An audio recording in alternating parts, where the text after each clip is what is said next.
Now, we need to get the email stuff sending. That way I can move on to either the Slack integration or some other features.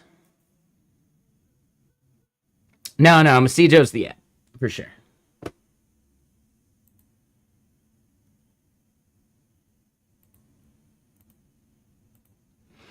Have you ever seen IT Crowd?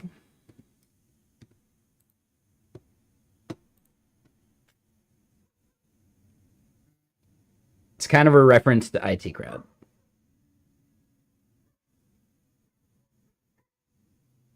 Yep.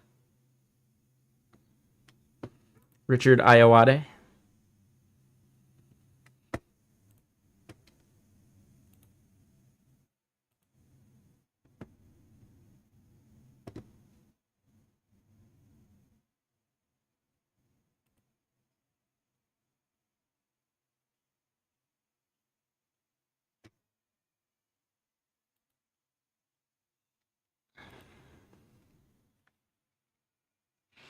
Oh yeah, he does all sorts of stuff.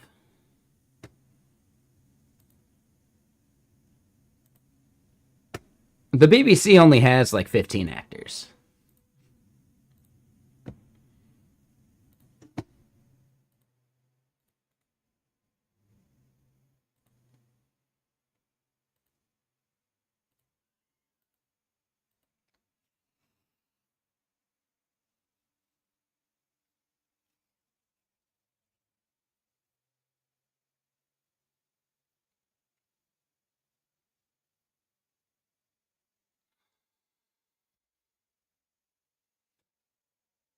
Oh, I watch a lot of it. I mean, back in the day, how did I watch IT Crowd? I downloaded it. Nowadays, it's on Tubi TV and Pluto and a whole bunch of places. But I've been a big fan of like British comedy for a long time. My parents were really into Monty Python, etc. I remember watching Red Dwarf like way back in the day.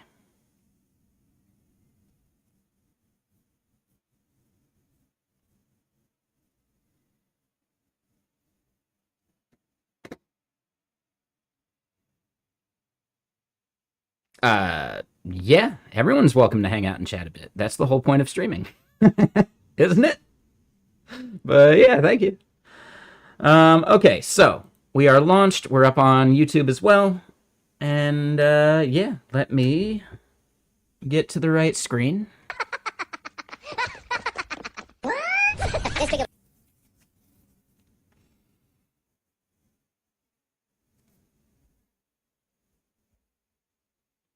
Let me get the right chat tab there. No one at work is reaching out. Dude, I saw it. Joel McHale as Roy. That's the worst casting I've ever seen. That is the absolute worst casting I've ever seen.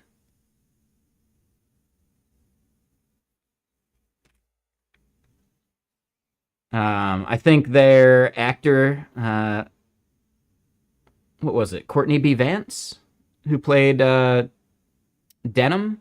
That was also a really bad one.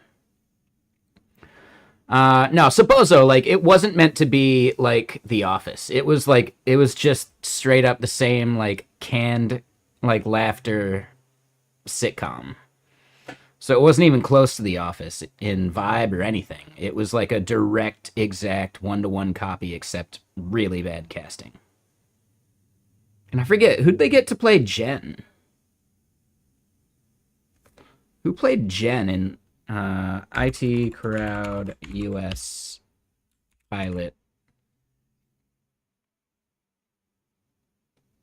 Oh, you can watch it free on the Internet Archive, too. Uh, for some reason, they're calling it a TV movie. Who? I don't even recognize whoever played Jen. Jessica St. Clair?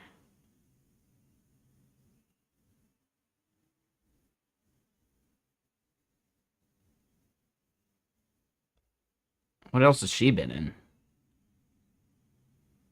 No, British humor does work in America.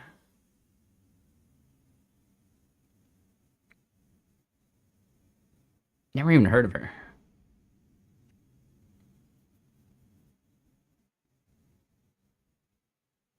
Meh. All right.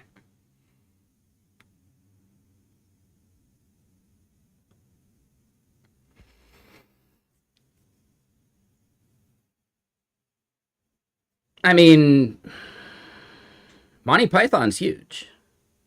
So British humor obviously works. That movie, A Fish Called Wanda, that movie, Fierce Creatures, fantastic, right? British all the way. No, those movies totally work. It's not going to blow up like Anchorman. Yeah, Faulty Towers to less of an extent. But yeah, plenty of people here in the US like Faulty Towers as well.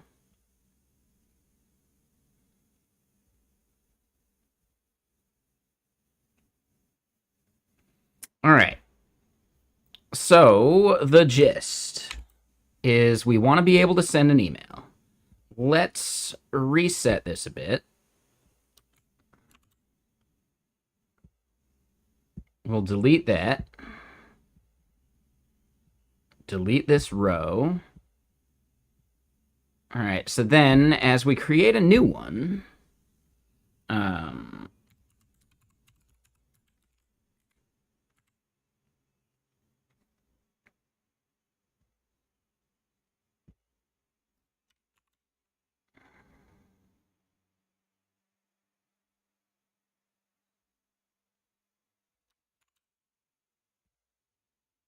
all right, so we get an error creating that.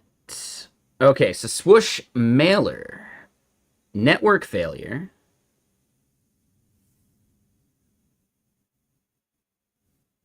Let me do one thing, actually. Let me double check something. Will be a pepper.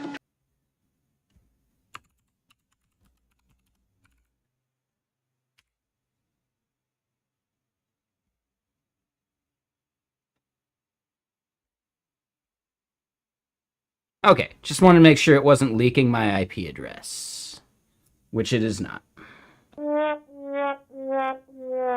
was the wrong sound effect. But okay. So it looks like a network failure connecting to 54 something or other. Yeah, it's cheaper than ever to do so. Luckily, it doesn't like dox my location that much, which is fine. Like IP address lookups are marginal at best. Most people know, like I'll happily say I live in Redmond, Washington. But other than that, nah, there's some other stuff going on there. But let me do this.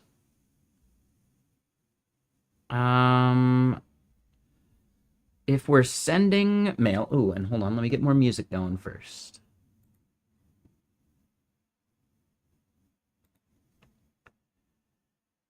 Let's look at the mailer.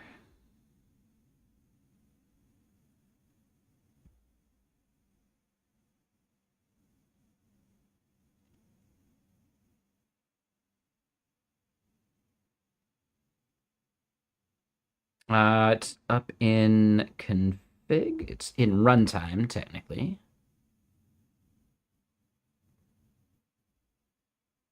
All right, so we got swoosh mailer defined outside. We tried setting Hackney properly.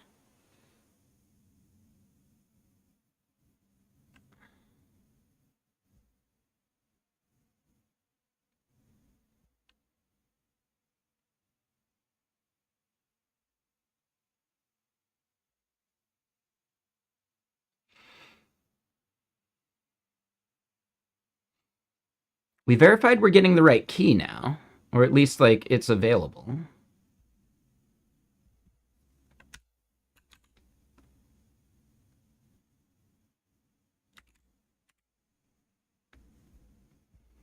We'll do fetch env there just to be sure.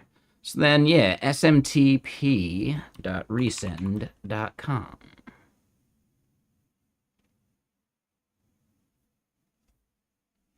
I'm pretty sure a ping doesn't leak my IP address, right?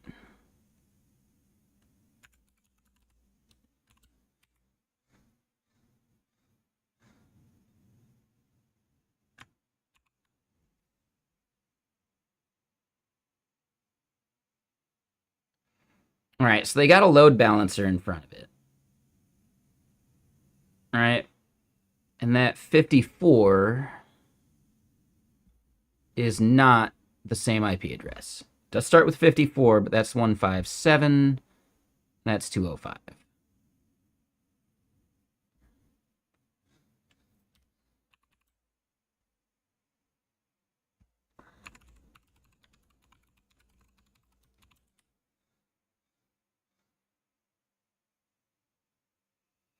All right, so it does seem like it is hitting Amazon's network, right?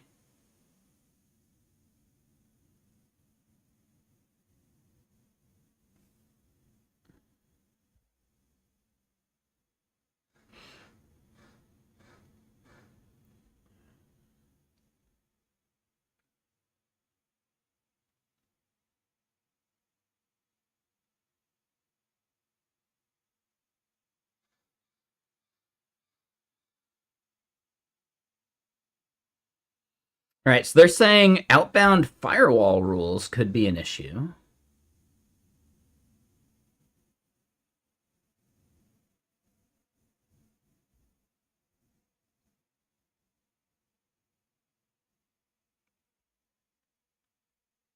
Hmm.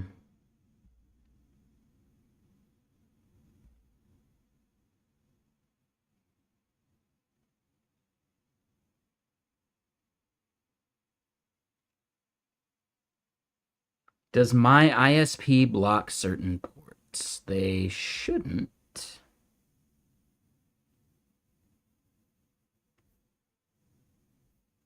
But we can try others. So maybe 587.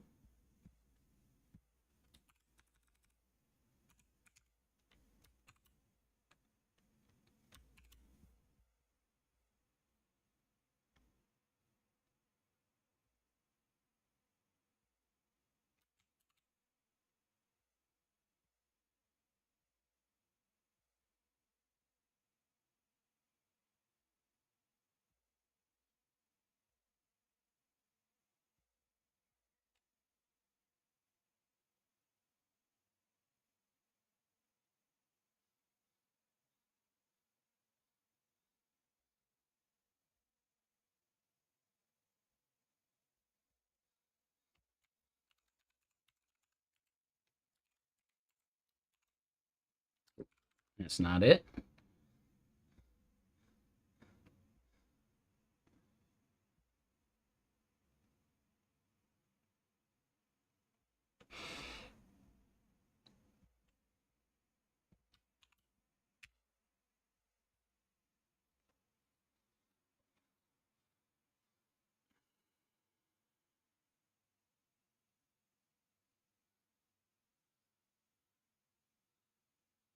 So CA certs are undefined.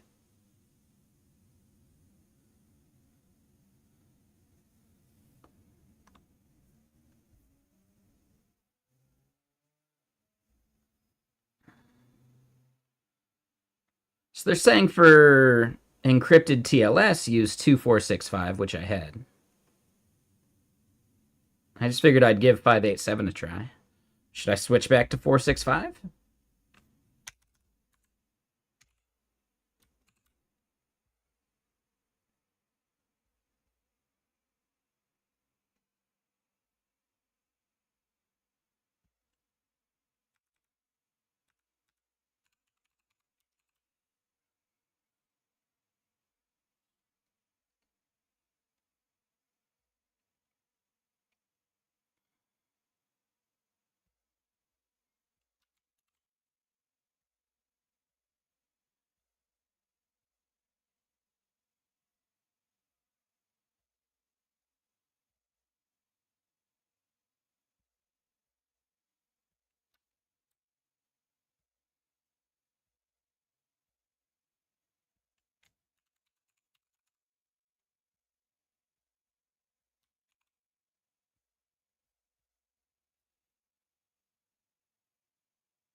So error, options incompatible, CA certs undefined. I think that's got to be it.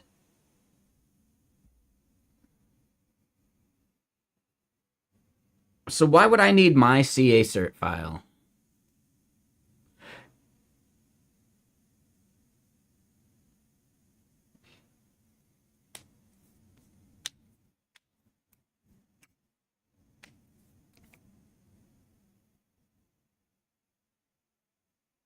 Right? Like, why would I need my CA cert file?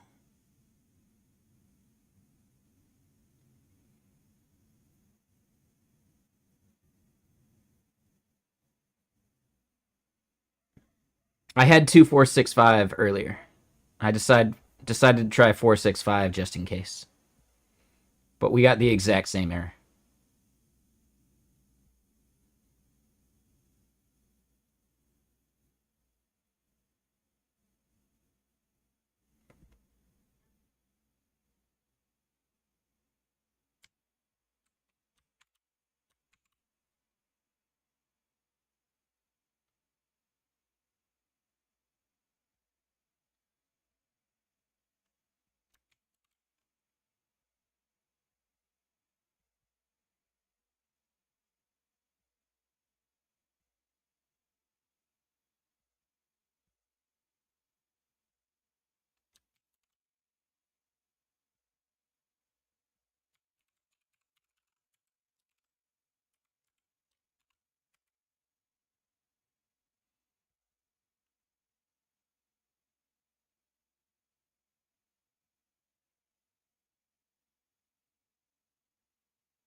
Well, hold on. So here's one thing. This is undefined or private.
Wish they told us exactly where this part was failing.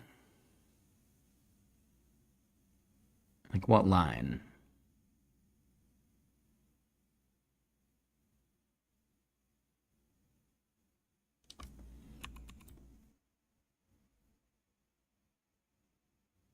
Well, let's check with Gemini.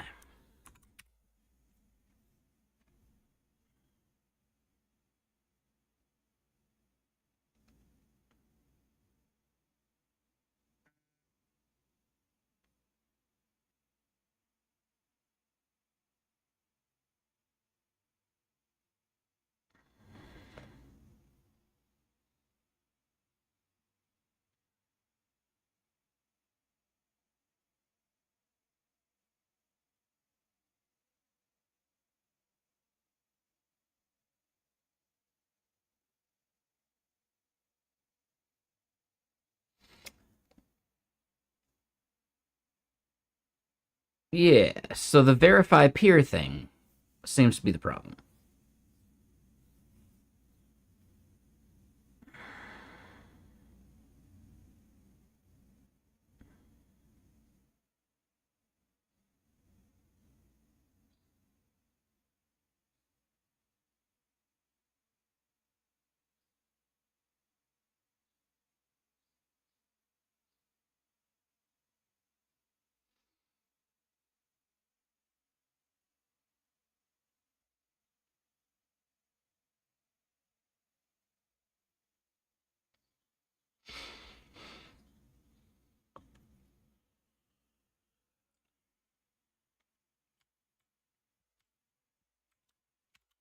What up, Vortex? How you doing?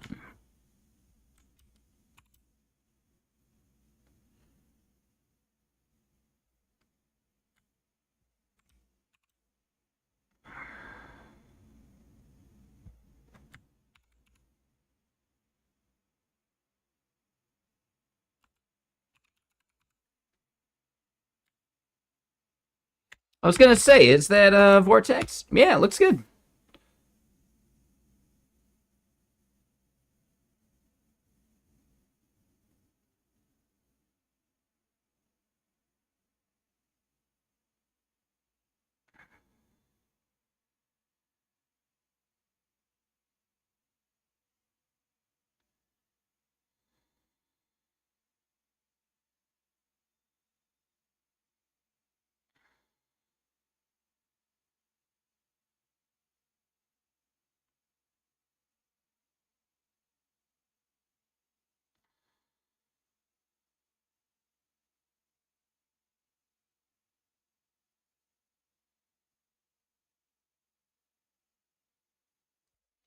All right, so we'll put this back to true.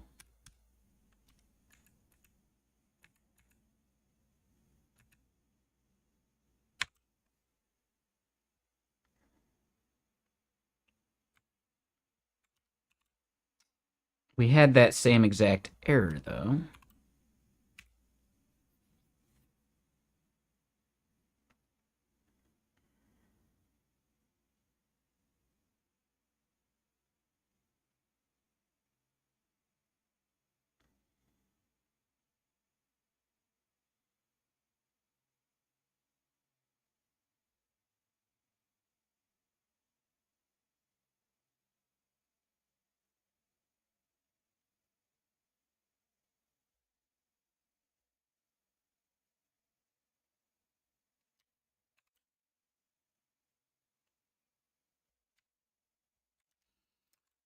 I feel like this would be weird. But what if it's the order in which they're defined? That would be stupid. That'd be really stupid. Let's do this. Let's do a mix clean and mix compile again.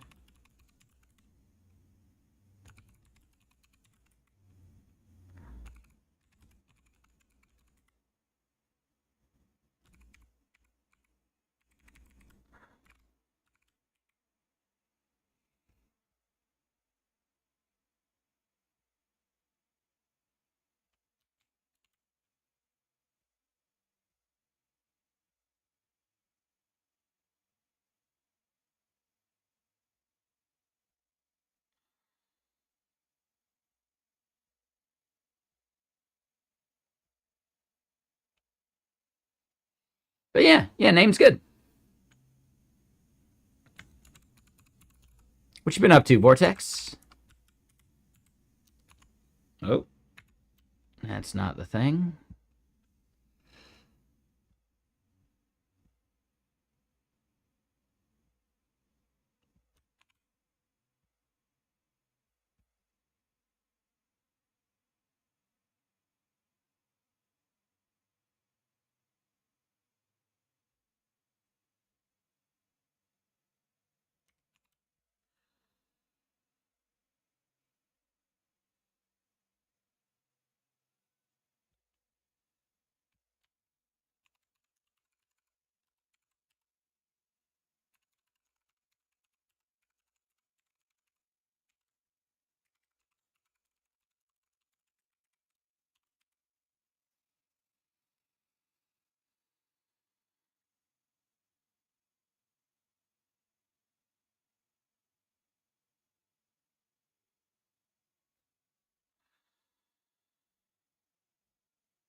Yep.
That might be it.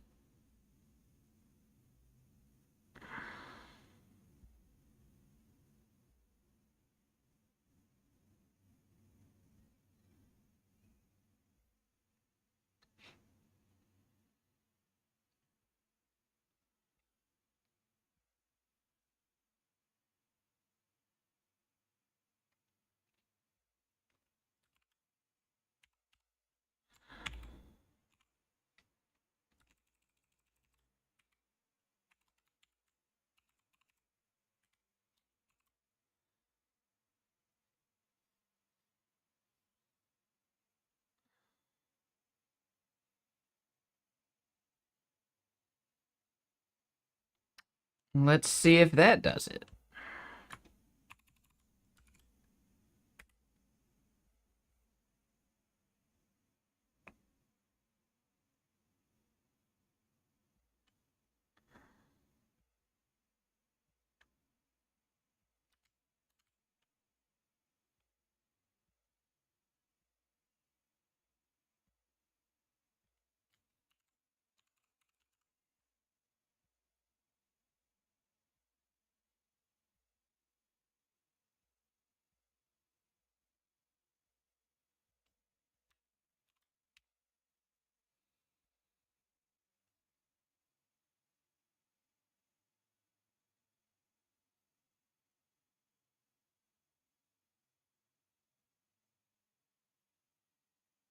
Hmm.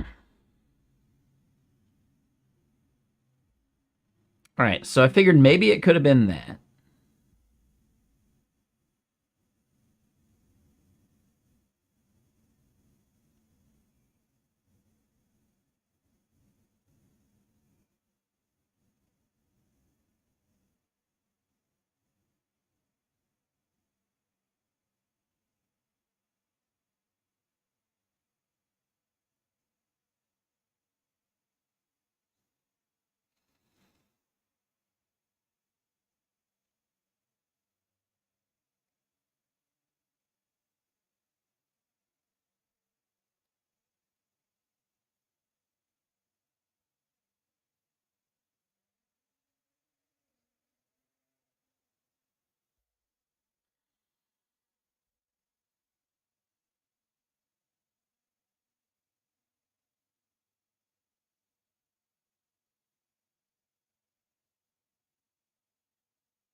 Why did the headers print so much?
I don't see why that wouldn't be possible.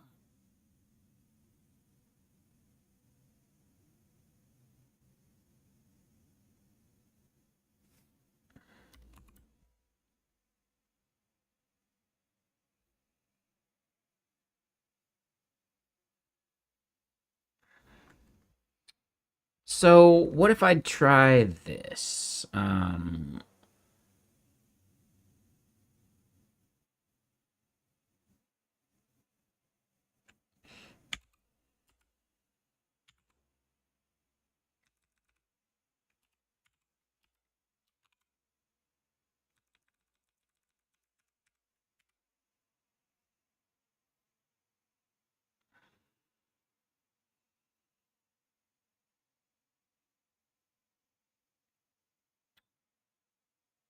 It looks like it's probably running as the right user.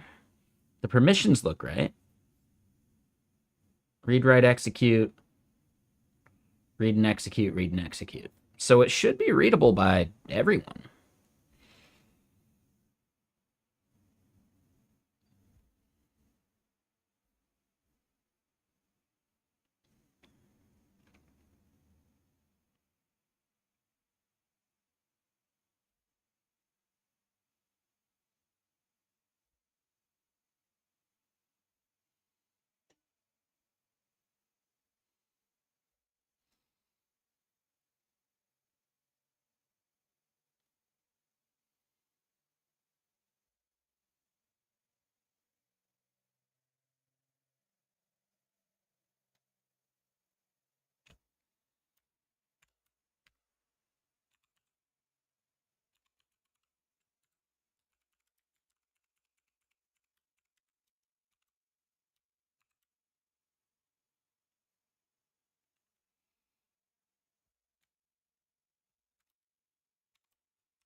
All right, so we'll delete this one.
No such file or directory.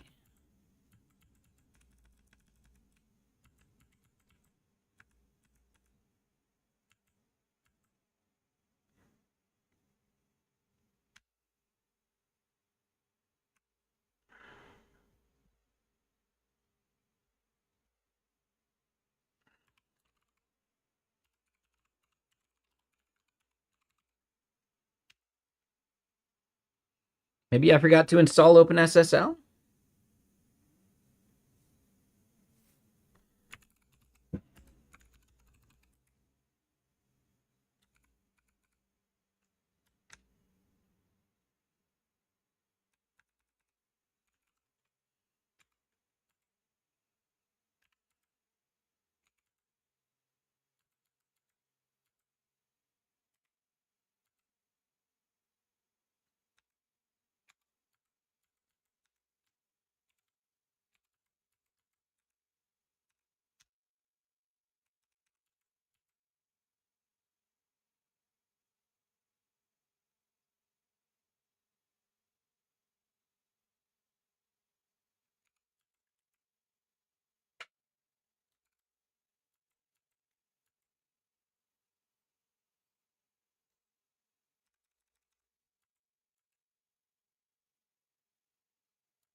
Yeah, I'm just double checking to see if this might live elsewhere.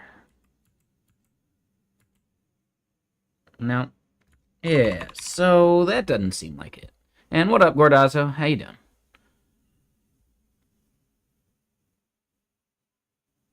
So yeah, that file's definitely not there.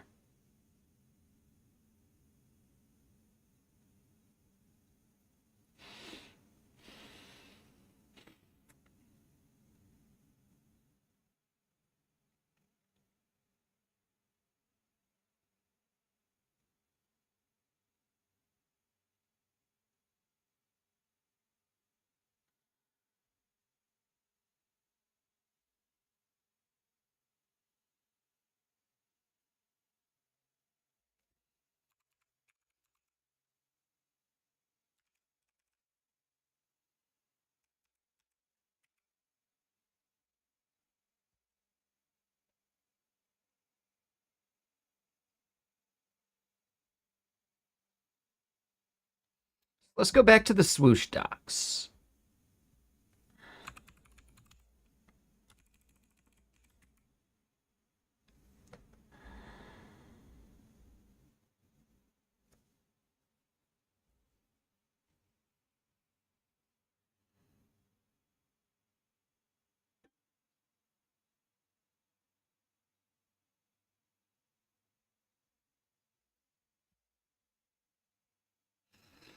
Let me double check where I have the mailer defined.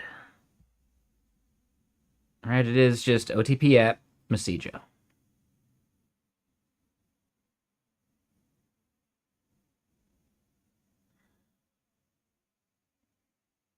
Yeah, that's the name of our app, so yeah, that should be fine. Hmm.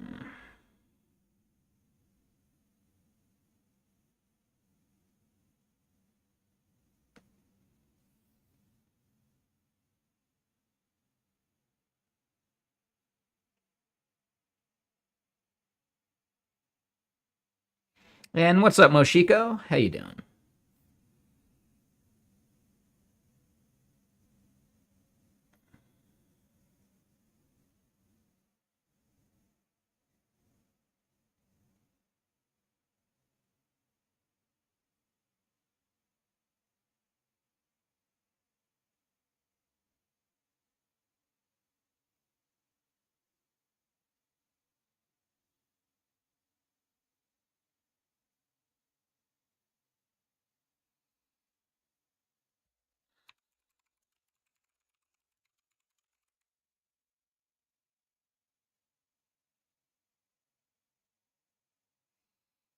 Ah, yeah. Let's do this part.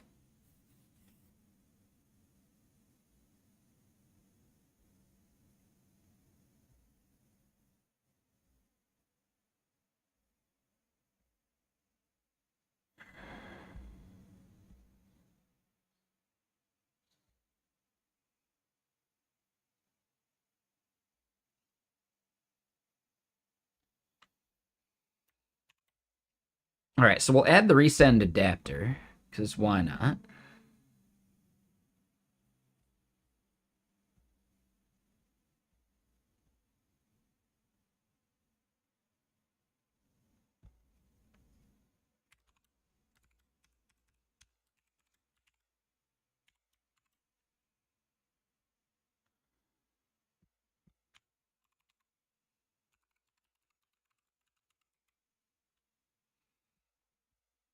All right, so we get resend in there.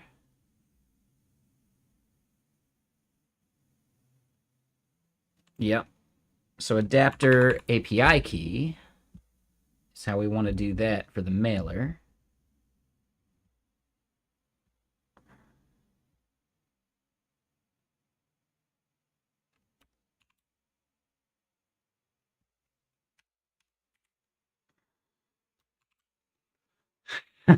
Blaze, that's a solid one.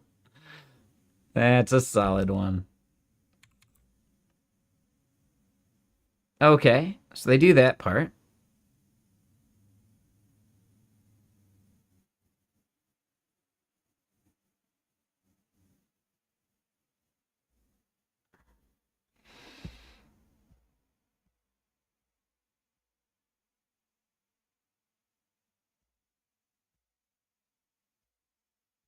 Interesting.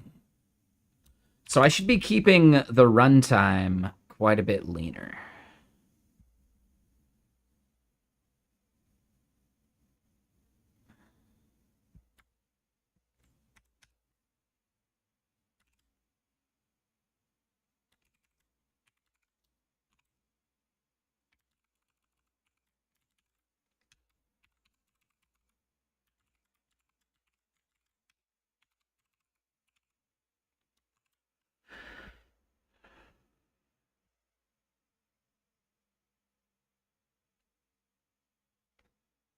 And hey, what's up, Jay? How you doing?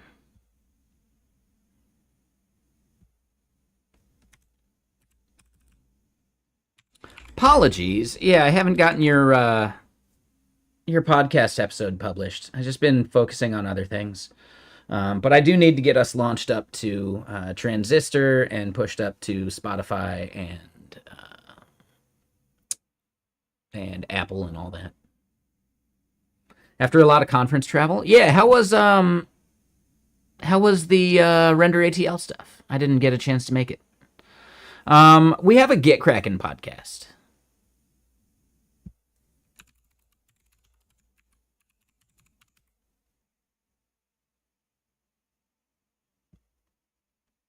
So yeah, software is a team sport. I need to get Tiffany's episode published.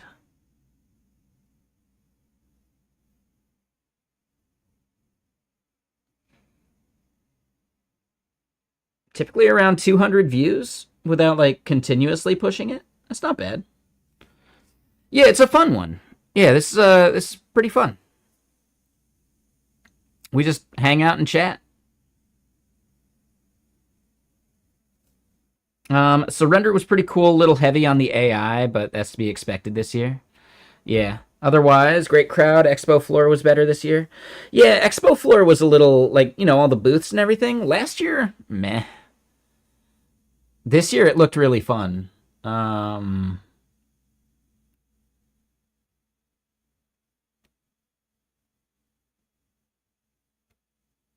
Like some of the games and stuff. That's where that was, right?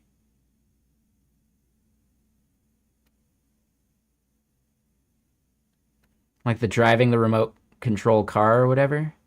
Like the little guys.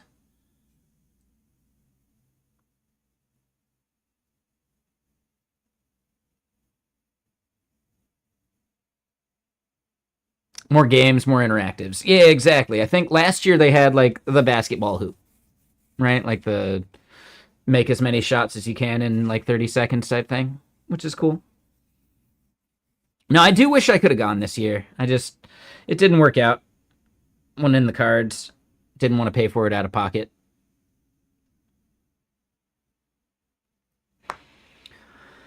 At some point, I'd love to get Kraken to sponsor. I think that'd be cool.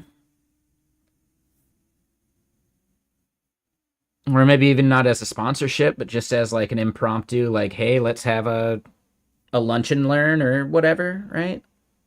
Brunch or something. Have like an after hours meal or something. Yeah, they had a bunch of really cool sponsors. Yep.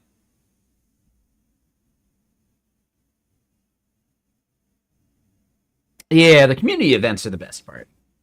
How was the concert? Right? Like, did you go to like the proper like concert at the end?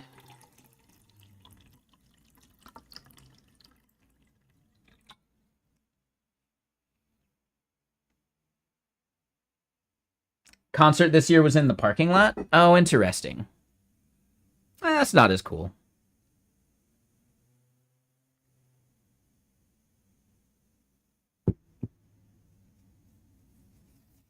Makes sense, but yeah, just not quite as cool.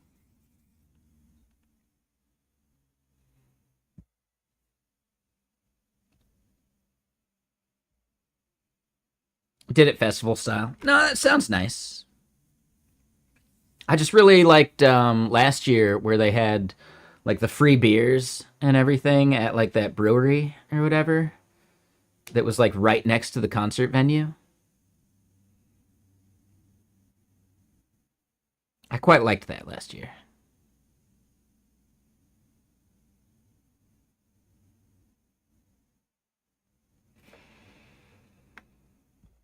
Yeah, and also just out in that heat.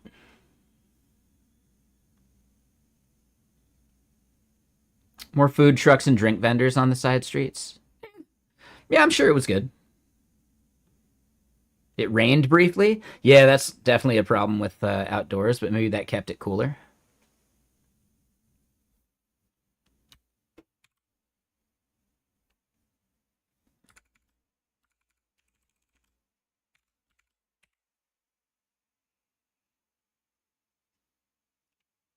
Ooh, see, I got COVID last year.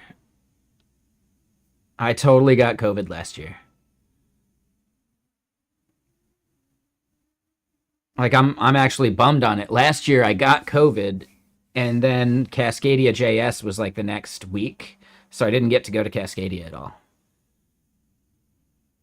So yeah, that bummed me out. It's kind of how the conferences work.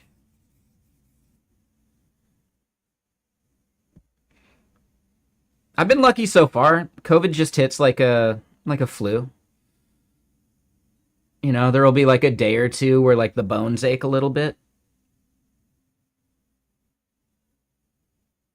and then the rest it just feels like a prolonged cold. That's the way it's been the two, possibly three times I've had it.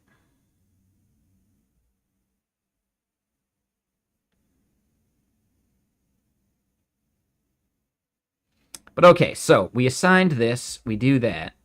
Let's see if this works, and we can keep chatting. I just want to I want to keep the ball rolling a bit.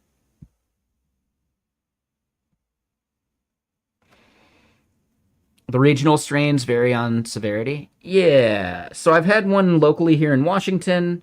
I got the one uh, from Atlanta.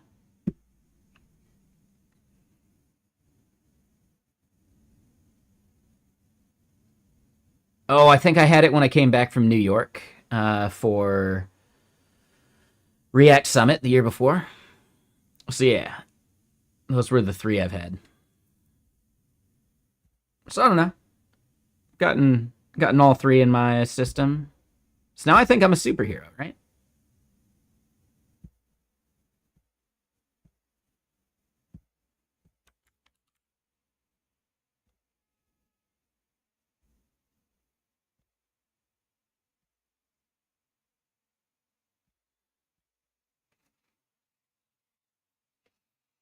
OG when when the shutdown happened, South Florida, you had jury duty in Aruba, and then San Diego last year. Was that San Diego for TwitchCon or a different San Diego event? Was that like one of the weddings you went to? I remember you mentioned a bunch of weddings you had to go to. And that's right. Yeah, you had a wedding, so you didn't make it to TwitchCon. I think that's what I'm remembering, right? So those may not be the same events, but uh, yeah, just remembering.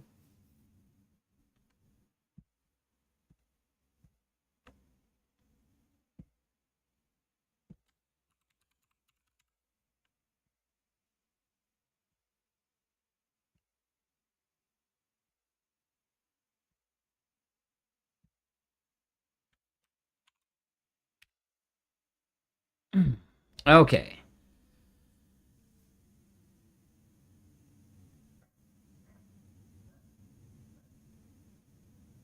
Not authorized to send emails from Messijo.com. Well, okay, so that's a different thing. Okay.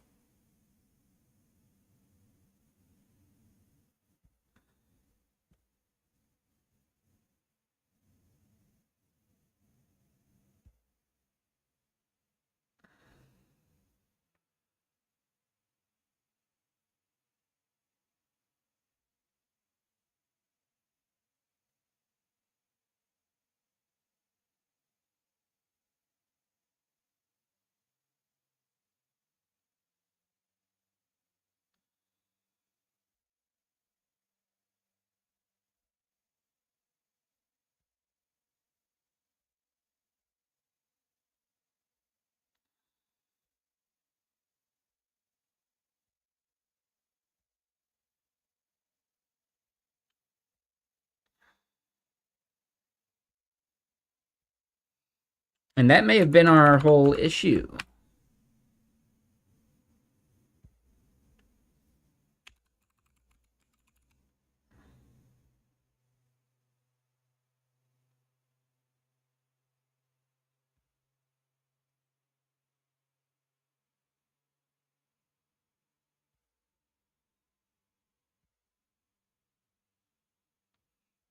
Okay.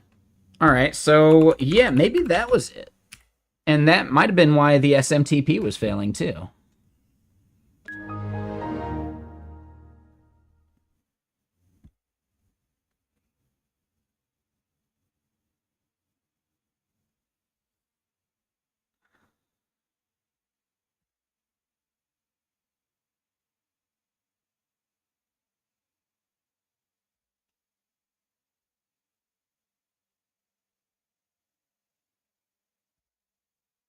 right.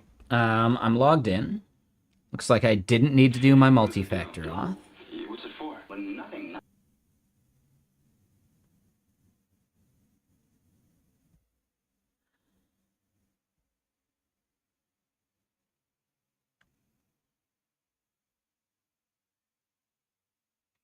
Let's just add these from scratch.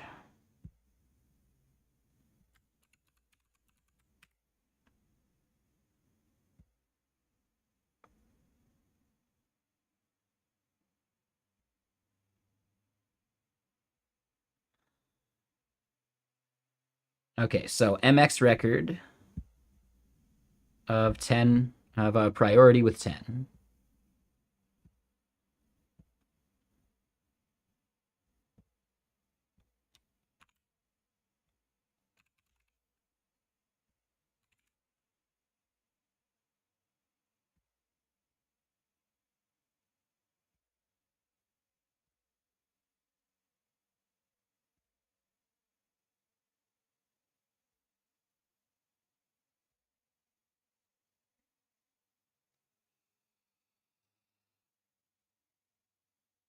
Um, because it's easier to fat finger a checkbox. It's more about like the effort it would take to redo something, right? So if you were to completely delete that record, is it more effort to add it back or is it easy to add it back, right? So the more effort it is to add it back in, the more effort you should make for deleting it, theoretically.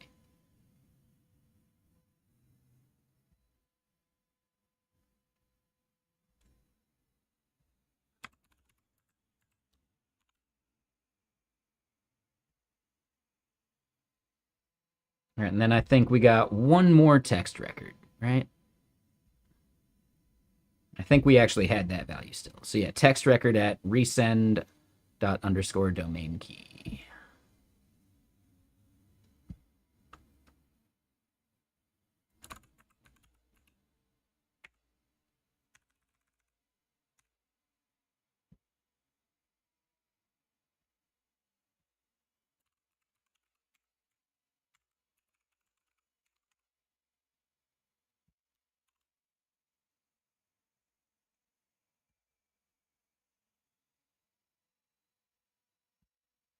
All right, and the demarc we should have.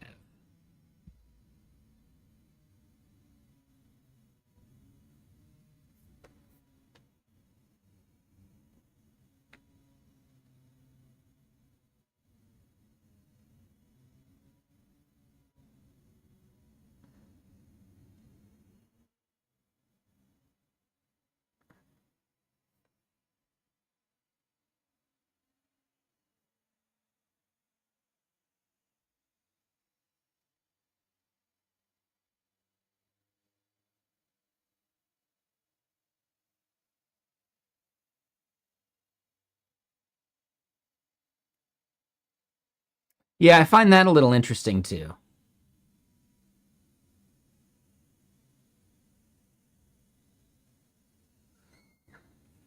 I think mainly because they're the one actually doing the sending. So it's kind of on their end to do that part. I'm not positive though.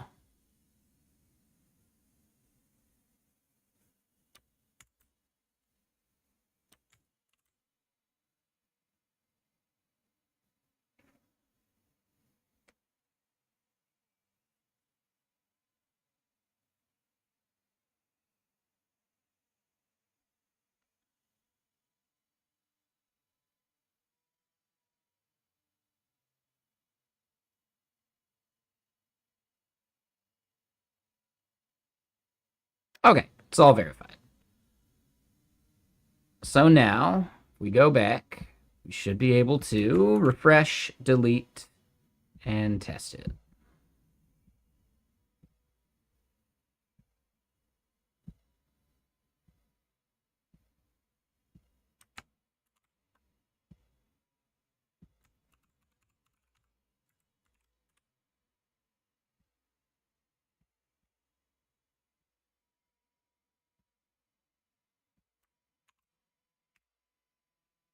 Son of a bitch.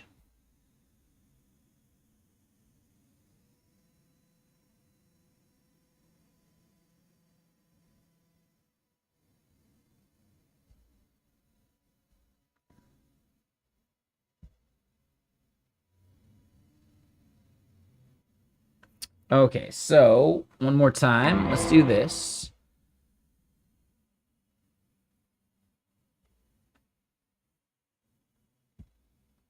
Aha! I needed to assign it to the domain. Uh-huh. Uh-huh.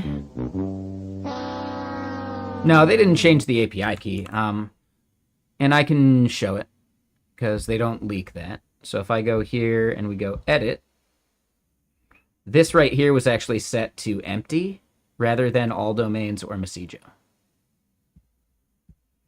Why did I choose Elixir Phoenix? Because the way I'm listening to the ATProto Firehose means that I need to be able to fan out to processes to actually like parse each individual message and scan it for keywords and stuff. I didn't want to have to spin up a message queue. I can just let the Beam VM handle that stuff.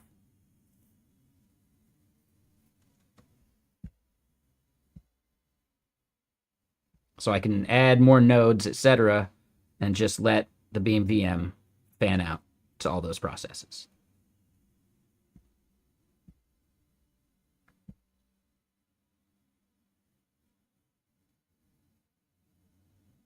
Let me get another album going.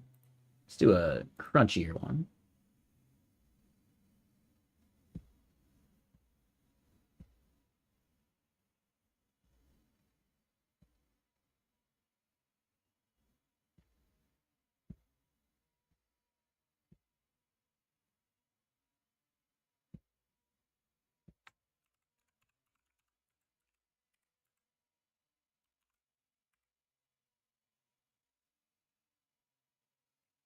Okay, like a glove. Hey.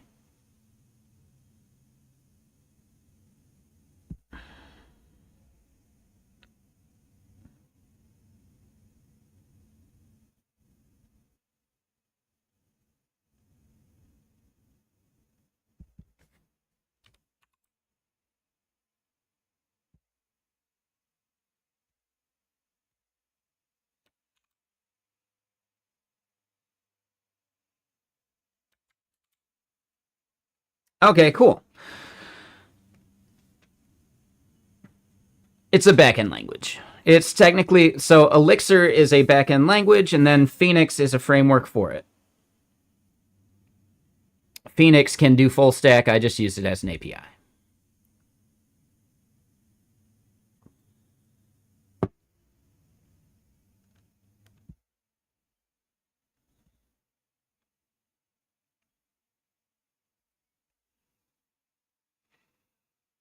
Okay, cool.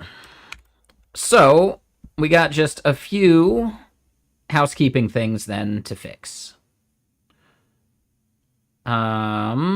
Let's get to the front end.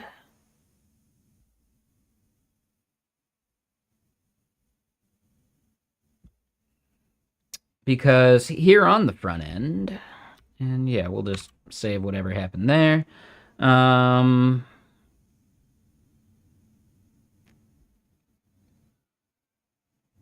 We got just a few housekeeping concerns.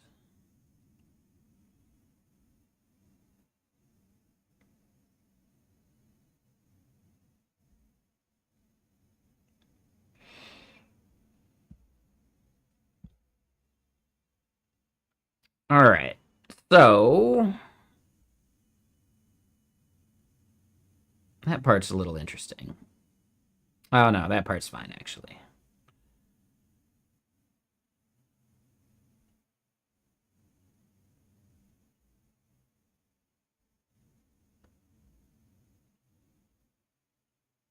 All right, so verifying a notification.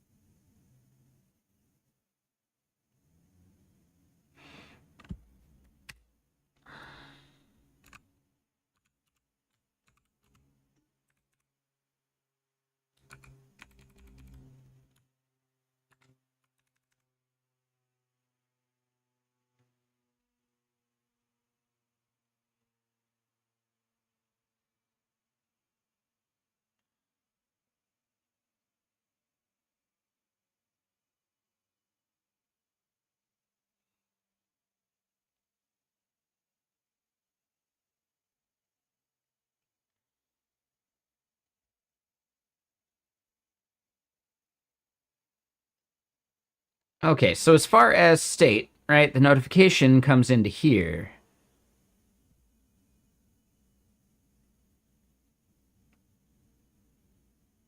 On verify, we don't want to bubble up the verification code. This is notification ID.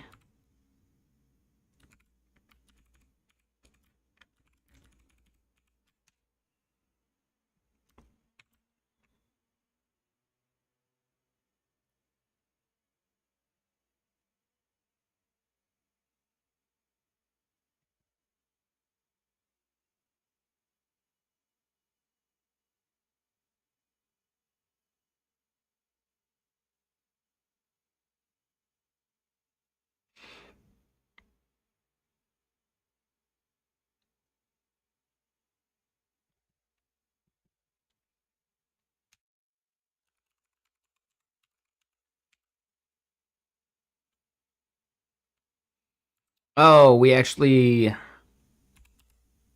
needed verification code, though. That's right, because the actual HTTP request is happening elsewhere.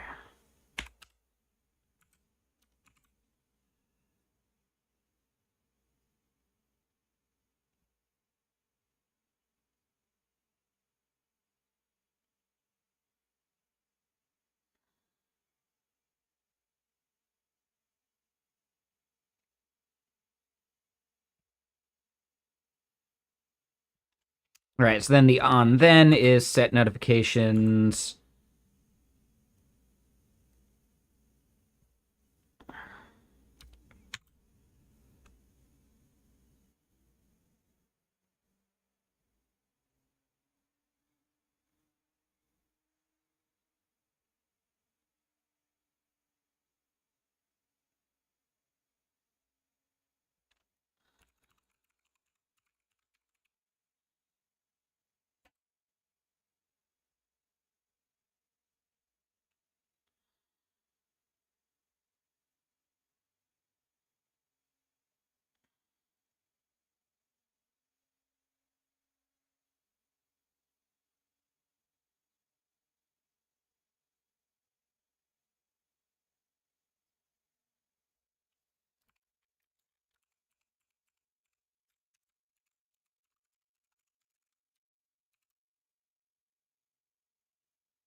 Okay, so let's delete that one, and let's make sure that our front end updates that properly.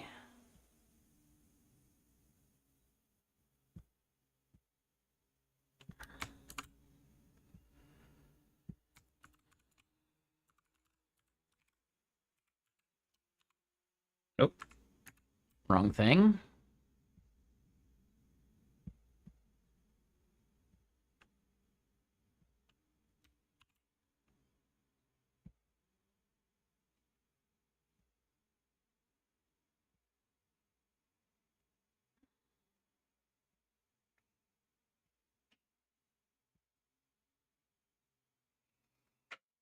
New email should be there. Boom. Copy and paste that. Not verified. Verify email. Paste. Done. All right, cool.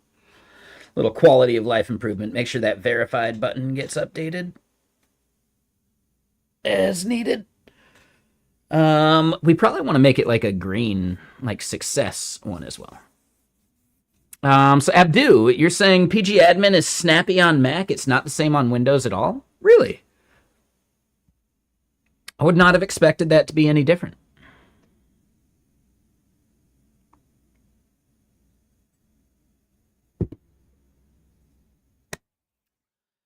But okay, cool. We just validated.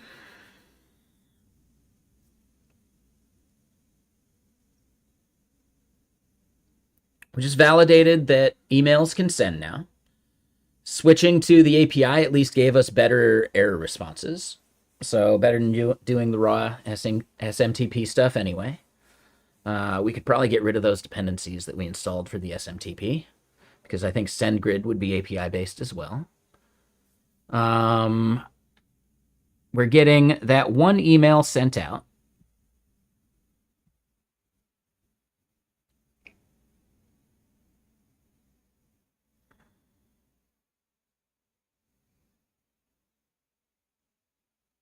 All right, so verify email address ownership is done. Wire up email sending. What was the second task? Create templates. I'm going to say that one's not quite done. Like, the templates are created, but we want to verify that they send.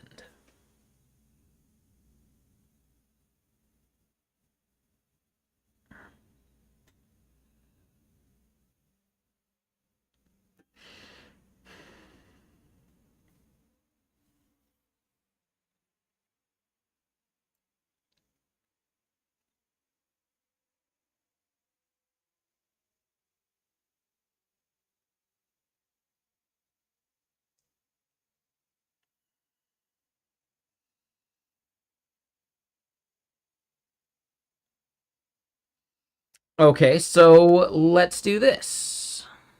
Let me close some tabs first. We got a lot of tabs open that we do not need anymore.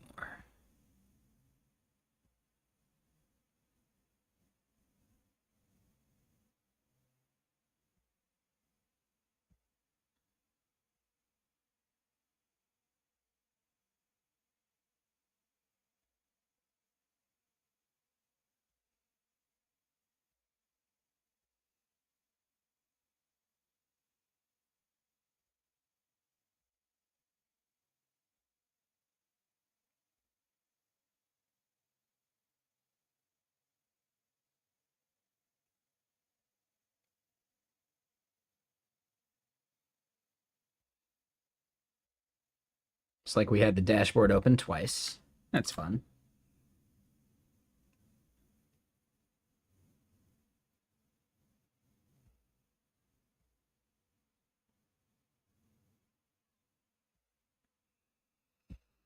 Okay, so yeah. And yeah, what's up, Void Spike? How you doing?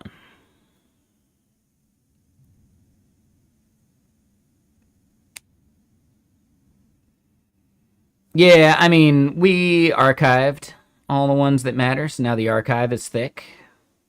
We gotta actually act upon the archive here at some point. But, you know, there's only so much time in the day.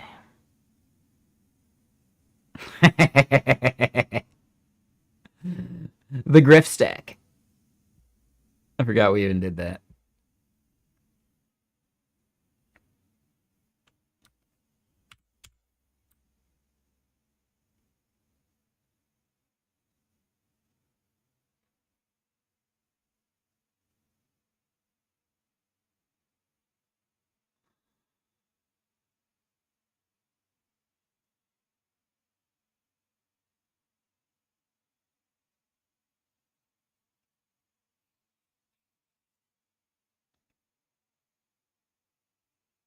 Yeah, Super Good seemed interesting. I think we had it open just because of their their branding, which looks quite nice.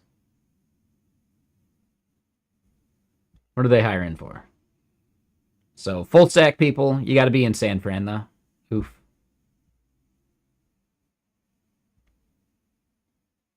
All right, what was this? We'll keep that around.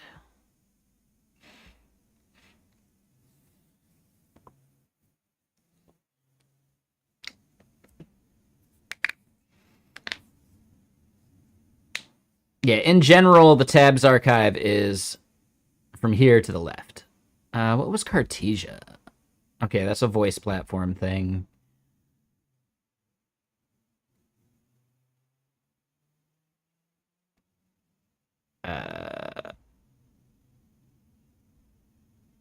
Oh yeah, open source pledge. Yep, yeah, we wanted to keep this one open.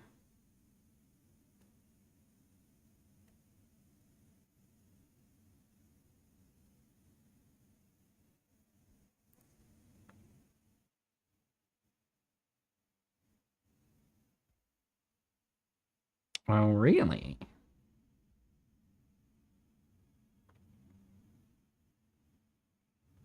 Oh.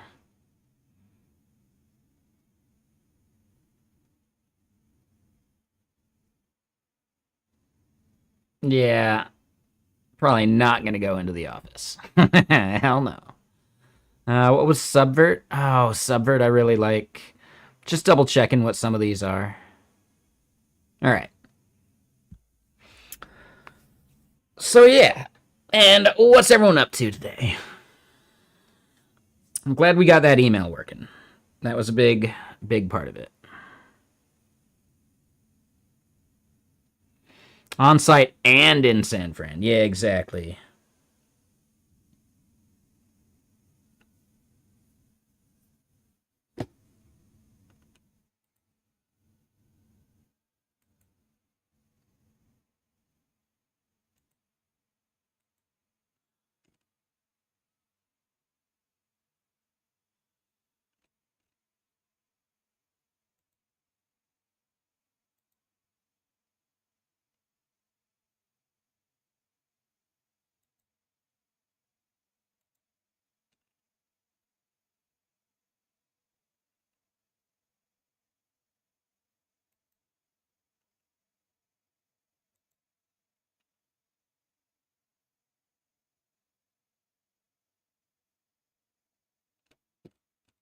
All right, just double checking some stuff.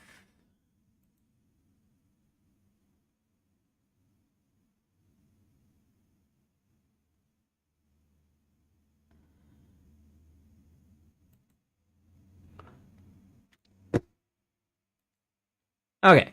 1807, thank you for the follow. And yeah, J Phils, thanks again for that sub. Appreciate you. VHH, thank you for the follow as well. And it looks like we got a few yesterday.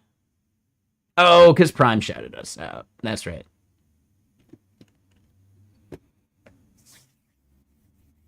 Yeah, no, I appreciate you. Thank you. Okay, so Gak, you finally managed to publish an update for your Minecraft mod that you've been working on. Been stuck on adding some features as the docs are almost non-existent. Interesting.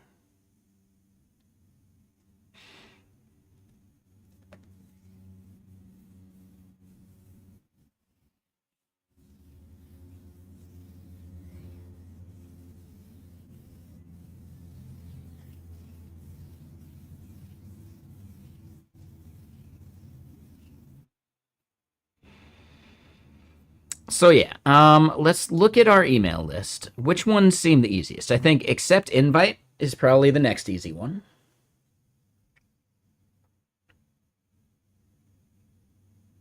Over limits and batched notifications. Or batched events, technically. The batching we're going to want people to configure in some way, I think.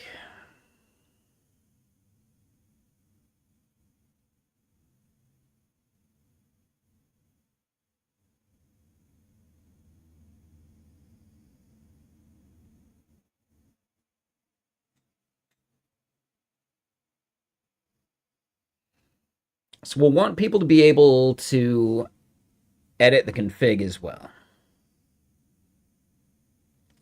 So yeah, we're probably not going to get to Slack notification support today.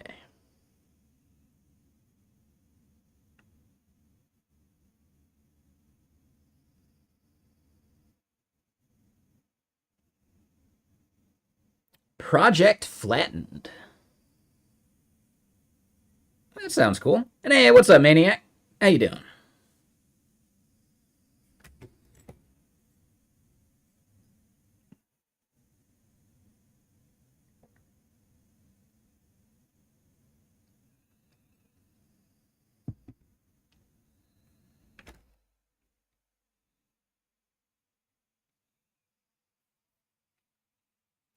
I'm doing quite well.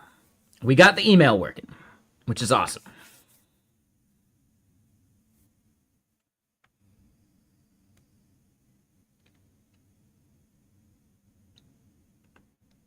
Yeah.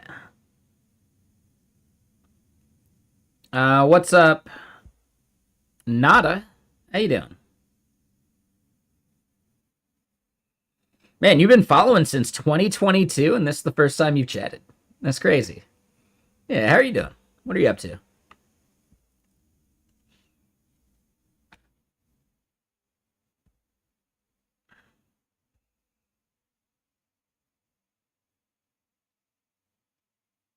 Oh, that's right. Yeah. Yeah, big lurkers in the house. Dan, I think you're one of them too, right? Yeah, dude. You've got 200 messages since 2020. That's crazy. Surprised that I saw the message? Nah, man. Yeah, I mean, the whole point is to chat and hang out. And we don't have nearly a big enough stream to justify missing people's messages. Maybe once we get to like, I don't know, 300 or 400 people max, then it would be tricky. Hopefully we could get higher than that. But yeah, I'd say it's probably tougher to start keeping track of every message once you hit like 300 or 400 people watching. Which we'll get there eventually, right? We'll see.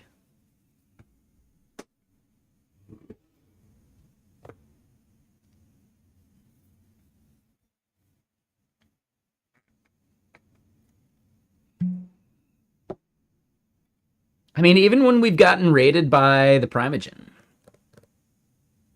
we're able to keep up with chat pretty good. But that's where I'm like focusing on following chat. So yeah, when I'm like, you know, actually working on something, I can see it being a little harder.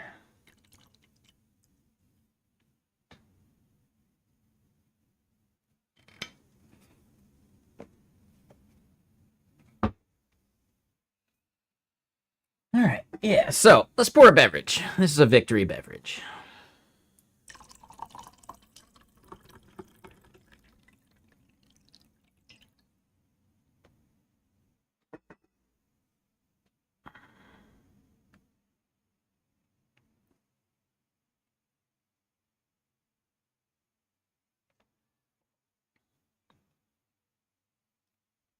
Oh, there you go, Maniac. Yeah, make it generic. That could be a thing.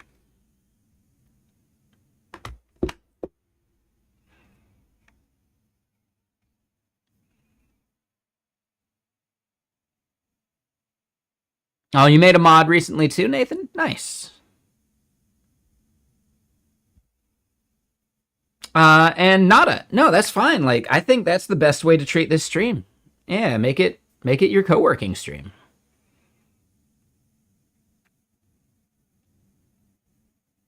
Right? Especially if you're working from home or something. Yeah, I think it becomes quite nice.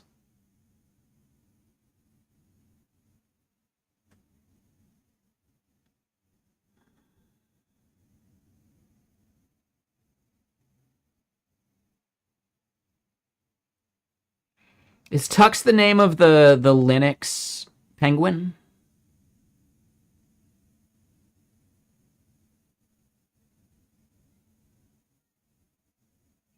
Is that it? Yeah. Okay.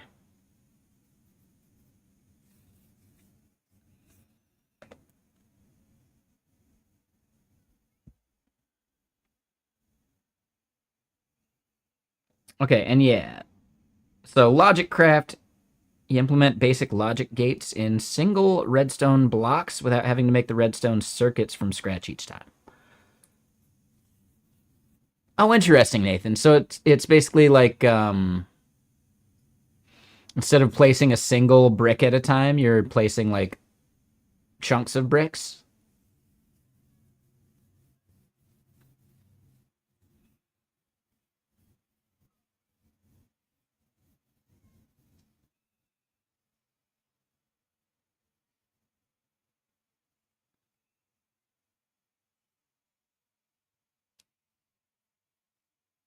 Going out on a trip with the family, nice.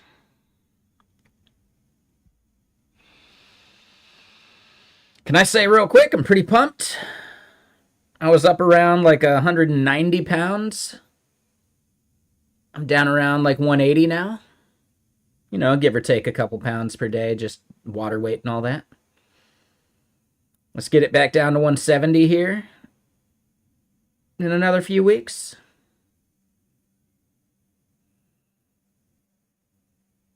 Ideally, getting to 160 would be really nice. I think I was at 160 even last summer, I think. We'll see how much I put back on for the birthday celebration, because I will get some Coca-Cola and we'll hang out during that.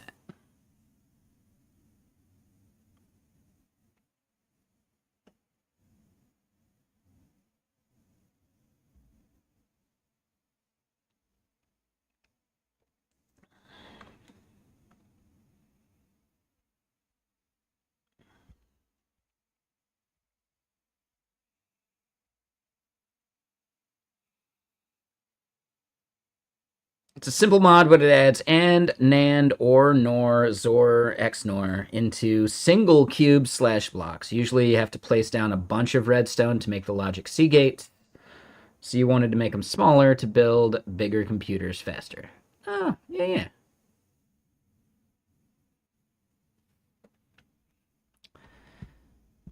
You guys want to hear something crazy? I've never played Minecraft. Never even installed it. I played Terraria first, and then when I saw Minecraft, I was like, oh, it's like 3D Terraria. Eh. And that was it. That was the end of that.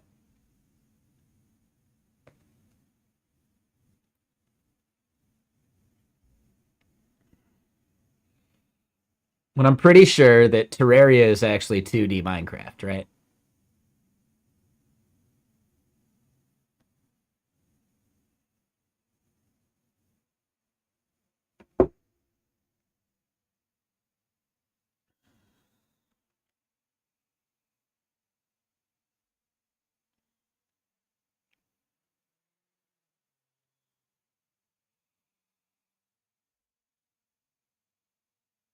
Nothing wrong with that. You were at first you were heavily against Minecraft, then you started watching some streamers and YouTube videos, and then you started playing yourself. No, and I've seen some really cool stuff get built in it.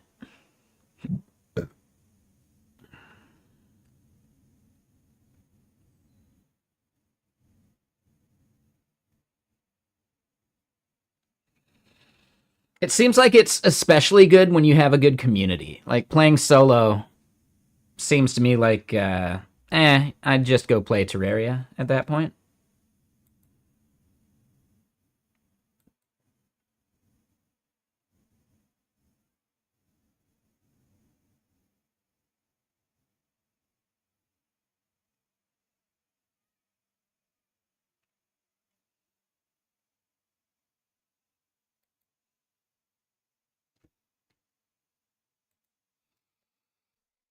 All right, so the next step, yeah, accepting an invite, which means we need to be able to invite a user.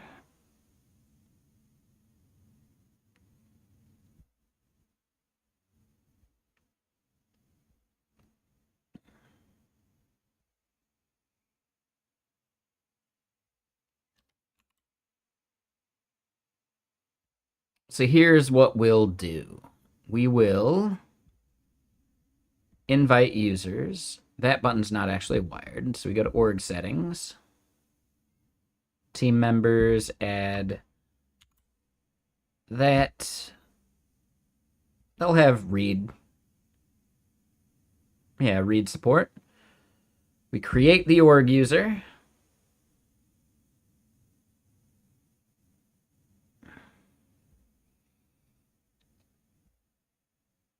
But here's the thing. Yeah, so we got to delete that org user. Now, let's double check this.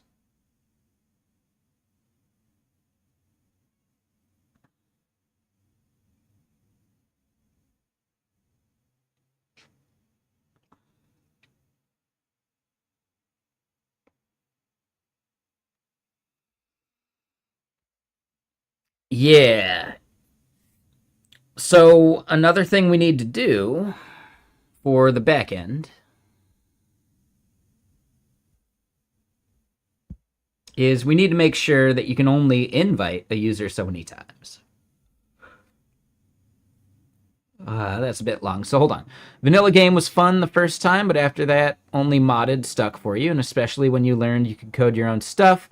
So you've been messing with Cube.js a lot, which is a mod that lets you do some fun stuff with JavaScript in Minecraft. And then you started writing your own. Fun. That's cool.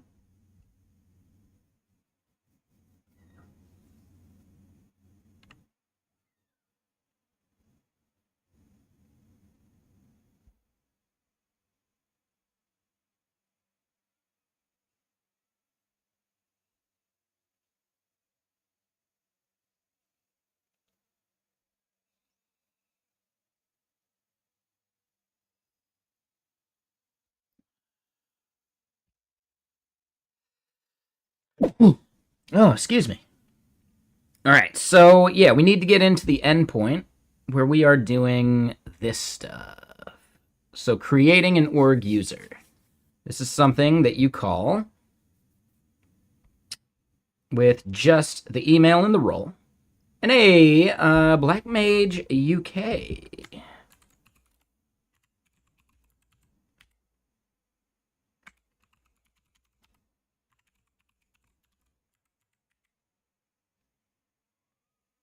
I don't think I follow you. You're doing some game dev level design stuff, eh? Okay, cool. What language or framework are you working with there, Black Mage?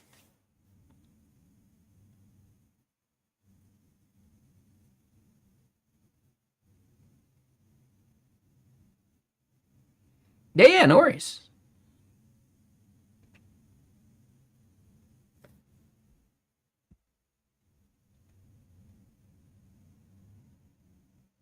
Yeah, tell us a little bit about the game you're making or something. You're using Unity HDRP to make some cyberpunk scenes for a detective game you're making. Okay. Detective, like, are there any specific games that you would cite as like a reference? And Gak, thank you for the gifted subs. Hell yeah. So yeah, the Hat, Kinslayer, Average Goob, Gonky Potso, nice. He's rated us very recently. And Hikari Astoru. Yeah, not familiar with that one. But yeah, dude, Gak, thank you for the gifted subs. Appreciate you.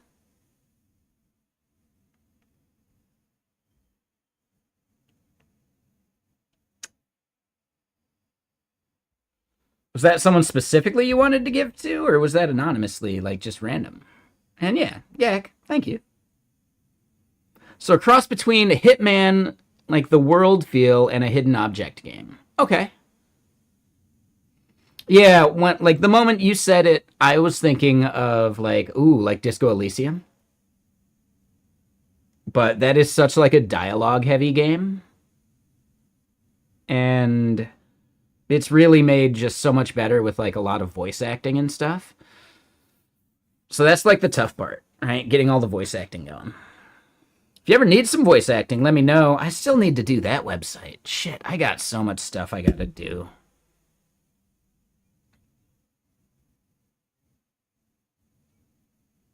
I got so much stuff I got to do.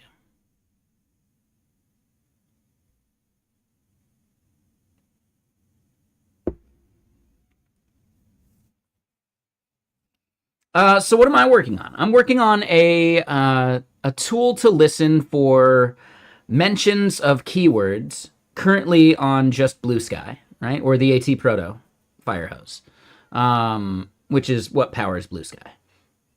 Eventually, I want to add Lobsters, Reddit, and Hacker News.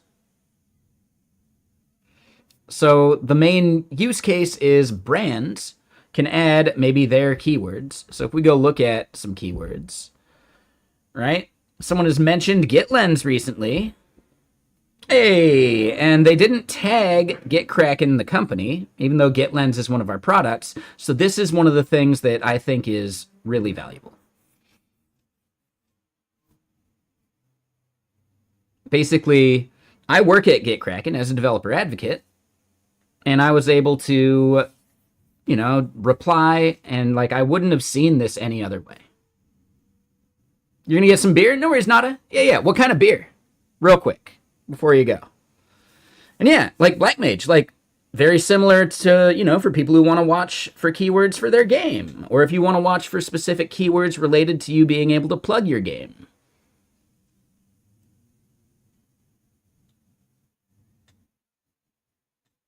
IPA? Nice. Do you do the hazies or you do the non-hazies? I don't do hazies. I can't do the hazies. Yeah, no worries, Nada. Let me know what you come back with. I'm curious. We'll see you soon. I'm a bit of an IPA fan, I guess. I'm I like a lot of them. Oh, really, Sam? You made Neo-Brutalism? That's awesome. Yeah. Yeah, that's cool. Yeah, I proposed that one, fix just in case. You wanted to fix the adjustment at the top. That was the thing I did. Just in case you remember. But yeah, so I'll say it again, Sam. Basically, we're building a way for people to listen for when people mention their brand or product on Blue Sky. Currently, Blue Sky is the only one we're targeting at the moment, but then eventually I'll do Reddit, Hacker News, and Lobsters. And then, we'll consider other platforms after that. But the MVP will be Blue Sky. And I'll probably have to do that spiel again after, saying hi to Maya and all of their raid crew. But yeah, how you doing, Sam? Dude, Neo-Brutalism is just great, man. It's a really well-made project.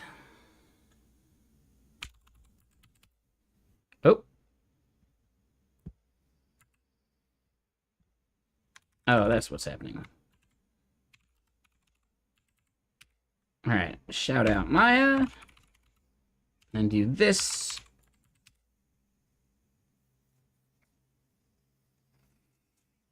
And yeah, welcome Raiders. Yeah, how you doing, Maya? What were you up to? Looks like day job work. Okay, so you were doing some Gumroad stuff. Nice. Sam, looking for a job? I get it. Honestly, I think the way you did it is really smart. I want to do something similar. I'm not looking for a job for that stuff because I'm a developer advocate at GitKraken, but I want to take the new morphism library and basically just fork what you've done with Neo-Brutalism, but make what you've done with Neo-Brutalism, I kind of want to do for new morphism, which I think is really cool. So yeah, you nailed it with Neo-Brutalism. It's really cool. And I know, building on the shoulders of giants like Shad CN, I want to do the same thing. I want to do a Shad CN wrapper.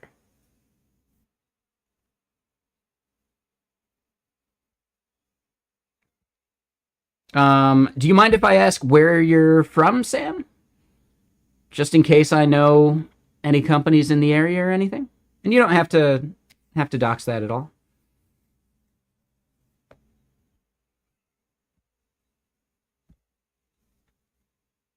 Serbia. Okay. So yeah, you're probably looking for like EU time zone kind of jobs.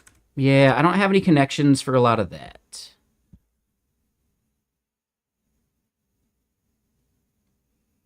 Zephyra, like, how well do you know the CLI? Right? Like, wouldn't it be nice to have a good visual tool to figure out where to bisect from if you're trying to figure out how a bug got introduced?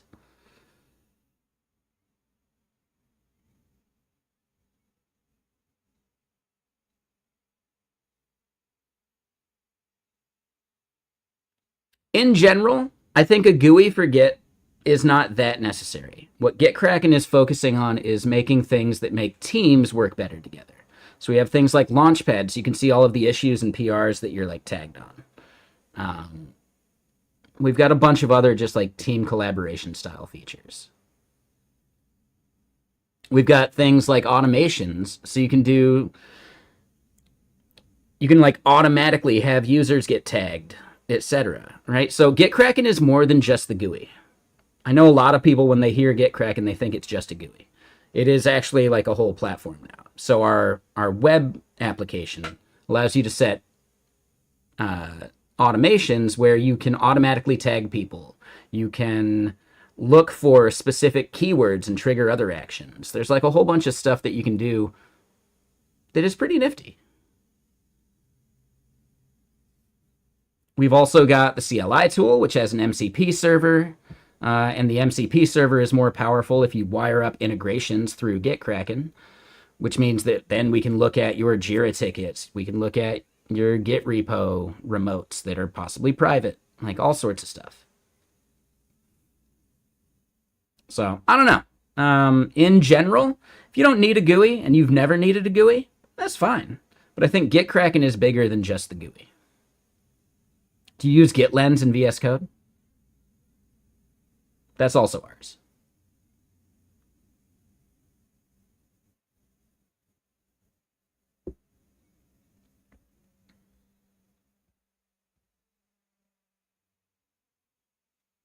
Exactly, Gak. Yep. So you could let Cursor do all sorts of things on your behalf with whatever integrations you've wired up. And we also end up wrapping like Jira's actions and tools. We wrap GitHub's tools. So you don't have to like individually bring those things in. So it's a little easier that way too.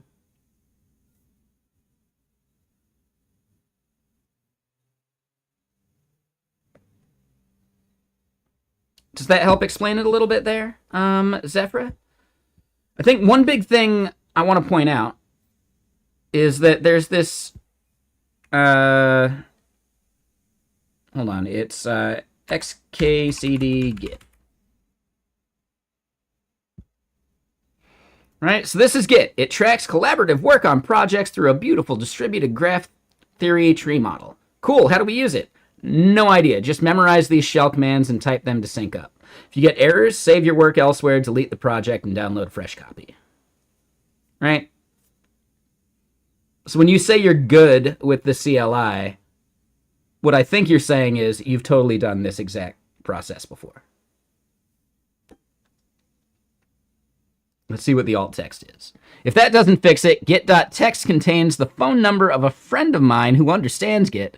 Just wait through a few minutes of it's really pretty simple, just think of branches as, and eventually you'll learn the commands that will fix everything. In general, there are 70-ish commands in Git. Do you have all those memorized? Do you have to go look it all up? I know I do. Oh, wait, I want to undo the commit, but I want to keep the changes. I think it's reset soft head. But no, I'll have to go look it up again.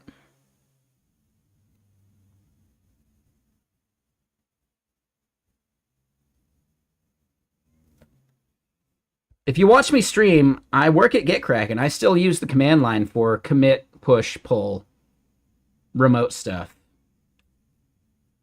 And that's about it.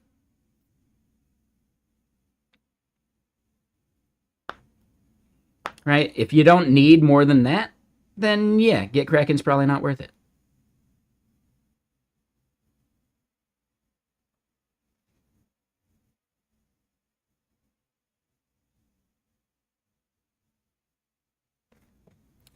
No, so I don't use bisect a lot, but that's one of the use cases that power users have told me about, right? So basically in the commit graph in GitKraken, you can find maybe like where you want to bisect back to. You don't necessarily want to bisect back too far because you want to get productive faster than normal, right? Like however long your script to test for that change runs, you have to run it for every commit that it needs to check. So how far back do you want to go check? I don't use bisect. I've never used bisect. In general, I work on web applications where I just don't care. I'll just fix the bug, you know?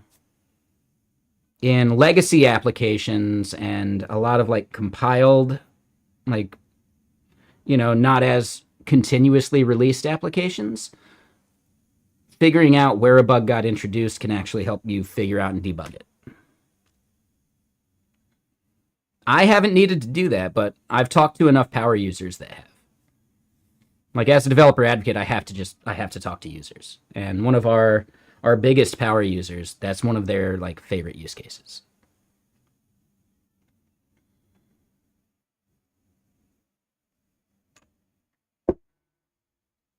I believe you can squash. So let me just point out, I do not actually use the desktop app that much. Because let me just reiterate, I think GitKraken is bigger than the GUI. I have other people on the product marketing team that I consider the subject matter experts for the GUI. I use the CLI for most of my Git commands. But I still recognize that I don't have all of the Git commands memorized. There are things that I would want to do with Git where I might actually end up reaching for GitKraken desktop.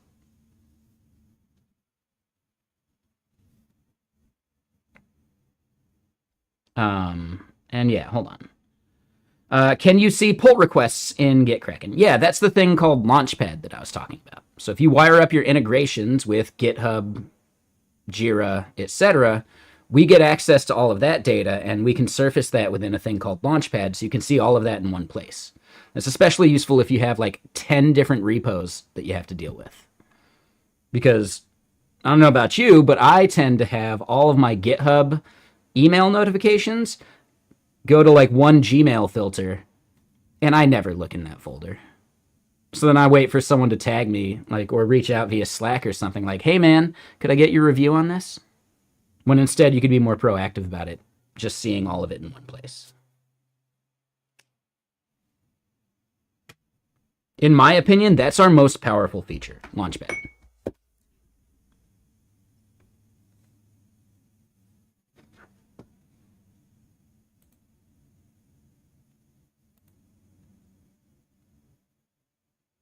Yeah, I mean, you can try it completely free, right? I think it's like a 14-day trial. It might be 10. But you can try it completely free, and then I think after enough time has lapsed, you can try it again. So don't worry about like using up your trial. Like, yeah, just give it a shot. Let me know what you think. If it's not for you, you're not going to offend me. Just don't be a jerk about it, right? That's fine. But yeah, what's up, Ireal? How you doing? But yes, to your point, right? A Git GUI isn't 100% necessary, and there are cheaper Git GUIs out there. But they don't do the team-focused, like, collaboration stuff that I think really makes GitKraken different from the other tools. I personally think GitKraken and Git Butler actually work together in an interesting way. I don't want to dox who said this, but the way they said it was very interesting. They are dealing with some stuff at a company, can't say the company even, where they're going to be tracking like metrics of pull requests merged per day or like the frequency, etc. And like they're going to like judge their developers based on those kind of metrics, which means he's going to have to push a lot smaller, more frequent pull requests, which means he's probably going to start dealing with Git Butler to manage some of that ephemeral, like temporary branch stuff, right? The thing that Git Butler's really good at. But then he pointed out that the moment I start doing that, I'm going to need GitKraken. Ooh, that's a good point. Is that one of our like moats? I didn't think about that because it's just an Electron app. Like, how hard could it be? I'm sure there's others. I just don't know what they are specifically. I'm pretty sure on Linux you could use what's the one in the terminal? LazyGit. So that's another thing to check out if you just want something a little more GUI-like, but you don't need the team collaboration stuff. Then you're still in your terminal, like terminal native. LazyGit solves that problem for a lot of people. And that runs on Linux for sure.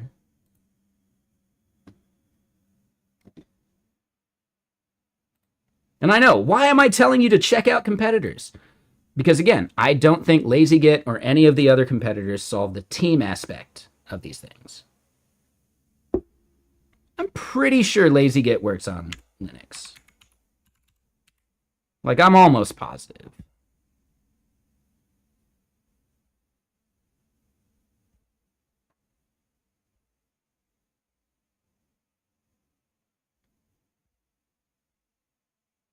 Oh, yeah, absolutely. Like, look at... Did you see that? Yeah, so these are all the places that they work. Oh, okay. Gotcha. No, it makes sense, Scythe. And yeah, there's some others. Like, I don't know. I don't know all the other ones. Git Tower, I think, is maybe like the biggest one against it. But this one looks like it's just Mac and Windows, so probably not Linux. So that's a good point.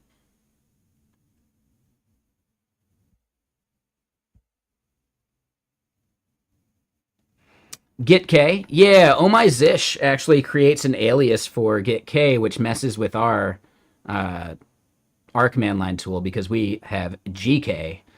Oh My Zish actually aliases GitK to GK.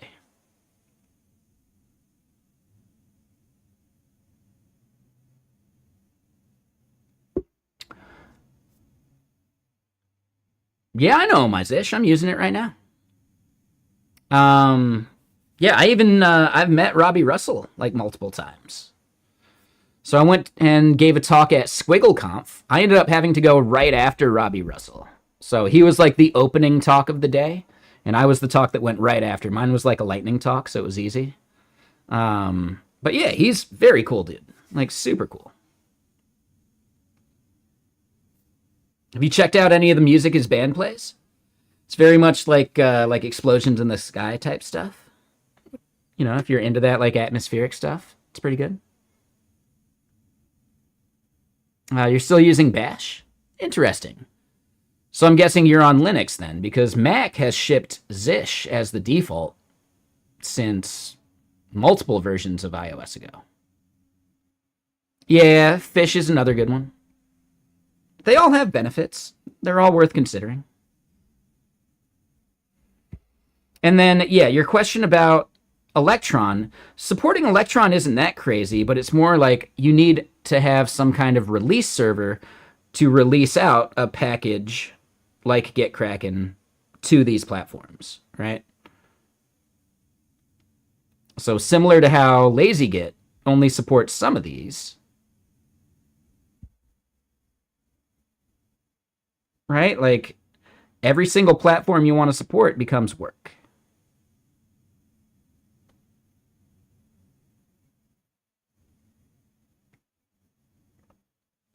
Oh, the ZSH? Yeah, it's Zish. Yeah. At least the way I've heard it.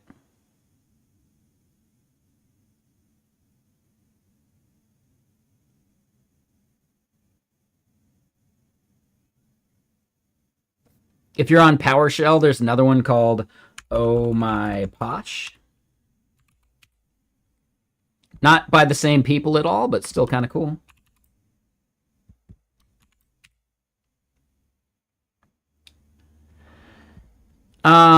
Doing an app image is really easy and works on any platform after. Yeah, I understand that, but then publishing to those platforms is work.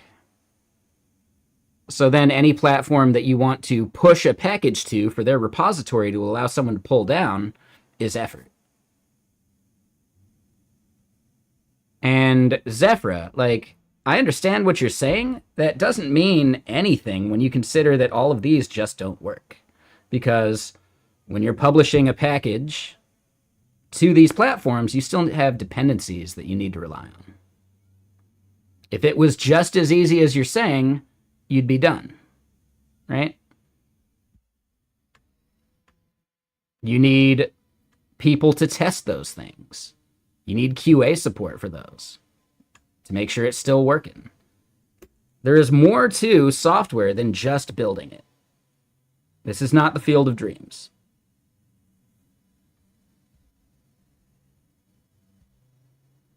All right? It's the difference between a program and a product.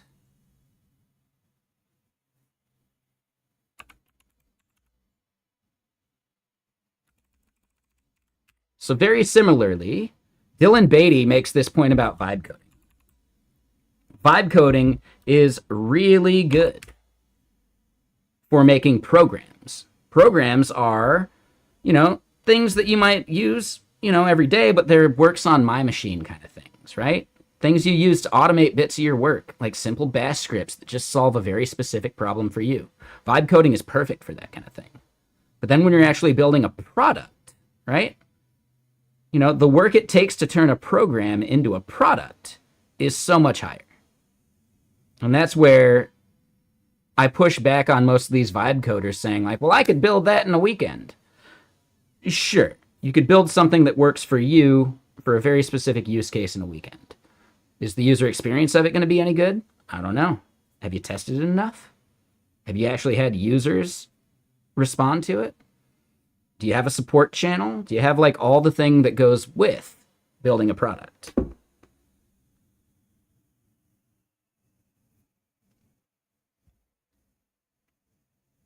Docker build and Docker run, that requires your users have Docker. So if you're okay with only shipping to 10% of your users, go for it.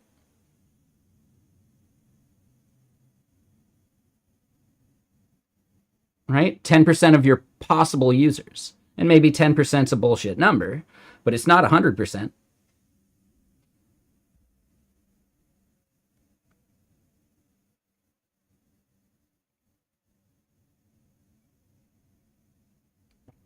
Yeah, exactly, iReal. Yep. I would much rather have a dev pad their estimates realistically than a dev say I could knock that out. Because setting up the expectation that you're going to knock it out and then you don't is way worse than setting the expectation that it'll take a while and maybe you get it done a little quicker. Right?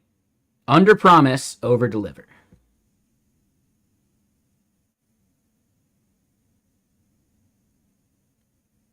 And that's something that you really only learn as you become more senior as a software dev. Take whatever estimate you're thinking in your head and easily double it, usually 2.5.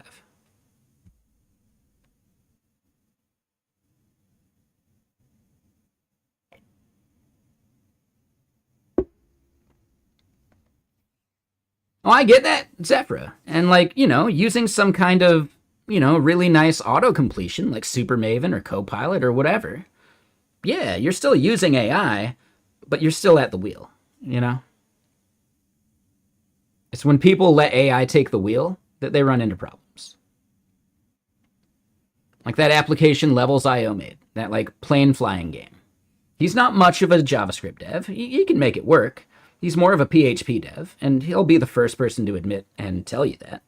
But he was able to build this game that allowed multiplayer stuff to happen using just JavaScript. Really fucking cool.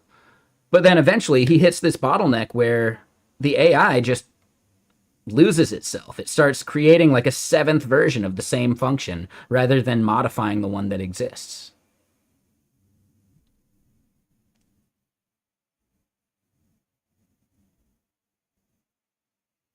Yeah, the moment you let AI fully take control, you lose that mental map. Right? That mental model of how this application is structured. If you're heading into a major legacy application, you're starting from just the thing that you're trying to solve. And then your knowledge of the code base branches out. But if you're using AI to do all that for you, your knowledge of that code base is so much smaller, right? The branches and the things that connect and all that. That mental model is just so much weaker. And AI doesn't maintain that mental model. It's fresh to it every single time. Every single prompt. You can build context, but it still just reassesses that context every single time.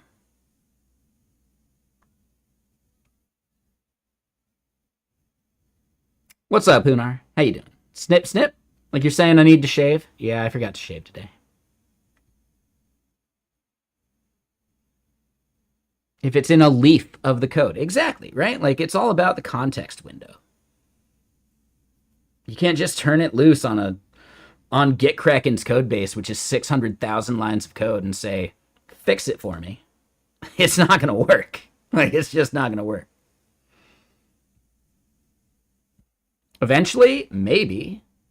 But as the memory capabilities and context windows of these LLMs catch up, so will the size of the applications that we have to deal with, right?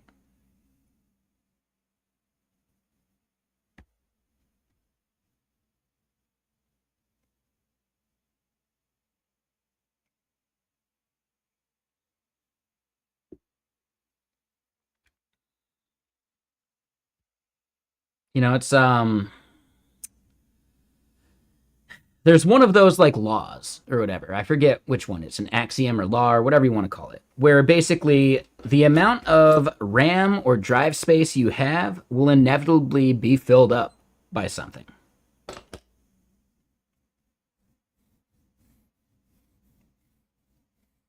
As your capability to process video faster increases, the complexity of that video increases too.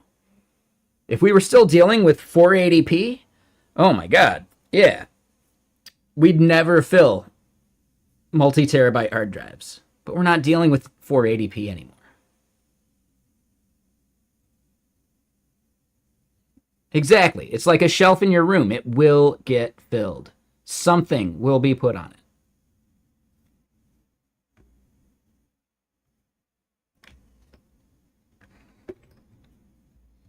So yeah, I think a lot of these conversations need to happen. They do get a little repetitive sometimes when you stream as often as I do. But I think the way that we got to it wasn't nearly as bad as the next person saying, just use AI for it, or just vibe code it. Why are you wasting time thinking about this? Just prompt it.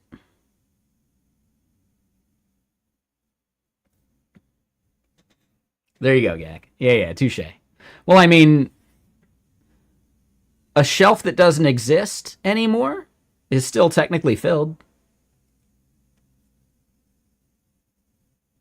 Right? 0 of 0.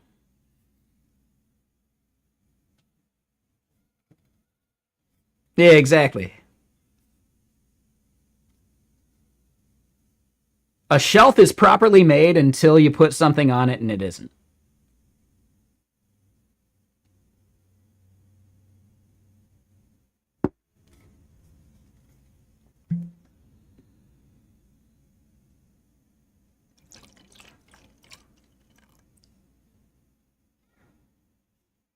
Yeah, Nori's Gak, thanks for hanging out. Thank you for the gifted subs. Off topic, you think, do I use Docker? In my day-to-day stuff, no. Generally, I will need to use Docker to ship this, but I don't need to use it right now. But shipping to production will be a Docker container. Yep.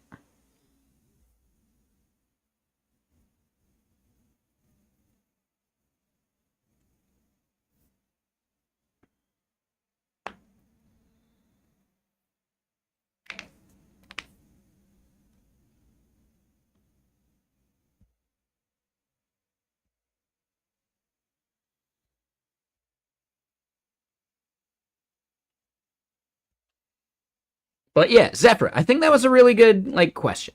Thank you for letting me shill GitKraken a little bit.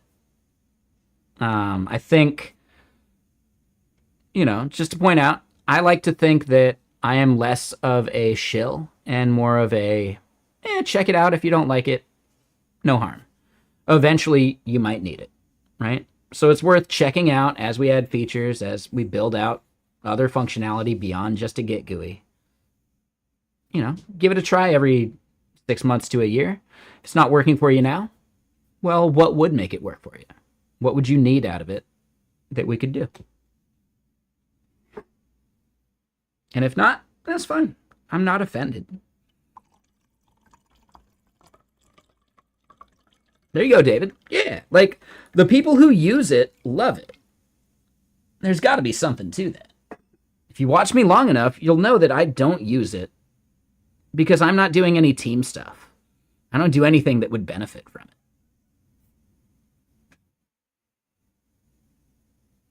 That's fine, Zephyra. I'd say if you want to join the Discord and maybe send me, like, Discord messages, you don't necessarily even have to be here to say that stuff.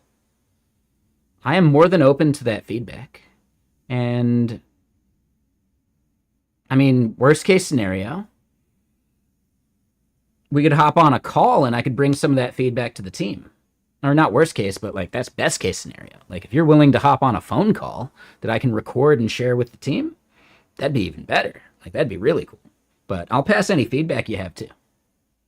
And yeah, conflict resolution. Sure, like, VS Code has decent conflict resolution. I've heard GitKraken's is even better. As a solo dev, I don't have conflicts. I don't have that as a problem. On a team, I have absolutely had conflicts, and I wish my coworkers that blew away my changes because they just accepted their side of the merge conflict every time without changing anything. I wish they were using something like GitKraken. I've had a coworker do that to me right before a demo.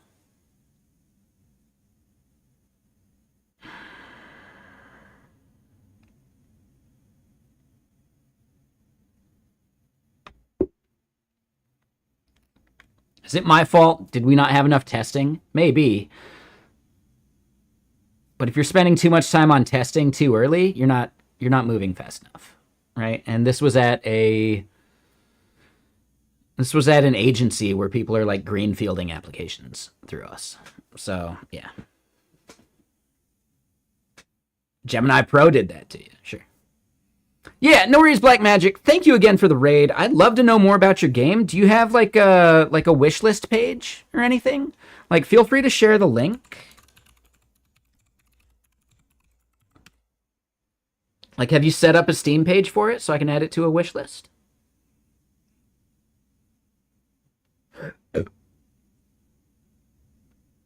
Okay, well, when you do, just let me know.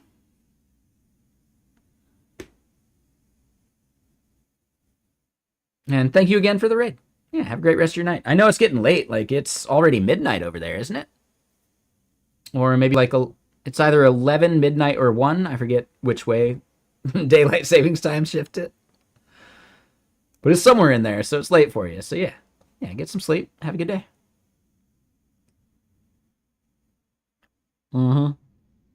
Exactly. It is midnight, so yeah, we're on, like, the full-on 8 hours. Okay, cool. There's, like, a period of time where they haven't done their daylight savings yet, but we've done ours, to where I think it's then 9 hours different, but it could be 7. I just forget which way that shifts. And maybe it's like, it's twice a year, so at one point in the year, it's like 7. At the other point in the year, it's 9 for like 2 or 3 weeks. But in general, it's 8.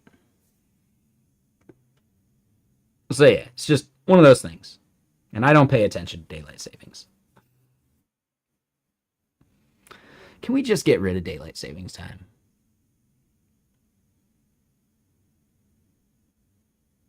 Zephyra, it's... And am I saying your name right, too? Feels right. But let me know. It's 1 a.m. in France, and you're coding. Yep. But the weekend is at the end of the day, so all good.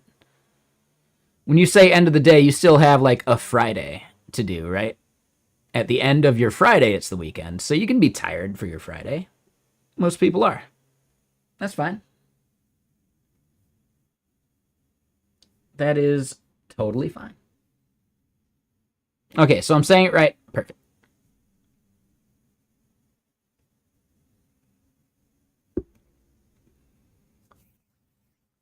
All right, so for everyone curious about what we're building, yep, I talked about it a little bit, but I may not have mentioned it after Maya did her raid.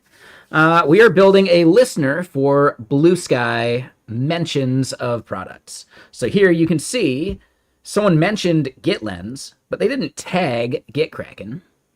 So if I didn't have this product working, we never would have seen that. And I wouldn't have been able to retweet them and thank them for doing it and all that stuff. And I wouldn't have been able to share it with the rest of the team.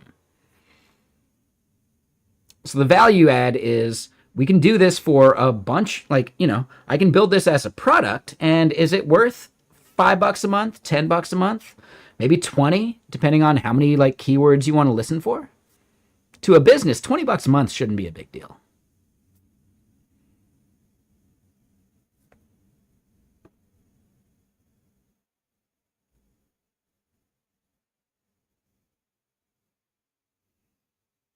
So the idea is I want to build this not just for Blue Sky, eventually Lobsters, Hacker News, Reddit. And could I eventually build this up to a business that makes $1 or $2 grand a month? Yeah. Is it going to be FU money? No. And we swear here. I don't know why I didn't swear there. But you know what I mean, right? Am I going to be able to retire on this? No, but if I can build a few of these style of applications, yeah, it's whiskey money. Exactly. It's save up enough per year and do a snowboard trip money kind of thing, right? Or invest it and make that money work for me money. I think there's a lot of value to it.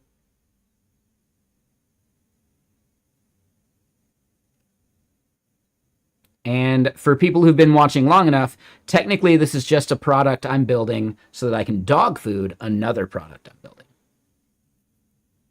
And that product, I think, that one could be the FU money product. Maybe, maybe not. Like if Black Mage ends up doing, you know, like cosmetics or like microtransaction stuff, boom. Right? Like that is what Walter, which we need to rename. I don't remember. I don't know what the name will be exactly yet, but I got some domains locked down. Like, you know, we'll see.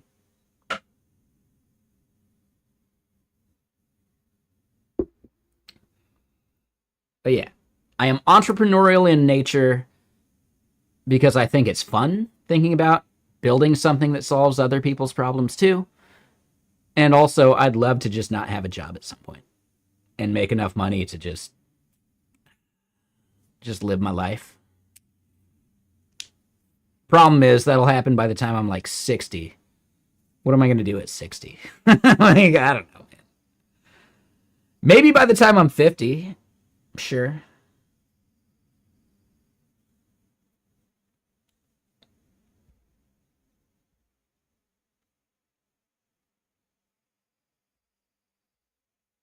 But I got so much stuff I want to build in general that not having to have a job would be nice.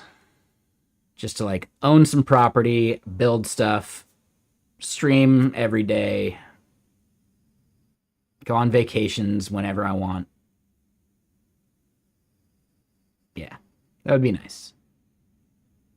Yeah, I think that's most people's dream, right? Nobody dreams of having a 9-to-5 job. People dream of having a 9-to-5 job they like, but not like the job part isn't the dream. It's, well, I need a job to survive. Could I do it at least something I enjoy doing?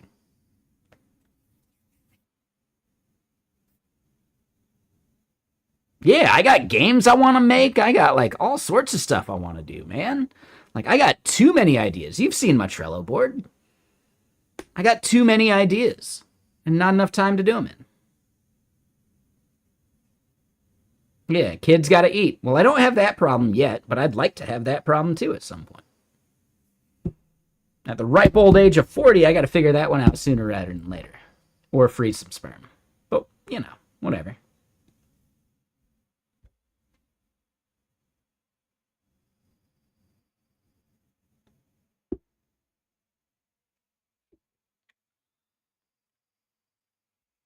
So yeah, anyway, the exact task we're working on for everyone watching, chilling, hanging out, we just got email delivery working. So yeah, over here in Gorilla, we see these like verify ownership of this email. Could we fine tune the email? Absolutely, but that part less important. Now we want to deal with inviting users to an organization and sending that email and making sure that process works, which we can totally do.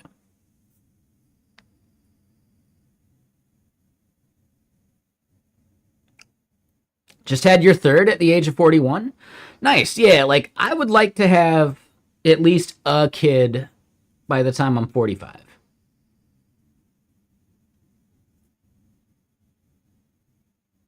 Does that mean I'll be like the old dad when they're in school? Sure. My dad was the old dad too. It's fine. Now I was from his second marriage. So he had kids when he was younger. But yeah, no, he was the old dad when I was a kid. And it's fine.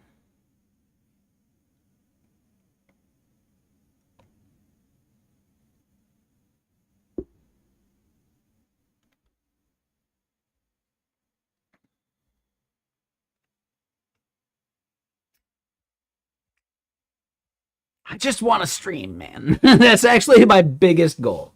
I just want to be able to stream as much as I want, building side projects and hanging out with y'all. I know that sounds crazy, right? And I got it right now. Like I kind of totally got that as a developer advocate, but I still have like work stuff I got to like think about and do. And I'd rather do that for my own side projects at some point.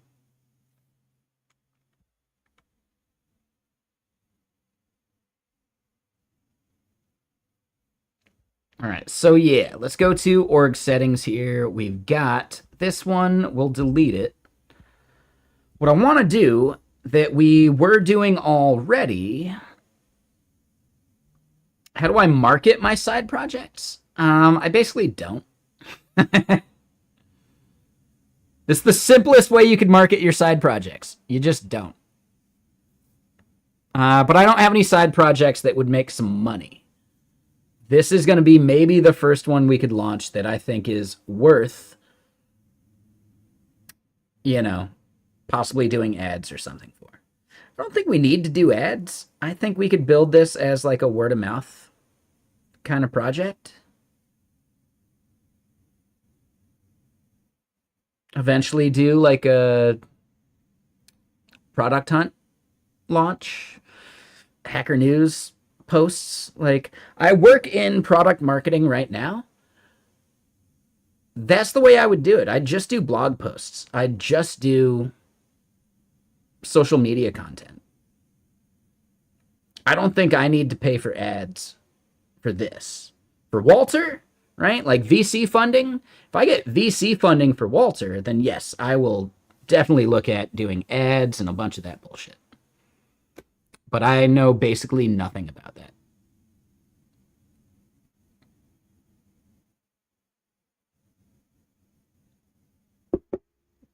Like, I've been in a Get Kraken ad. Like, I recorded the video and did that part.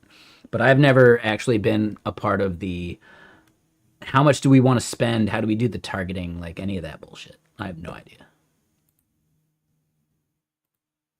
But as far as like organic content goes, like, yeah, just make social media posts, go on podcasts, like, yeah, make blog posts, like all this stuff. Give talks at conferences. I can do all that. Oh, dude, I can totally do all that. The main thing is I'm giving a talk at Cascadia JS about listening to the ATProto Firehose is as easy as a WebSocket. That's the name of the talk, something like that. This project is something I could totally build on that.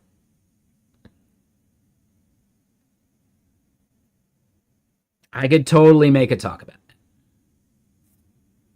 Like, I could add a shill of this. I'll double check with the organizers if it's okay if I just do a quick thing. If not, I'll just talk to people at the conference about it, right?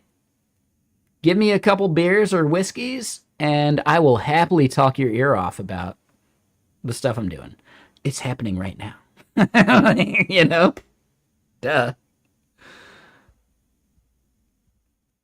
Duh.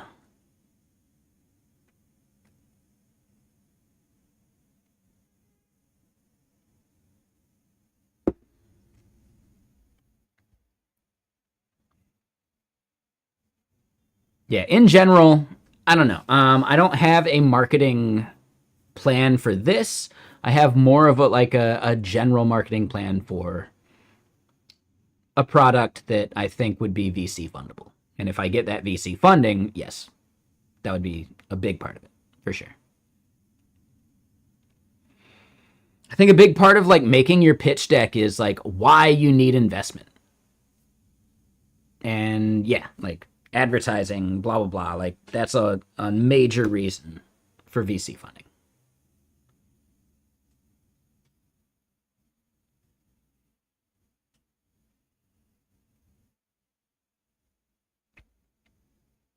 The part I'm worried about is if I get accepted to something like Y Combinator or shit, there's another one I kept in close reference. Neo Accelerator. Like there's a bunch of them I'd consider. Not a bunch. There's like 3 or 4 accelerators that I think are the move. I would happily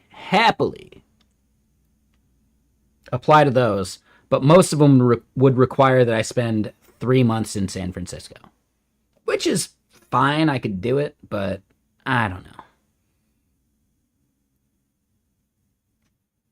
I need to be profitable first.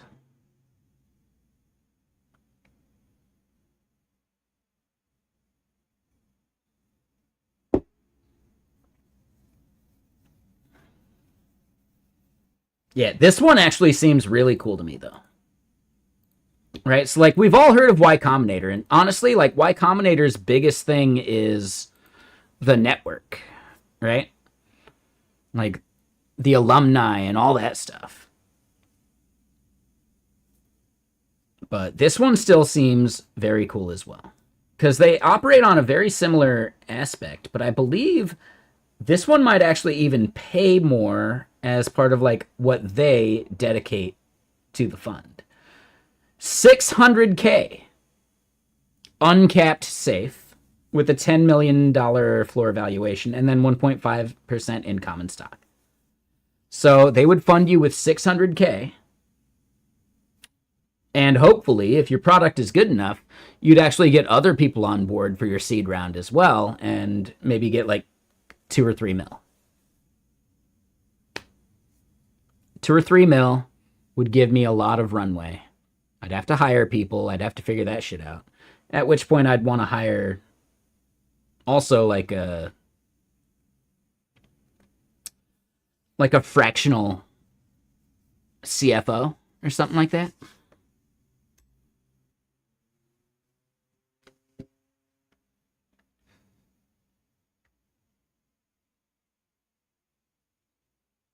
Because I'm not like the detail-oriented person that knows exactly when every single like tax filing deadline's happening. LegalZoom helps with that. Another company I'm using helps with that. But man, I need someone who's like way more detail-oriented. Like, I live in the clouds, you know? It's a totally different like mentality. So yeah, eventually I need like a co-founder or a fractional CFO or something like that.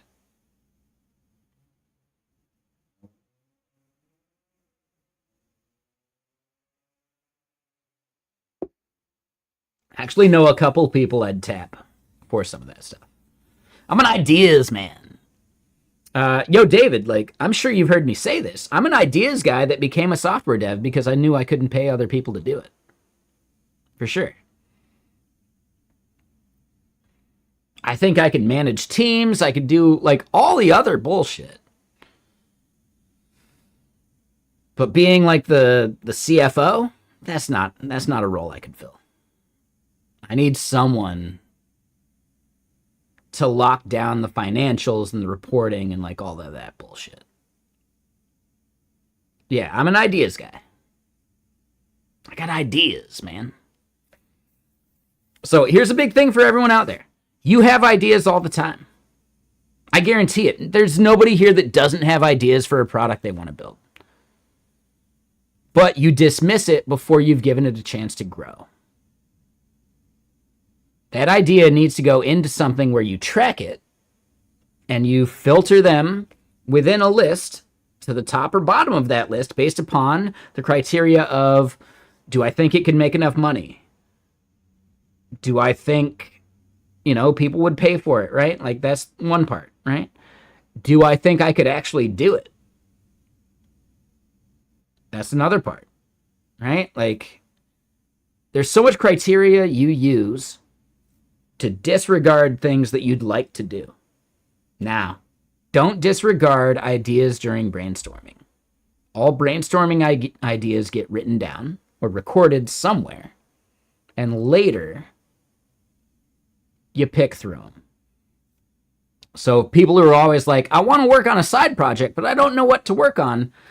Well, you already fucked up weeks ago, months ago, because you didn't write down every idea you've had since when you probably should have started writing down ideas yet.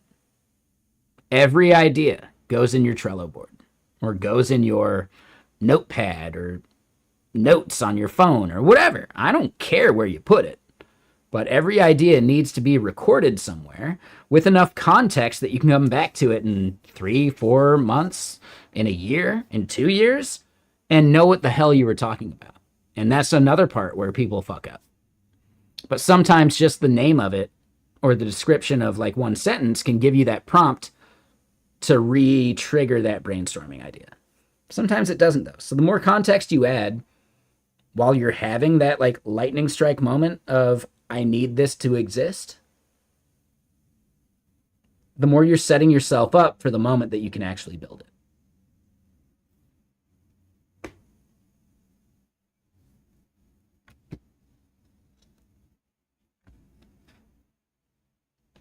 And real quick, I missed a bunch of follows. So, Zephra, thank you. Turtle Boy, Lucky Pants BG, and Shamilo.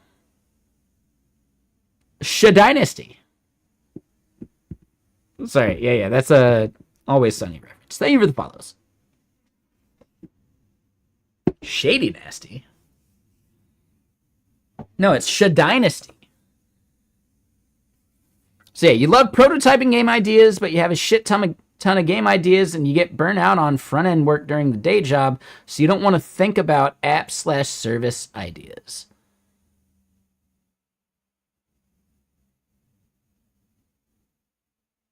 Ooh, Shamilo. We probably do need a CMG oof command. Interesting.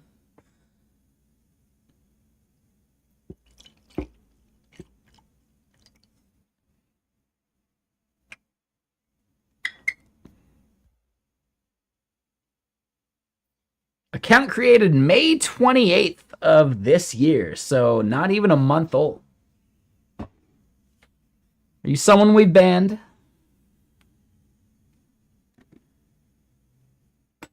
As long as you're cool and you recognize why it happened, we're okay. Maybe not. I don't know.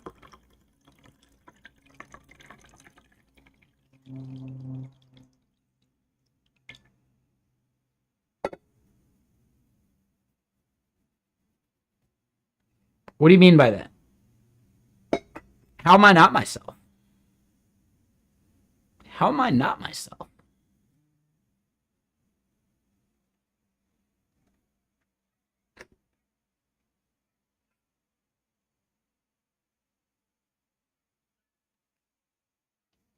Now, is there someone else that does CMG as their initials?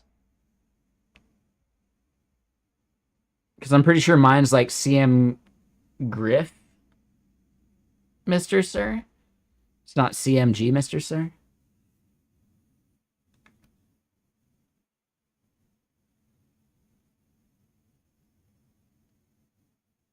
Okay.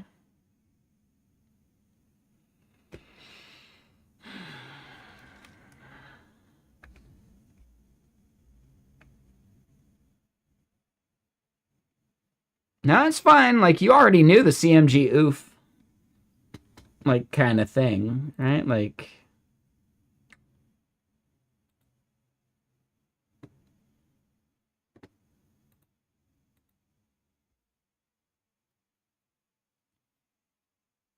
you've got a brand new account. There's something a little suspect, but as long as you're cool, we can be cool, and it's fine.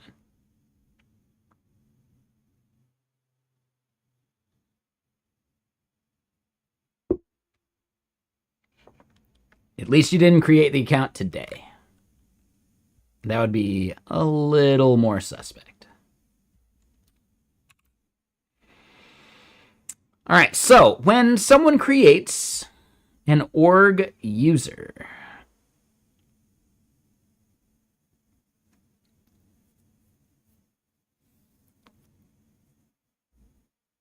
okay. Yeah, we'll leave it at that. I'm pressing X to doubt at least a little bit. I'm not mashing it, though. So, all right.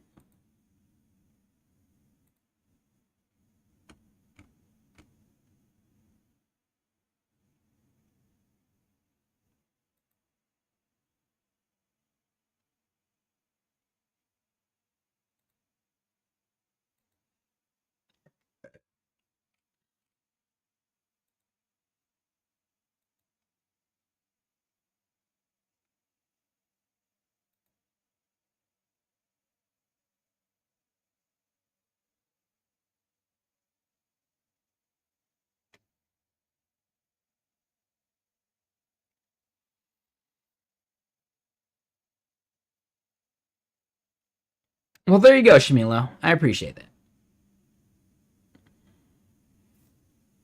This is a great place to practice speaking.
All right. Anyway, so what's everyone up to?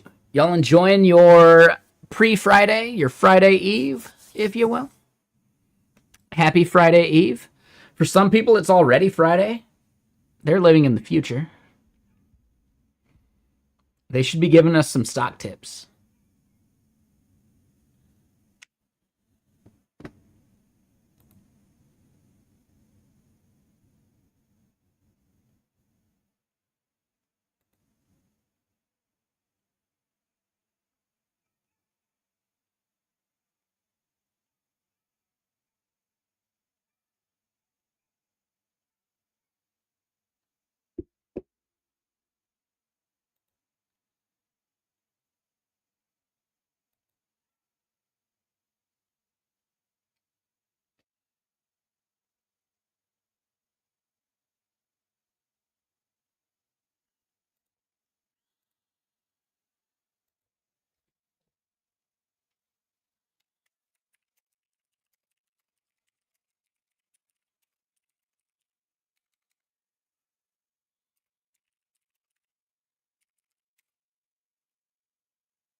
All right. Anyway.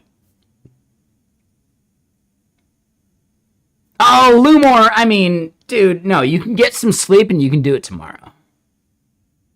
Just saying. Appreciate you. Like, thanks for the lurk. You can leave the tab going, but sleep is important. Sleep is massively important. Oh. Interesting. Okay. Well, there you go. Was it basically between side project and some game? If so, what was the game you were considering that the side project beat? I'm about to finish Avowed. I think I'm on like the last, like, probably half hour of Avowed. I've got maybe like an hour or two left of Expedition 33.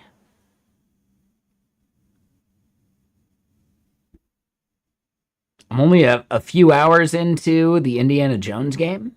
That one's really good. Oh my god, I wasn't expecting to like the Indiana Jones game nearly as much as I do right now. Like, that game's amazing. That game is really good.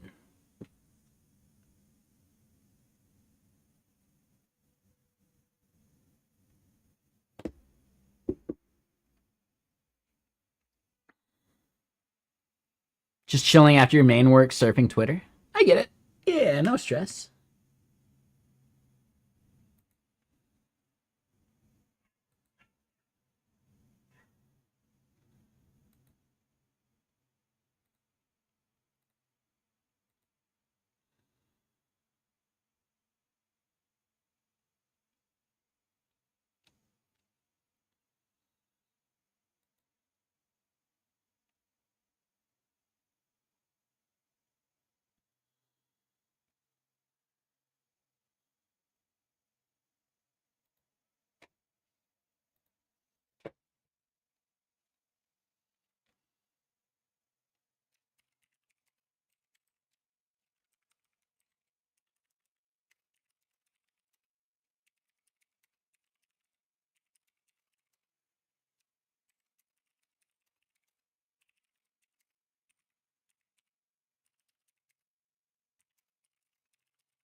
All right, so yeah. Back to the thing we're actually doing. We need to send an email. We should probably do the timeout thing there.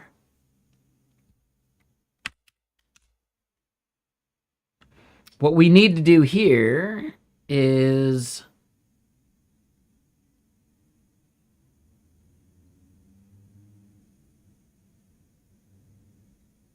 it's in notification controller. There's this chunk of logic, in create here, where we're looking at the rate limited value, and no, hold on, it's this part, this chunk.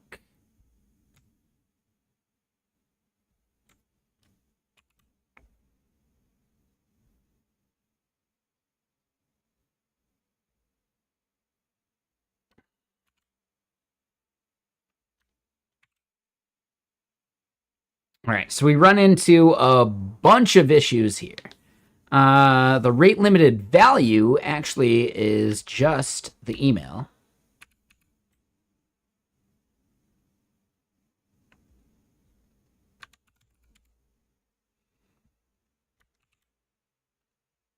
All right, so then notification.org ID, we should have the org, somewhere in here. Yeah, org ID is just that.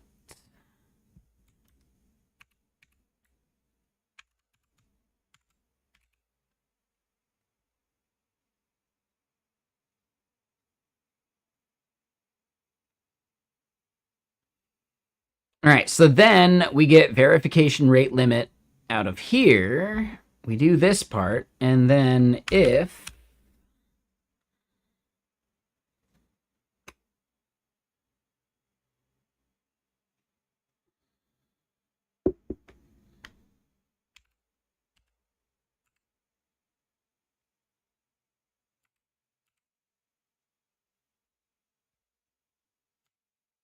we don't do an else,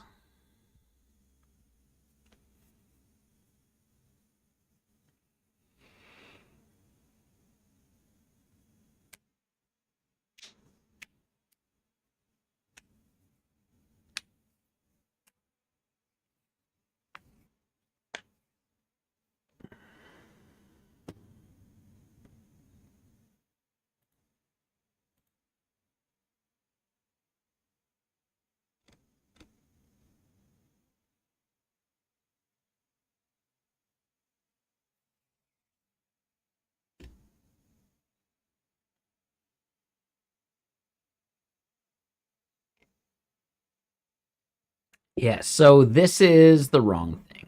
This is not that. This is dot accept. Oh, dot team invite. There we go.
Done.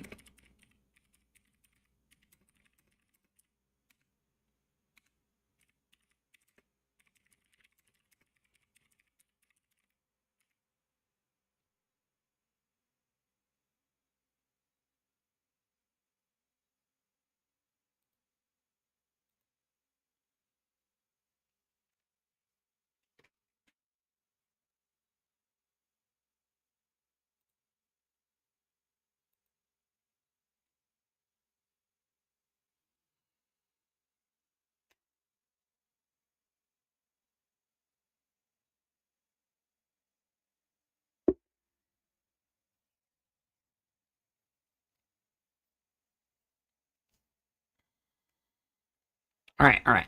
So hold on. Before I get too deep into this part, yes, we need to make the team invite thing work. Dot data team invite. We save, and then, yeah, that's like the totally wrong thing because we're not passing the right props. So let me go pee. I will be right back, and I will see you in a sec. Oh, I need to pour more water, too. BRB, one sec.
Okay, I'm back.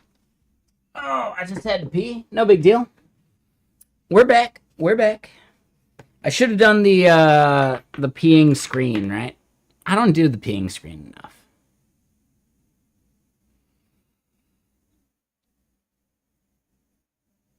It is Monokai. Yeah, you're totally right, Nada.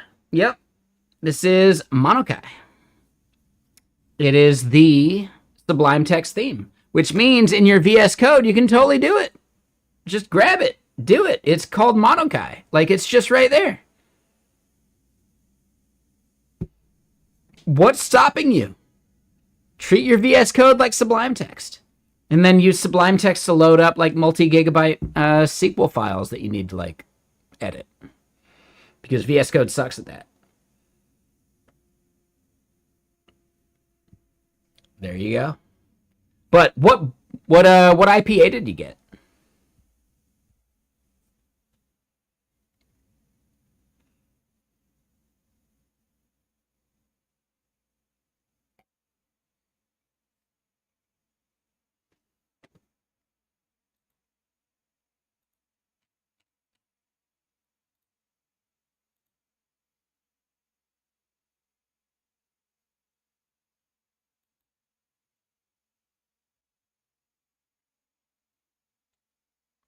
No. So it's Monokai. I think that was just a typo. That might have just been their memory, like not recognizing it or something. But no, it's Monokai. That's the name. So again, Nada, it's Monokai with an N, not the L.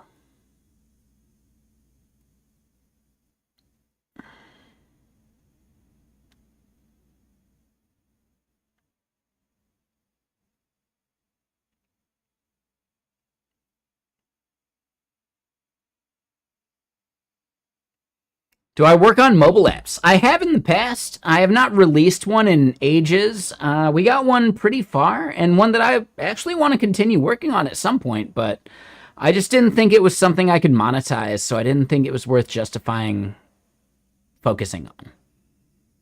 Me Election is a mobile app that I still think has value, but I would actually want to do it as a web application these days.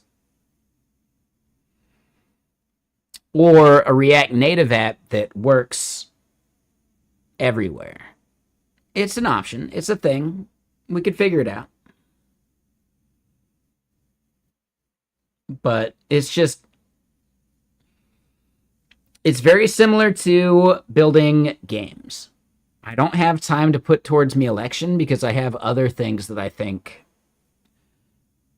could make me enough money to where I don't need a job, so I have time to work on these other things. Yeah, React Native Web does kind of suck. At which point I'd have to basically build out the front end completely separately as a web application, and then at that point, like, well, why not just do the web application? And then if people want to install it as an app on their home screen, they can do that, right? If I just make a fully responsive web app, then I solve both problems, you know? They aren't right now, Naj, but you're not wrong.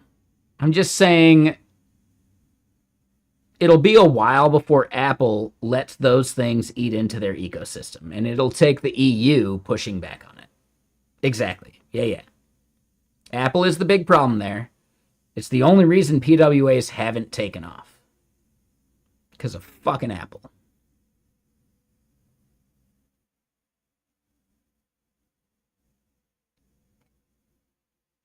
Shahrukh, you want to stream working on mobile apps? You totally should. Yeah, absolutely.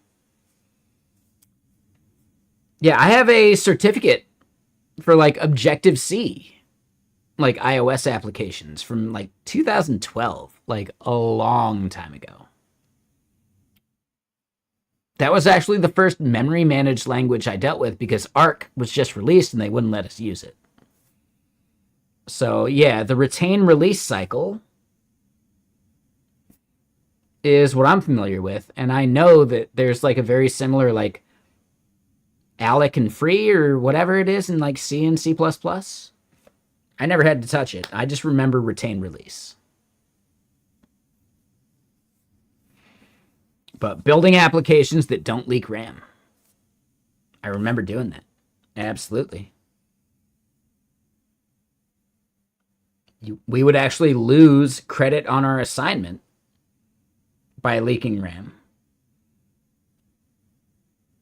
And I got my iOS and macOS certificate on a PC. I remoted into a remote Mac. Malik and free. There you go. New and delete. Ooh, so hold on. Is new and delete like a C++ thing? I feel like Malik and free is like the C version of it, right?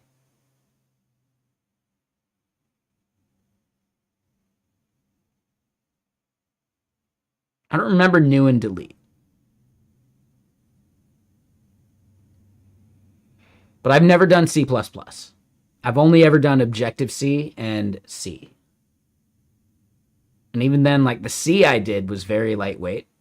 I was just bringing it into an Objective-C application, right? Which you can do.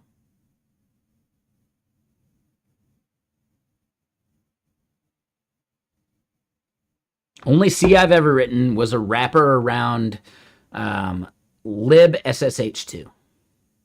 Because I wanted to make like a text editor where you could modify a text file from your phone and ship it to production.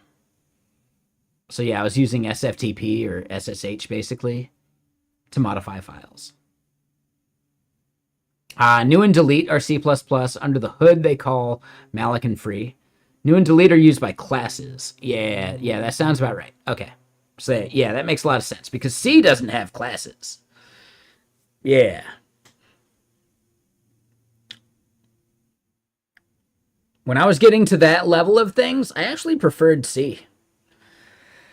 There was a point at which I was like, oh, do I need to bring in Boost? And like all that C++ bullshit and then make some wrappers for some of their stuff. And now instead I just use pure C for the things I actually needed. And it worked. Like I totally made an app to like edit code while you're out on the golf course. But then I realized like, what is the use case for that? I don't want to edit code when I'm out on the golf course. The golf course is my place away from that fucking code.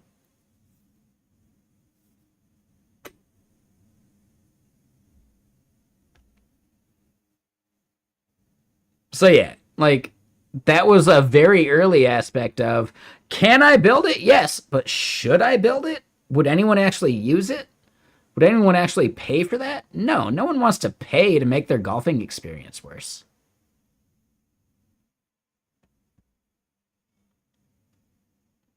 Editing code from your phone? That sounds like a really shitty experience.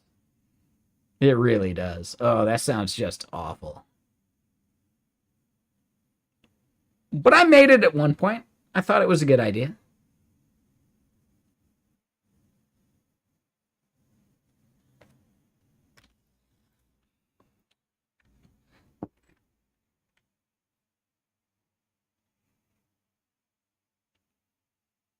Ooh, yeah, I don't know. I would assume Boost actually has a lot of value. But I just never needed it for the things I did. Like, Boost does so much. If you're writing C++ code, Boost is probably like the equivalent of like the standard library you need. Maybe, yeah, Boost as just bindings for Python. Make your Python shit more performant by calling out to Boost. Yeah, I could see that. That's actually a really good use case, actually. Now, I think Boost is one of those things that is older school and maybe not necessarily the right way anymore, but 10 to 15 years ago, Boost was the right way to go. C++ has a standard lib, but it doesn't go as deep as Boost does. Or at least it didn't back then, right? The standard library of C++ may have massively changed. I don't know. I haven't written C++ pretty much ever.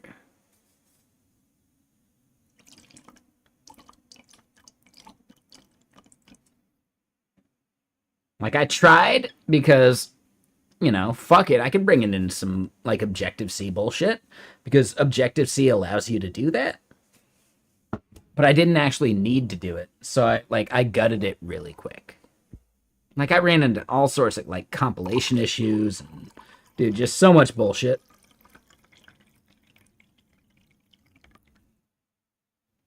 So yes, I would just simply say C++'s standard library was not up to par at some point, and Boost tried to fill in those gaps.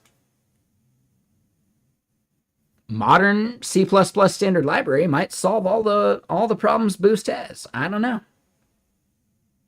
I'm not sure. I'm not a C++ dev. I don't know. There were some very specific things I needed, though.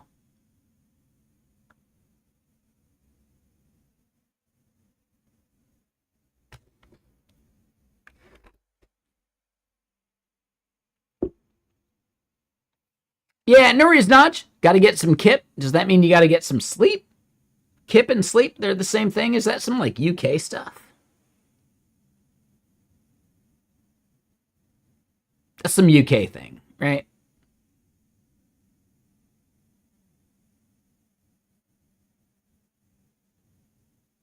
Okay, kip equals sleep. Are you in the UK?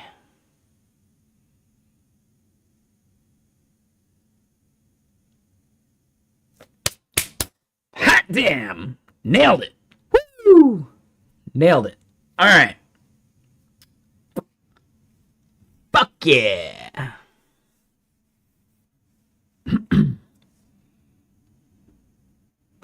$10 points to CM Griffin. Yeah, for sure. I feel really good about that. Yeah, have a good night. We'll see you soon. We got a really nice Friday looking at us tomorrow. See you tomorrow. If not, no worries. It's fine. You know me. Still the same old C. Just smoking that weed. Not right now, but yeah, mainly.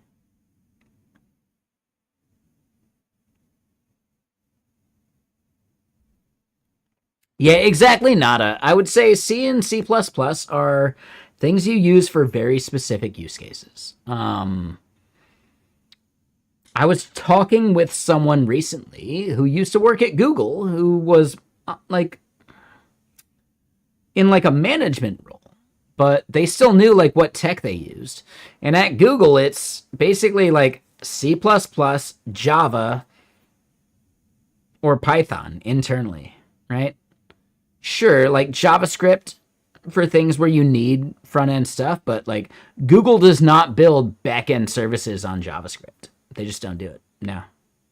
There is zero like Node.js services at Google, right?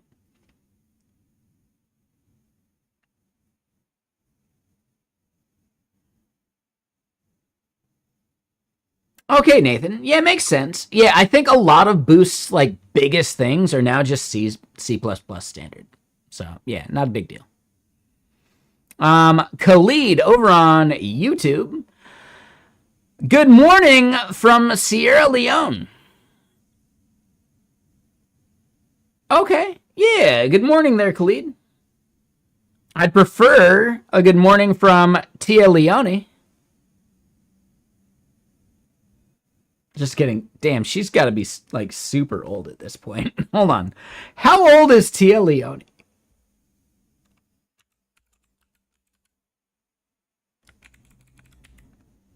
Maybe it's Taya. There's no way that's a recent photo.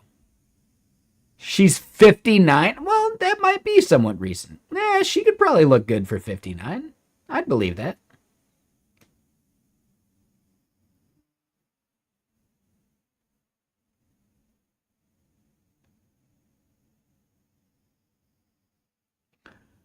Oh, she was married to David Duchovny, and now she's like married to Tim Daly. And Tim Daly, that doesn't look like him at all, but he's the dude from Wings. He's the dude from Wings.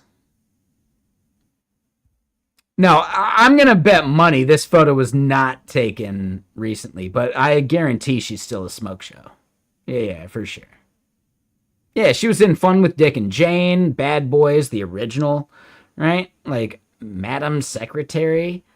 But again, she's 59. There's no way that photo's from this year. They do look a little AI gen, don't they? But I'm willing to bet money this photo was taken before AI gen was a big thing.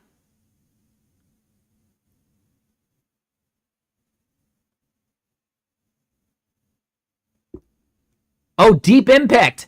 See, here's the thing. Damn, Johnhua, you're actually calling me out. I never saw Deep Impact from start to finish. I think I maybe saw the last 15 minutes at some point.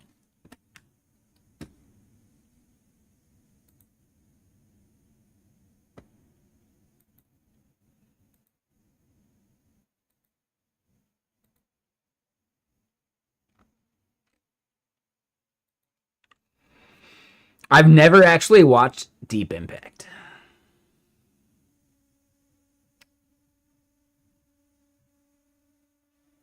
I saw Armageddon in the theater.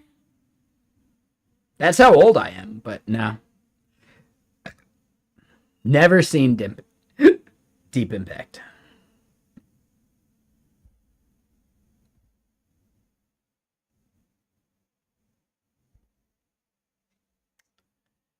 Twim movie effect? Wait, what does twim mean? Oh, you mean twin, right? Just because characters there. Yeah, when two movies release at the same time because the two studios were competing with each other. Yeah, Armageddon was like the blockbuster, and Deep Impact was the one that the other studio was like, well, we could make it too. Yeah. That twin movie effect is huge. Right? Armageddon, Deep Impact are like the big ones, but what was it? Volcano, Dante's Peak? I've never actually watched Dante's Peak from start to finish, but I've seen Volcano.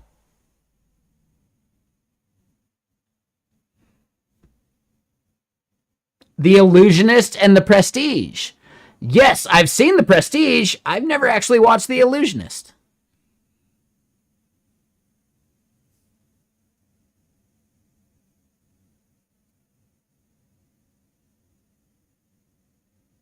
Is The Illusionist actually that good? Oh, shit. Yeah, I need to watch it, but man. Just saying, The Prestige is. Dude, it's a fucking amazing film. It's like a masterclass in misleading you. It's got David Bowie in it, you know?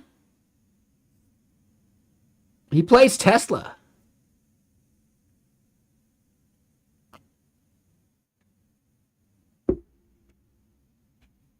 It's on Tubi? Yeah, it may be on Tubi, but it's not something I can watch and actually get work done to. So we could watch it on Sunday.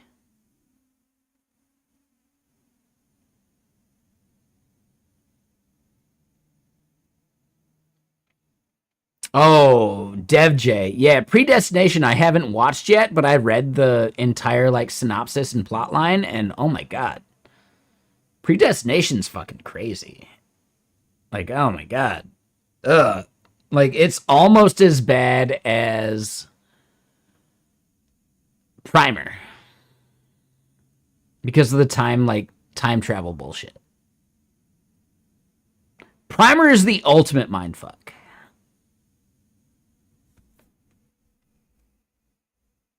Hold on. If you guys haven't seen it. SKCD plot timeline. Movie narrative charts. Here we go. They knew what I was looking for. They knew exactly what I wanted here. Right? So yeah, Lord of the Rings. You can actually like do some of this and like recognize how the film starts and how it goes and how the narratives flow and like the characters that get introduced and all that shit. Star Wars, right? Like, you know, the individual characters and like the duels and like other things. Like, oh my god. Then there's Jurassic Park, which has its own, like, awesomeness. Cool, right? And then there's 12 Angry Men. It's just 12 people in a room. And then finally there's Primer, which is just a bunch of fucking bullshit. If you can figure it out, you're better than me. And then let's do the overlay. In the Lord of the Rings map, up and down correspond loosely to northwest and southeast, respectively, right? Because the majority of the film of Lord of the Rings is actually, like, geographically driven, right? The further we get towards the end, the further we are towards the southeast. Yeah, The Prestige is a masterpiece. It's a fantastic film. What I'm getting at is, like, The Prestige is closer to this than a bunch of other shit. Right? All these films are linear.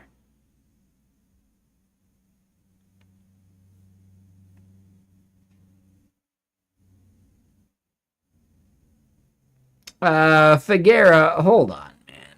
That sounds rough. Memento, yeah.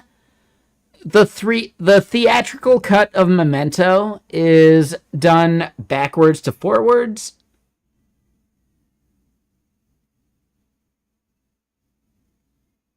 But it's actually still pretty linear. If you look at it from, like, a viewer's perspective, it does this, like, forward and back a little bit, which is nice. But it doesn't do this, like, right? So it's more of just, like, it's like a forward and back kind of thing. So it's a ping pong, or, you know, yo-yo, or whatever you want to call it.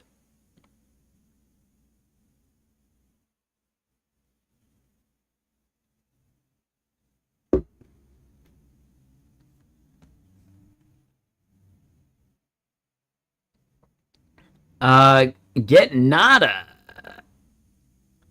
Matrix versus Equilibrium? Dude, totally not the same thing at all. I push back on those two. Equilibrium borrowed the aesthetic of the Matrix for a plotline that was basically 1984.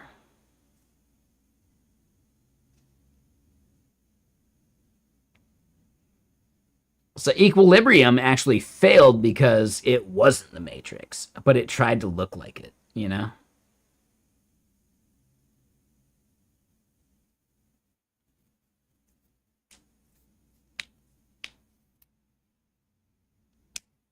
At its basest model, Equilibrium is basically 1984 with fictional kung fu. Yes, exactly.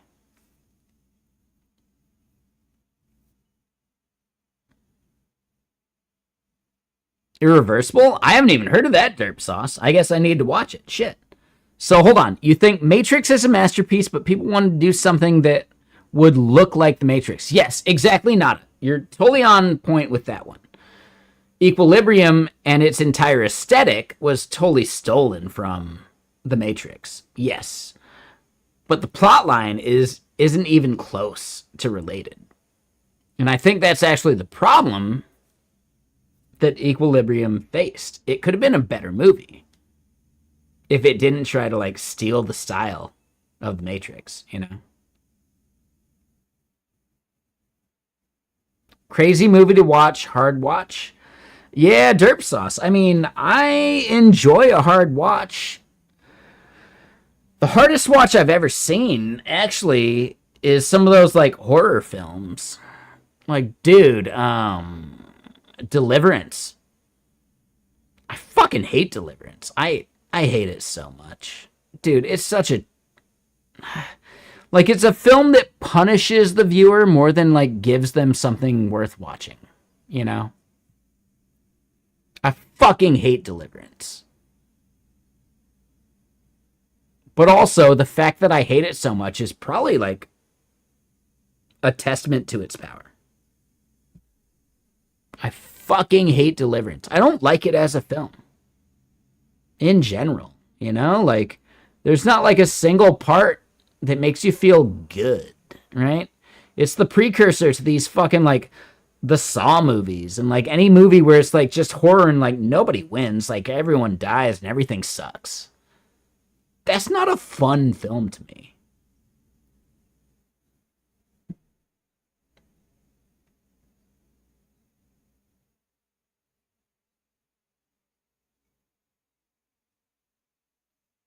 And again, nada. What I'm pointing out is they shouldn't even be comparable.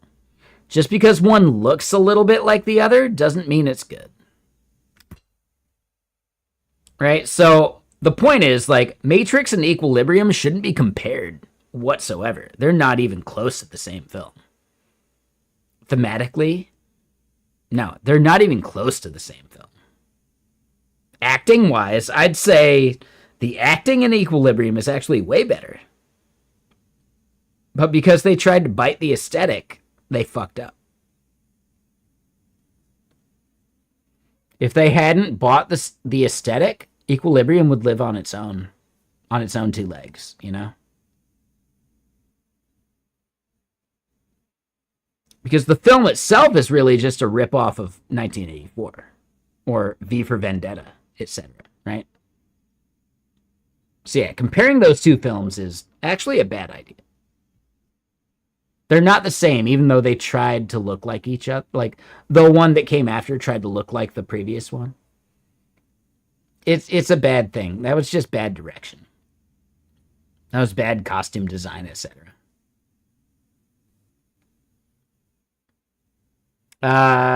Saw is just mainstream torture porn, and I know what you mean by that.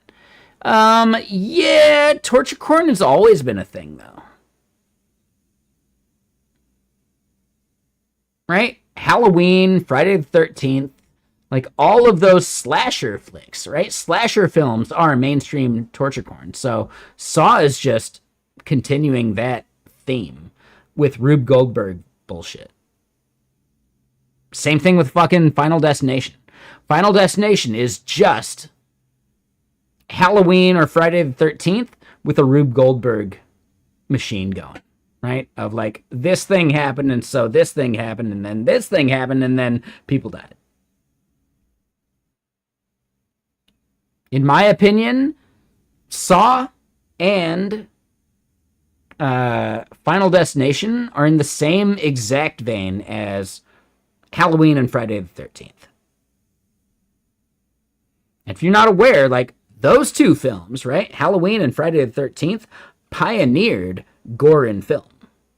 Right? Every single other movie that came after, right? Like, what was it? Like Midnight Murder Train or whatever, right? Saw, what was the one where people are like traveling? Hostel, right? Like all those. It's just, yeah, it's literal like horror porn, but that's a genre that was created in the fucking 80s, you know?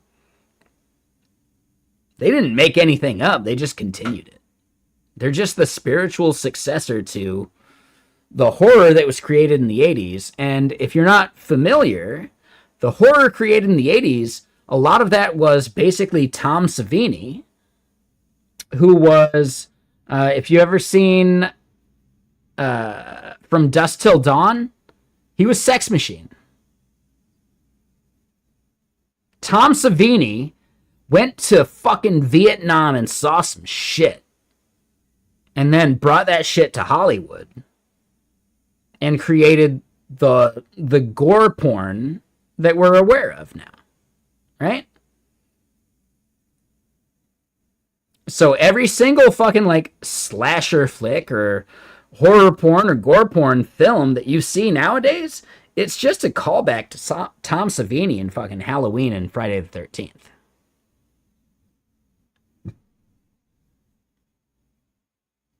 %. You guys don't know that, now you have the history, and now it should make sense, right? Because that dude knew some shit. He saw some shit. He'll never forget it, but you know what? It made him really good at creating some fake effects that were close enough to reality that, yeah, let's do it.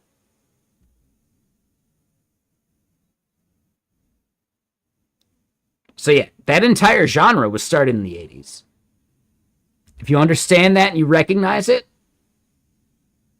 that's why that entire genre exists today.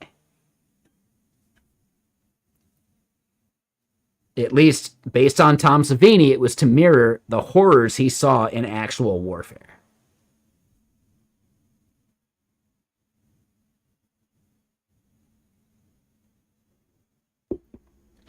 So yeah, I hope that context really does like help make those films more fun at least, right? Like to understand where they come from and why they exist is actually like powerful. That kind of history, like you can't fake that, right? You can't bullshit that.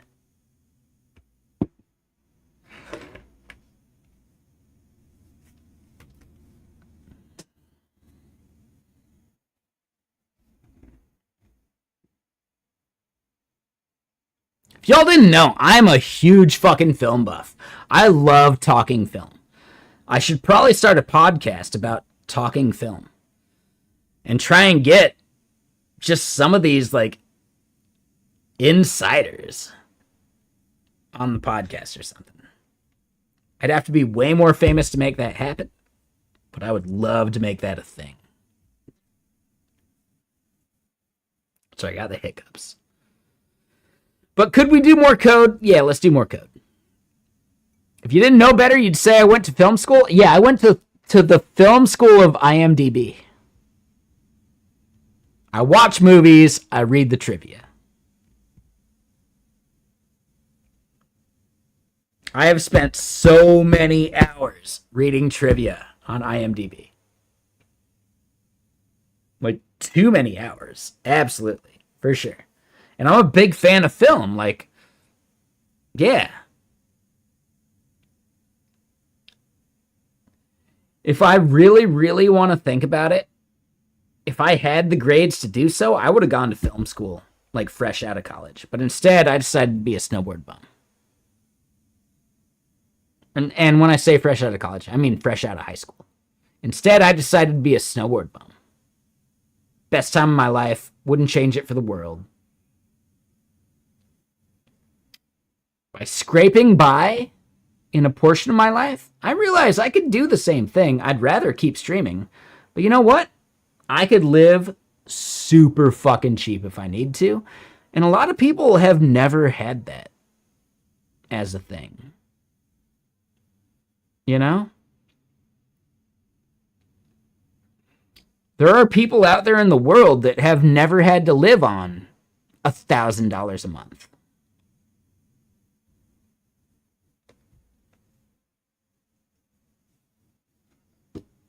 I'm not saying they're better or worse, but they lack perspective when it comes to being broke and what being broke actually feels like and what it means, you know? Which is why I don't mind paying taxes. I don't mind social assistance programs.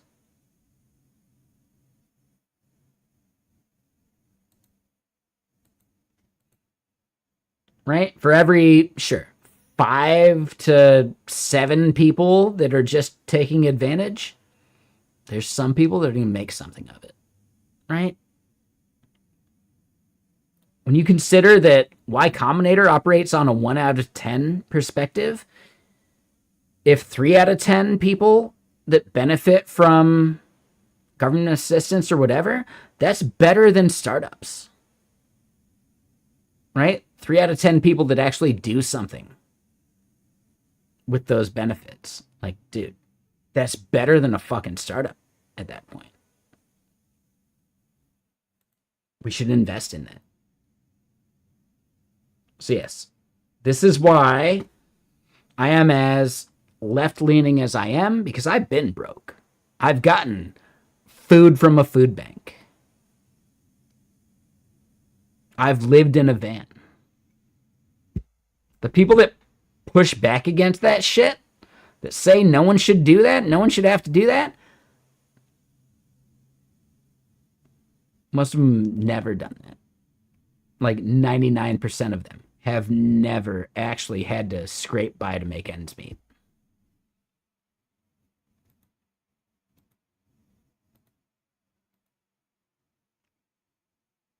So yeah, I don't want to get too political. I just did, but I don't want to steer the conversation too far that way.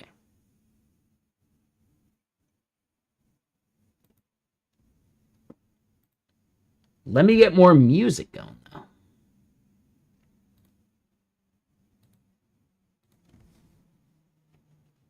But yes, a podcast just talking with random people that work in the industry. Like, what are some of like the coolest like side stories, like trivia you might have that's not on the IMDb? That would be super fun to actually like understand and witness. And I don't know, we could become like the source for some of that shit. That'd be cool. Yeah, no worries, Lumore. Yeah, we're taking our sweet time actually working on something. I get it. Some people really like when I rant. Some people don't. The ranting goes better on Fridays and Saturdays.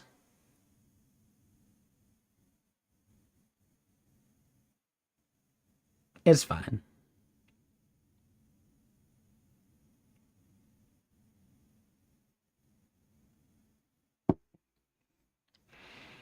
I get it, Figuera. Like, my biggest point is simply the people that have never had to worry lean right. The people that have lean left. It's actually like a really simple dichotomy there.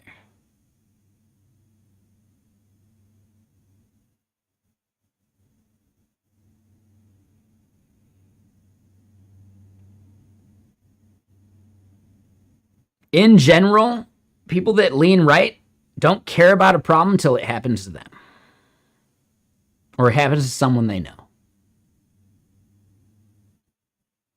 And that's just such a shitty way to live. It really is. Like, damn it. Do you not have any empathy for anyone outside of your circle?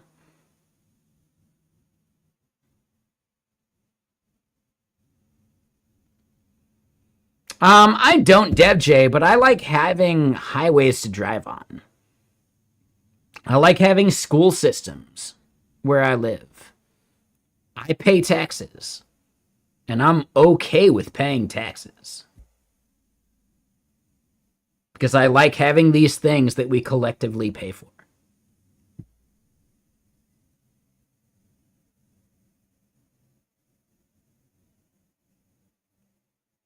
Yes, we should always be making it better for the next person, regardless of who that person is, what they look like, who they are. No, if you're asking that question of who they are, you're already fucking up because you're being a jerk about it.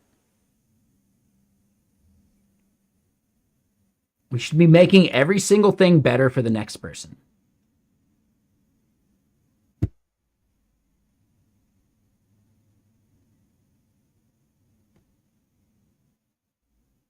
Not, I got mine, fuck you. Which is what really right-wing people feel. I got mine, fuck you. No, man. No. No. You only got yours because of the fucking infrastructure that was set up for it. Whether that's your family with a bunch of money or other programs that you made use of. Like the fucking dude from Coach. You ever see that show, Coach? Right? The main character asshole guy. I was on food stamps. I never asked for a handout. Motherfucker, the food stamps are the handout. You fucking right-wing douchebag. The food stamps were the handout. And you got them. And you used them. And you ate. And you're not dead and starving because of that shit. Are you really trying to deny that to other people now? That's fucking gross. Like, dude. Yeah, the fucking asshole that played Coach in the show Coach. Fuck that dude.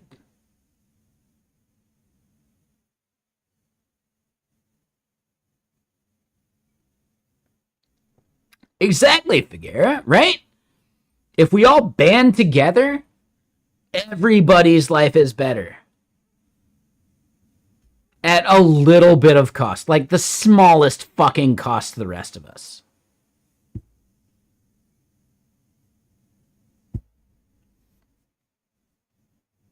Like at the absolute smallest cost to the rest of us. We can actually just all be better, you know? No, and I understand what you meant. I get it. It's just some people want to simply get theirs and fuck everyone else. Like, dude, that's the greediest fucking thing. And it's just crazy to me how many of these people pretend they're Christian. I don't want to get too religious. I don't want to get too political, but my God, the greediest people among us pretend they're fucking Christian without actually understanding what it means to be properly Christian. And that's the worst part. Me as an agnostic, I am more about the public well-being than people that call themselves Christian. That's fucking weird, dude. That's fucking weird. That is so goddamn weird. Like, literally. I use the phrase goddamn literally in this context. Because they don't even believe the shit they preach.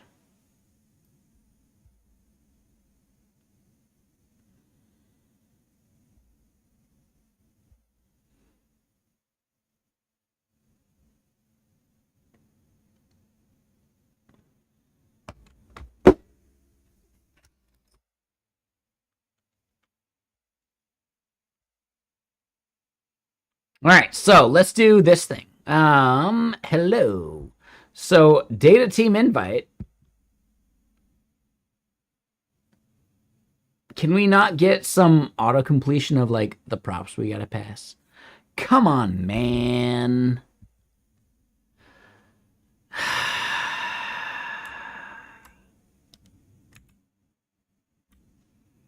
All right, so yeah, this is my biggest complaint against Elixir. I defined a function that returns an object, and the LSP should be able to figure that shit out. Right? Like, it knows the function signature, but I can hover it till the cows come home and nothing happens.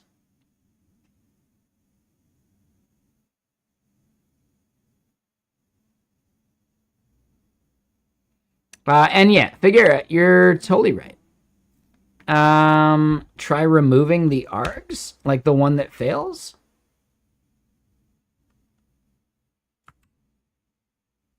If I tab complete it, okay. And check the arity matches, all right. And now, all right, so while, that's the biggest problem I have then, Brainless. When there is a bug in compilation, everything breaks.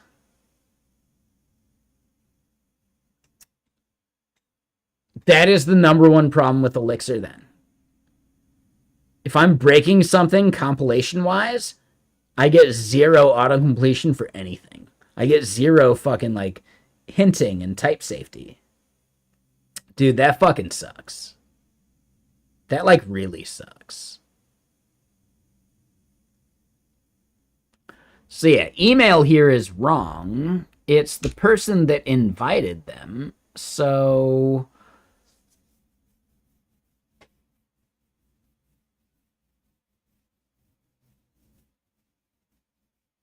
we need to do a fetch of the person that invited. Yeah. All right. Invited by ID.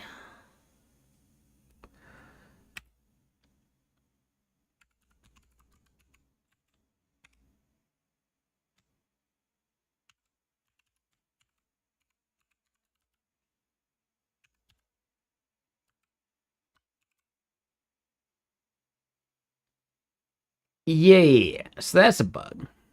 And hold on. Let me get back to it. Right? Like, I've been ranting for the past, like, hour or two. Let me at least get some code done. I know. I'm a bullshitter. We're going to bullshit a little bit more, but let's solve at least a small part of this. So invited by user.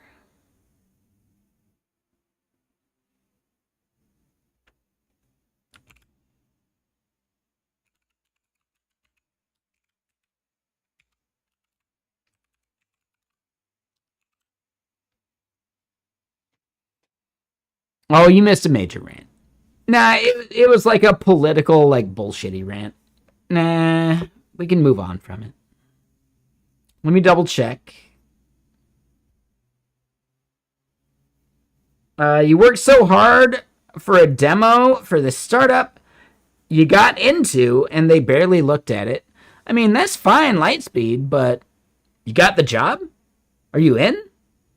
Are you collecting a paycheck? Like, they got your W-2 and all that shit? Fuck yeah, dude. Dude, who cares if they looked at it or not? You did it. They needed someone. You got the job. Dude, Lightspeed, I feel like you're looking at the negative of a really positive event.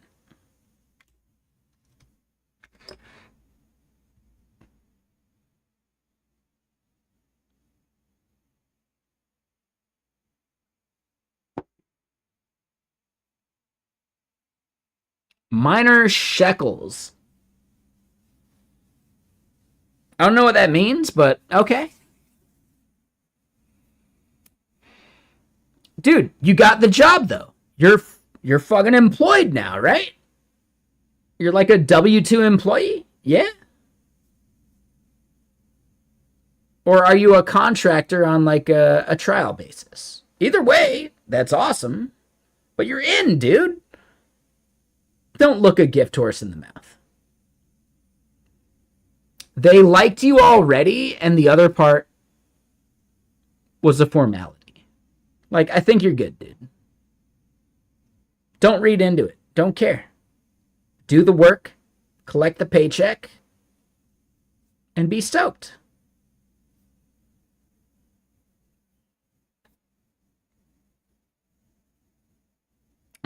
So it's just a freelance thing, but could it be a contract to hire? Is there a possibility there?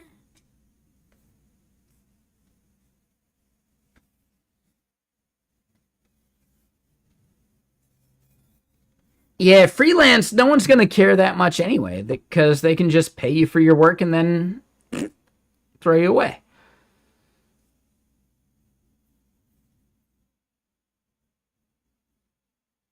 %7 equity in an idea that's not going to have anything. But, like, hold on. 7% equity?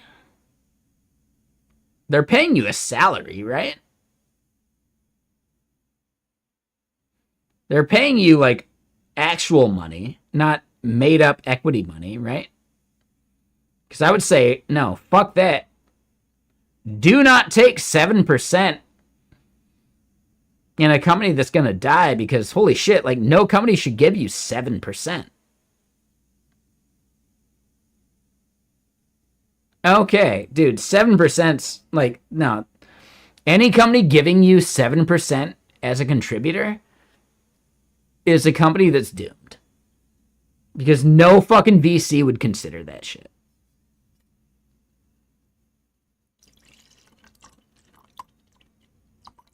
No proper VC would ever fund a company that has just a contributor getting 7%. Nah, man. That's a huge red flag, actually. If they were talking about like 1.5%, well, then maybe.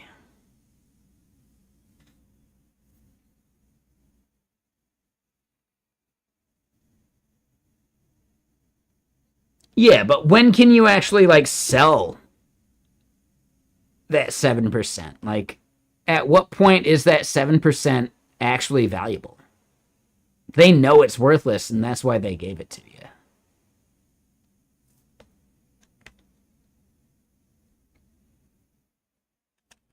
Mahad, we don't necessarily do that. We do have a Discord channel that you can do that with.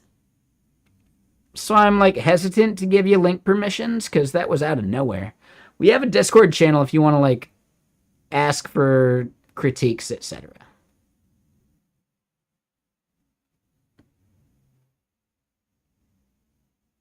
Canadian Bacon, you shouldn't be giving a contractor any equity. because they're a fucking contractor. You pay them what they're worth and they're done. If you're talking about like an early engineer, you're paying them a salary and equity, right? Contractors don't get equity. I would consider that a major red flag. No, if I'm a contractor, you pay me what I'm worth per hour, or I'm out. Like, nah, man. No. Any good contractor knows that shit's not worth it.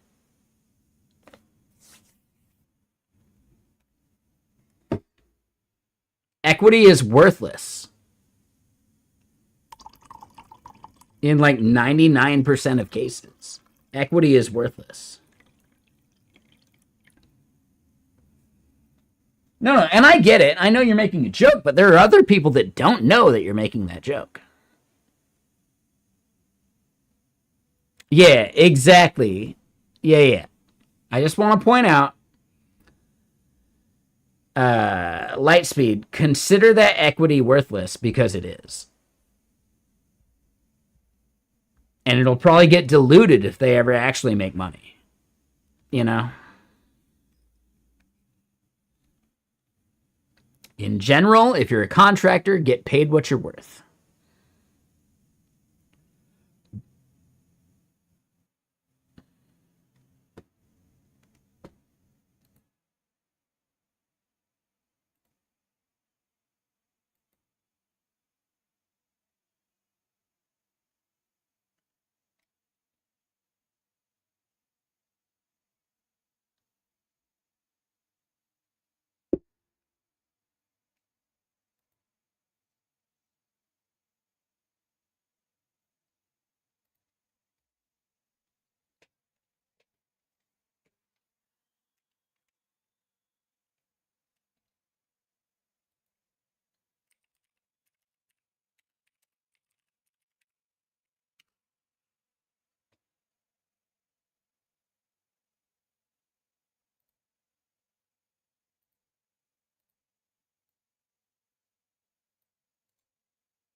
All right, so anyway, even mid-series startups, it's really hard to value and is often an L or at best break even. Yeah, like, here's the big thing, Canadian bacon. Y Combinator operates on a 10% success rate, and most VC does. For every 10 startups, 1 is worth them investing in. 3 might actually give them back what they put in. And the rest are a loss. But they bank on that 1 being a 10x or more. At which point they're making money, you know? Like, this is just pure, like, quantitative, like, bullshit, you know? It's like law of averages type bullshit.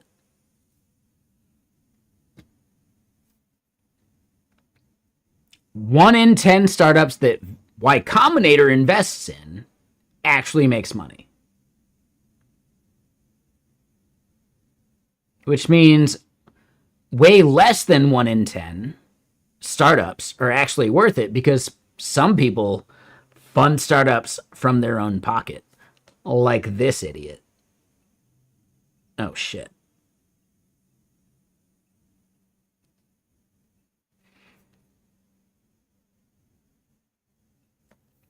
Which is why I'm very particular about my spend for all of this shit.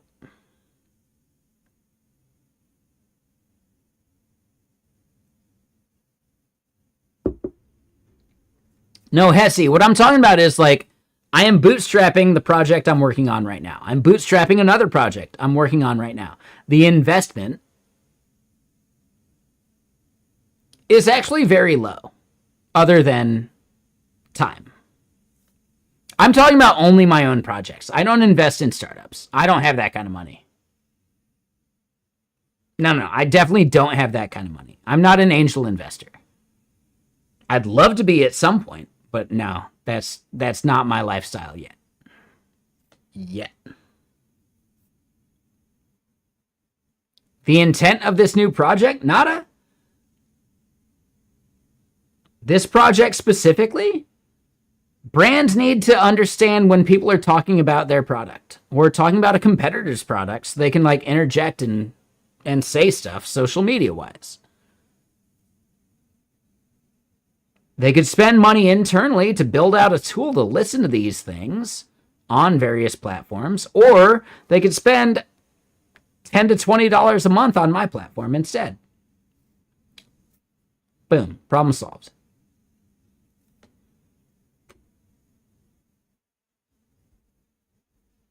So nada, yeah, you might have been away. If someone mentions GitLens at GitKraken, and yes, we got a bug because I got bugs right now. If someone mentions GitKraken, but they don't tag GitKraken, right? If they mention GitLens, yeah, GitLens doesn't have a Blue Sky account. GitKraken does. They won't tag GitKraken. They'll just do like a hashtag for GitLens. Can we see that hashtag and respond to it? Abso-fucking-lutely. Does it even need to be a hashtag? It could just be the word GitLens. And as a brand, we find value in that. We have a channel in our Slack for listening to Twitter mentions where they directly tag us. For Blue Sky, Lobsters, Hacker News, and Reddit, could we instead not even require a direct tag and then surface these events to our social media manager? Yes. And there's value to that. And would a brand pay $5 to $20 a month for it? Yes, absolutely. So I think there is somewhere like a $2,000 a month business in surfacing those events to a business, to multiple businesses, to many businesses. If I can make $2,000 a month off it, my infrastructure cost is probably going to be like a couple hundred. But $2,000 a month for me versus their $20 a month, for them to realize the value of paying an engineer to solve this problem for them internally, it's way more than $240 a year, right? And that's the entire power of software as a service.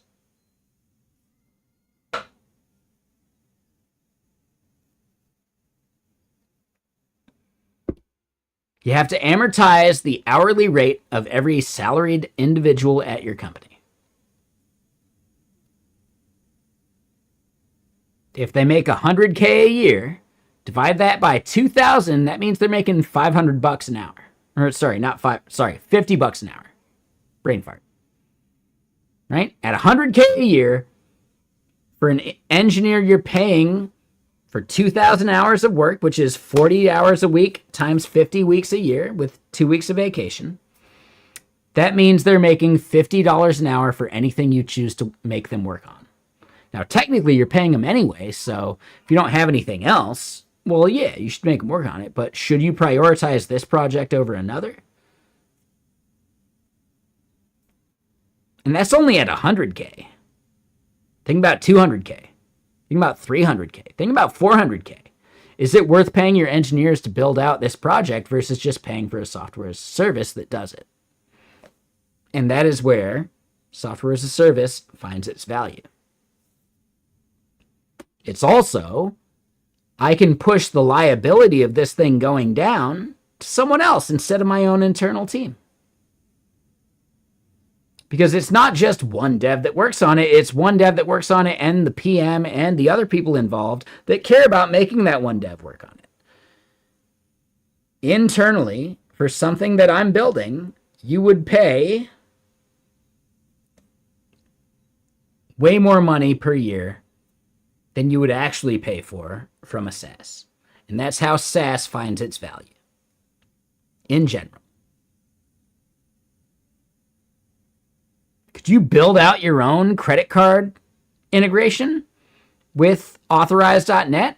Abso-fucking-lutely. Is it worth it compared to paying for Stripe? No, definitely not. In almost zero cases. When you get big enough, maybe.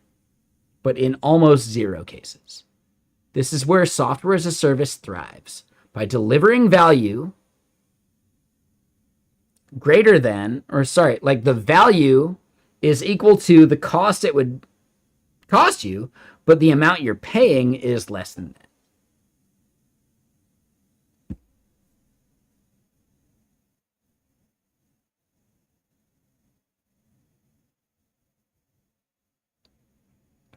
I hope every single person out there watching right now gets the gears turning. Like, what is another thing where if you quantify a software developer's hours and how much it costs per hour for them to build something, to maintain it, etc., how much is it worth paying them to do that versus just paying for a service? And could you build a service that solves that problem for less?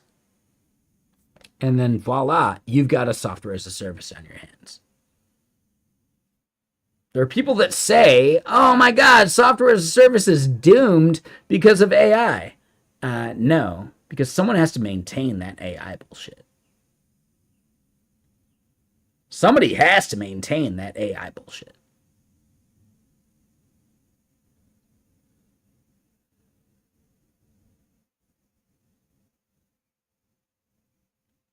So nada. I get that. I understand it. And I'm sorry for the accident. Man, that's a bummer. Damn. Yeah, that sucks, man. Yeah. Yeah, reading your full statement. Nah, that sucks, dude. And I would just simply say, like, find things that businesses would pay for because it costs them more to have an engineer internally do it.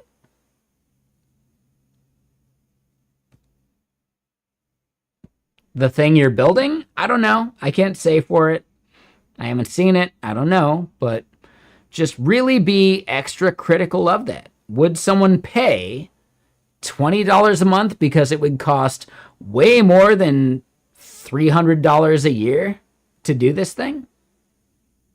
At which point you have a good business on your hands. You just need to market it that way. What is their return on investment? How much are they saving versus paying someone to do it? That's the entire fucking point of software as a service. So, up to you, Nada. I get it. Yeah, you got the IPA in you. Which IPA did you get, though? Come on, I don't remember you saying which IPA.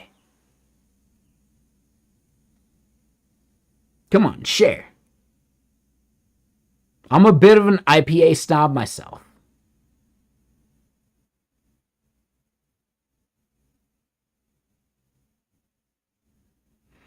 So the library is a way to return to the industry. Sure, I get it, but is there some other way you can build a product around it where, like, just consider Sentry. You can self-host Sentry. You can totally self-host Sentry. Yeah, it's open source. But at the end of the day, is maintaining that server and all the bullshit that comes with it worth more than just paying them? Probably not. That's the thing. So build a library, build some shit, open source or whatever, but solve a problem where it's not even worth someone else like paying to spin up your open source thing, right? Someone's time to do that. And you have value.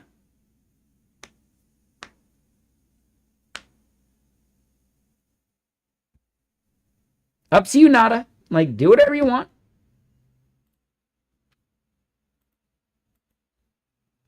I'm a little bit on like the ranting side of things right now, but you know, yeah, no, I got some shit I can fix.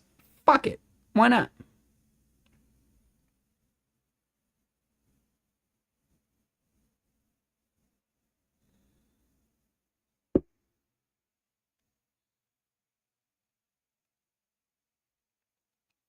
And yeah, man, I'm glad you have like a positive outlook.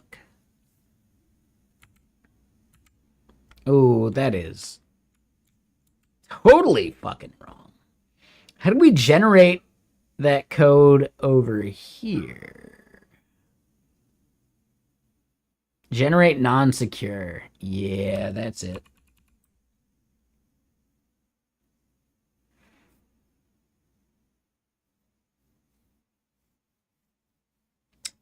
And again, yeah, no worries, nada. Like, I work on stuff. I will work on stuff as we're chatting, but I think the chat is more important. Like,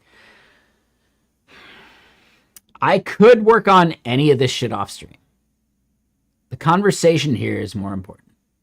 I just want to say, like, I understand that you want to build building blocks. How would you justify the cost to monetize building blocks? And, you know, you might build that and do your thing and then pivot to something that makes a business out of it. But you still offer like the product for free.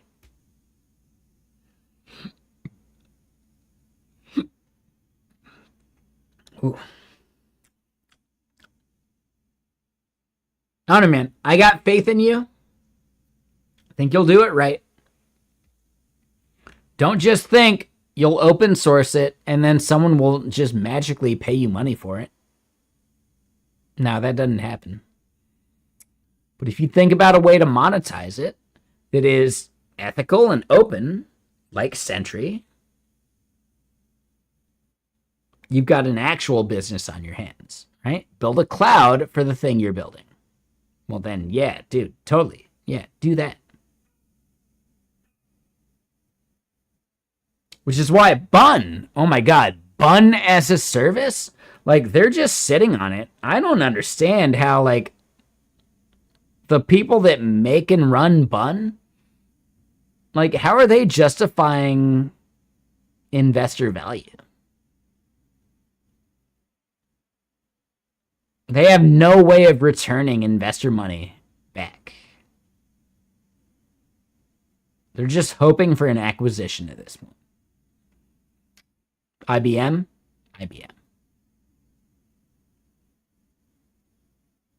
Their number one acquirer is IBM, for sure. IBM is where open source software goes to die, especially when they didn't have a monetization path, like Express.js.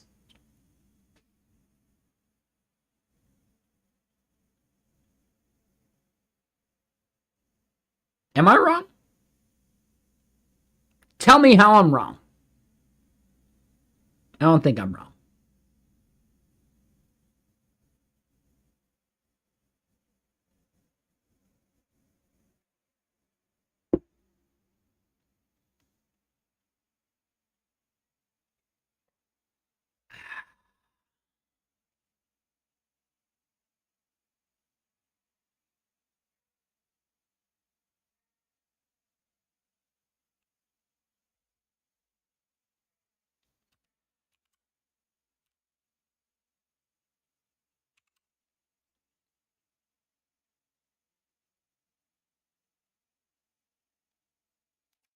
All right, so you have a strategy. You're thinking about it. And that's fine, nada. Yeah, all right, we're good. Yeah, no stress, man.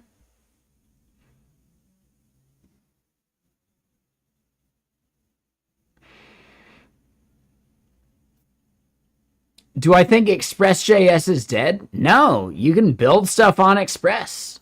What I'm getting at is it's just a building block now. There is way less value to Express compared to like higher level frameworks. In the same way that Connect is the thing that powers Express, if you didn't know that, right? But Connect is dead from the perspective of nobody directly consumes it anymore. Like, not a single person uses Connect directly. Maybe Nest.js or some of the other frameworks, but I don't know, man. Right? Why would they use Connect? Because I believe the standard library caught up. But Express is a wrapper around Connect. And yeah, IBM bought Express and Connect from TJ Holloway Chuck, and props to that dude for taking that fucking bank, taking that fucking check, and going and doing whatever the fuck he wanted. I have massive, massive respect for TJ.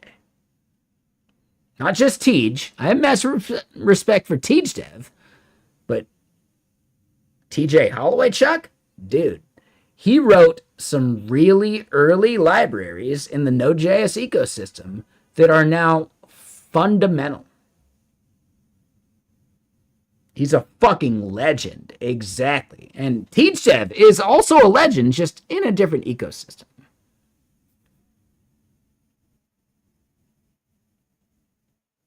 Y'all know that, right? Like, dude, the fact that Tej Dev streams doesn't diminish his impact on, dude, all sorts of shit. Like, it's really cool.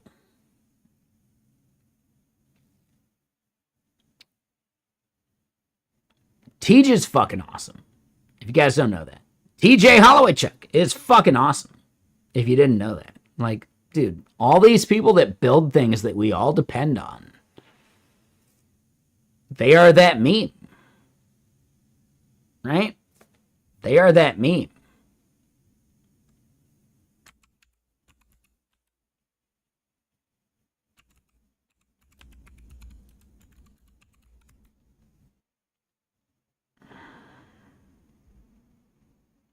This is it, isn't it? Right? A project some random person in Nebraska has been thanklessly maintaining since 2003. I believe Tej is one of those people. I believe TJ Holloway Chuck was one of those people, and he just cashed out, right? So now IBM is part of that. You know what? This is the industry. That's how that works. Build something that's so valuable that nobody wants to maintain their software without it, and then try and sell it to someone. Yeah, shout out to FFmpeg. Yes, exactly, dude. Shout out to Curl.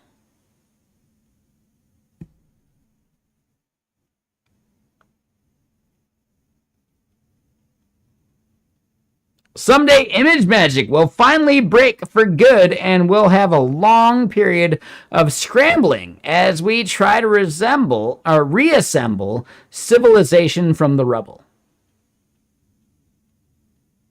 Right? So it's not just that. Like, dude, ImageMagick is one of those things even. Build something so fundamental that no one can live without it, and then sell it to fucking IBM. That's the fucking dream, isn't it? That's the dream. Come on, that's the dream. You sell it to IBM. IBM is where software goes to die in the right way. OpenSSH was having trouble getting funding. No, I don't remember that, but sounds about right.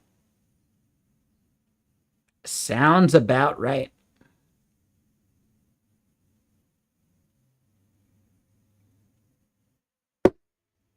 Eventually, they sell out to a company that the open source people fucking clutch their pearls about. But you know what? Open source people, what money did you donate? Nothing. So you have no room to complain. If I had a nickel for every time the open source people complained about a thing getting sold to a big company, I'd have a bunch of nickels. Doesn't mean I'd be a millionaire, but oh my God, way more nickels than I should have.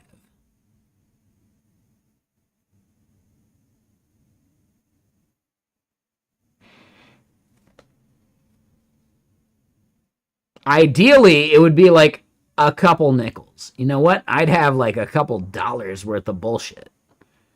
Because open source doesn't care about maintaining stuff. They just care when someone buys something that they weren't maintaining. You know? Like, at some point, do not fault the people that sell out. Fault the people that weren't putting in the effort.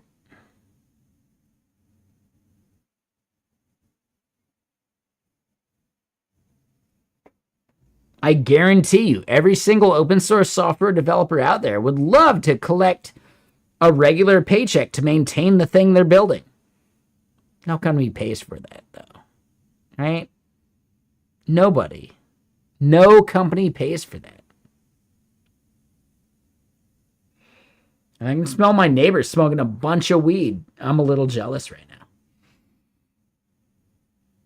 It smells pretty good, actually.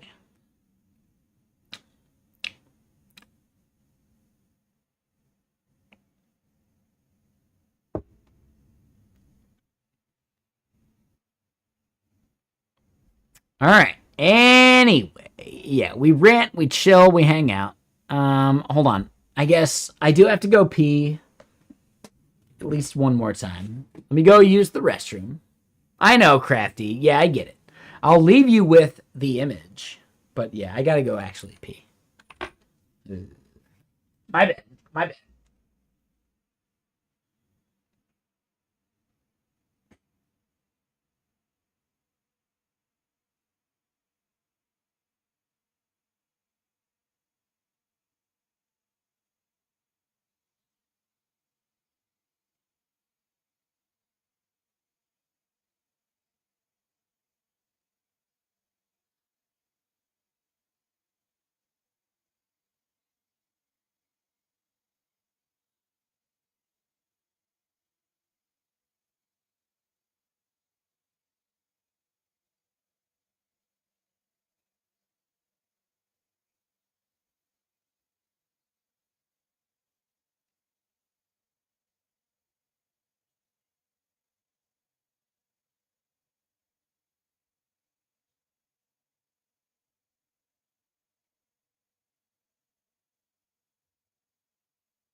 Alrighty then. How y'all doing? I know, besides the rants, are we having a good day? Yeah, I got a little political earlier. I think in the right way, because come on, man.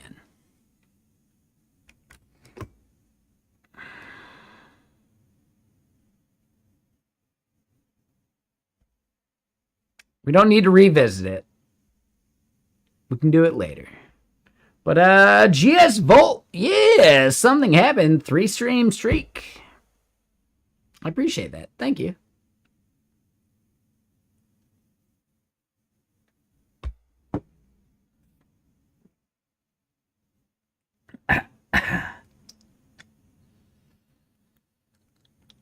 Ugh.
All right. Anyway, sorry. Miller High Life. Yeah. So hold on, Nada. What IPA are you drinking, man?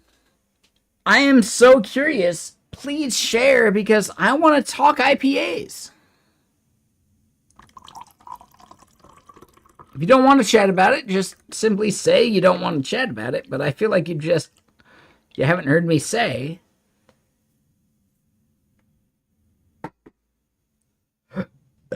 that I want to know.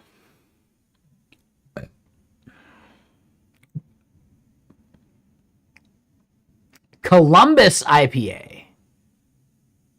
Ooh, in Ohio. I mean, yeah, Miller, you're just trying to stay hydrated. I get it.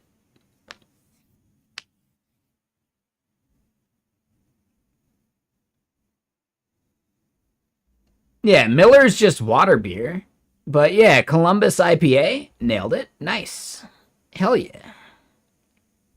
Yeah, nada. I'm really curious about the IPA, but if it does dox you where you're at because it's like a local IPA or something, then you don't have to do it.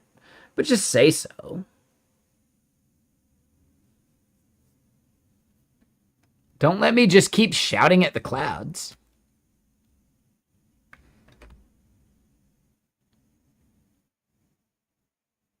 Yeah, it's a question about the beer you're drinking, right? You said you were going to get an IPA. What IPA are you drinking?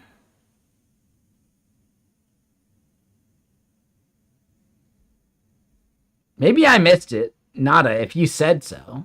I could have missed it. Yeah, what IPA are you drinking, man?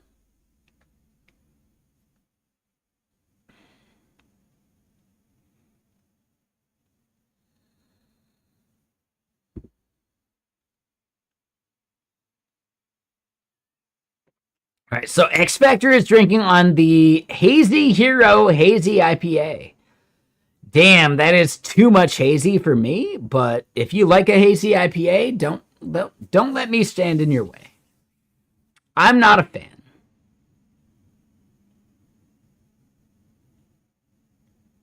Ooh, Untapped. Ooh, there you go. Yeah, feel free.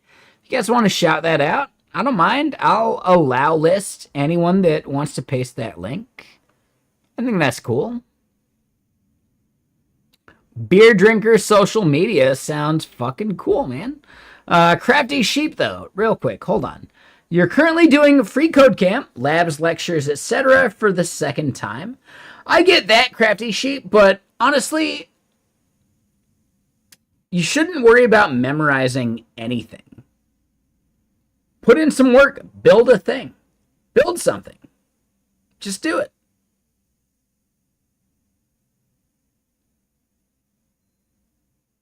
Ah, okay.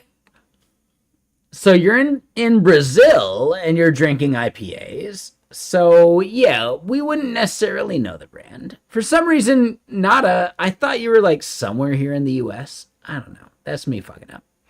But yeah, no. So Brazilian IPAs, has the hazy IPA thing made it there yet? Or are all APIs still like the clear style? Because I would say personally, I don't like hazy IPAs. Yeah, like a German bitter. Yeah, for sure. I do remember hearing that a lot of people fled to Brazil with German tastes. So I would bet that there's like a big like bitter beer contingent for sure. If you don't know the reference I'm making, well, okay.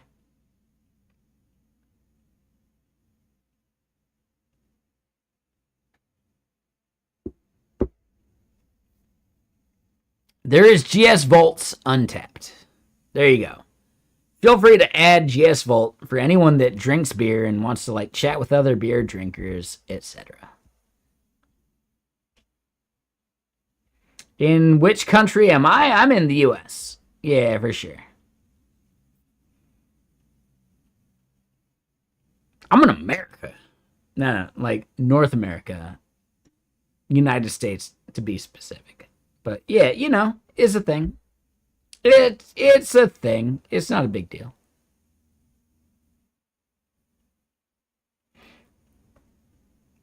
Yeah, Washington State. I live near Seattle. Derp Sauce. Are you also Seattle? Ooh, yeah, Cloudburst actually sounds very local. Yeah, touche. Cloudburst. That's not Elysian. Is that Pike Place? I feel like that's Pike Place Brewing, like their Cloudburst IPA.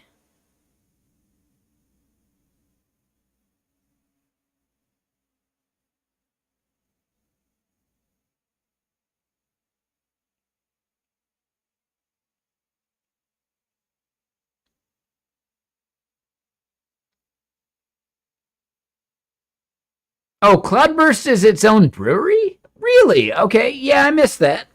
Okay, my bad, my bad. Where are they based out of? Shit. Hold on. I do feel like Pike Place had a Cloudburst IPA, though.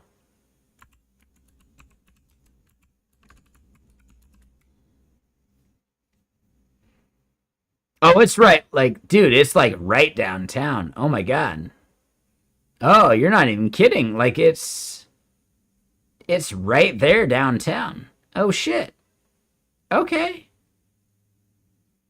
I'm actually looking at buying a fucking condo in Belltown. Like I'd be over near this area.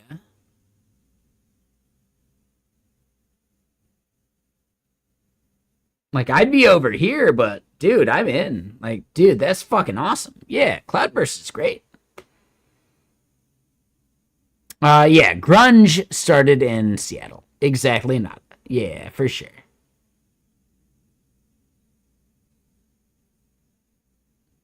Yeah, I'm not even kidding. I think I want to buy a place here in Belltown.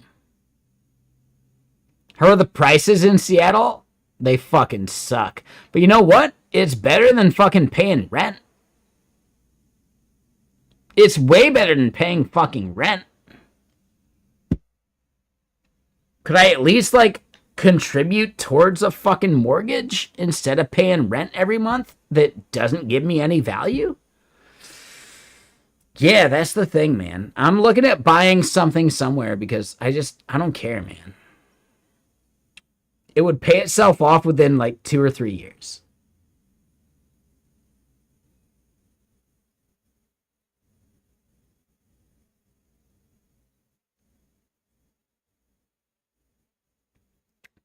Modulo. Yeah, you're not wrong, but buying a house is insane. Could you buy a condo? You could, but if you don't want to buy a condo, like, I get that. Like, that's a separate thing. Buying a house in Seattle, though, like, dude, you could move outside of Seattle to buy a house and then drive into the city.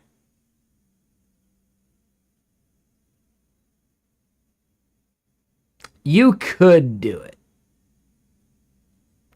You could make it happen. But yeah, like, no, buying a house in Seattle? Fuck no. You want to move outside Seattle? Yeah, totally. No, I get that. Canadian baking, you're looking at Mercer Island. Yeah, sure, I get that.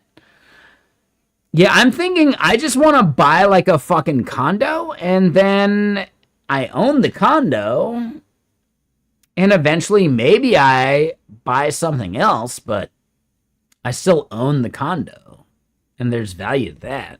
And then I could rent it out or whatever, you know?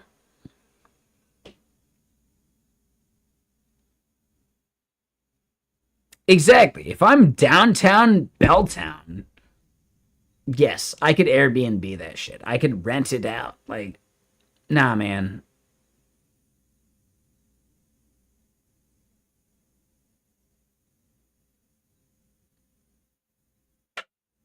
GS Vault. You drink beer to drown out the numbers still owed to the bank, Sag. I get it.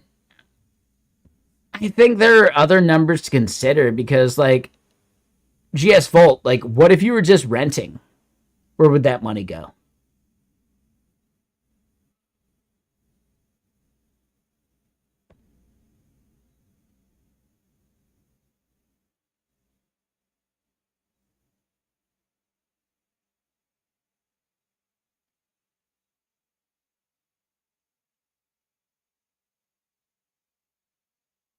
With renting, you can try different places. That requires that you're willing to be able to move, which means you never actually like move into a place.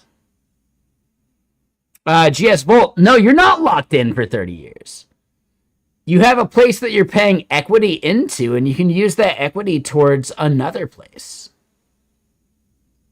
I think that's a big thing people like actually misunderstand. If you own a thing and it goes up in value, you can leverage that to buy something else.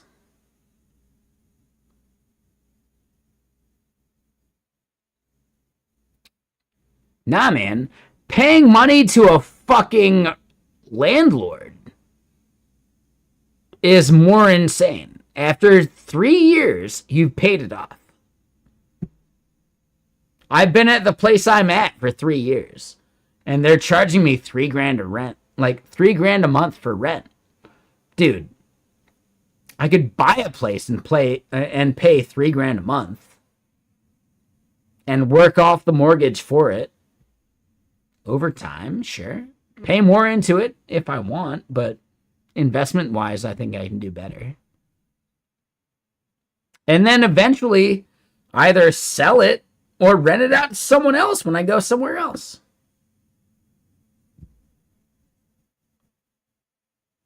No, GS Volt, I'm not talking about flipping. I'm talking about like living in it for enough time to where you want to like move where you actually want to live.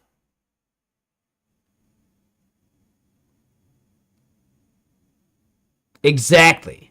That's what I'm saying, Figuera, right? You can buy a place, pay the mortgage to a point, and then move somewhere else, but you have equity invested, you know?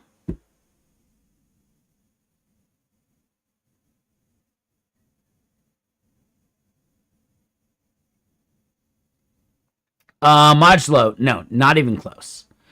To get a place in Seattle, you need,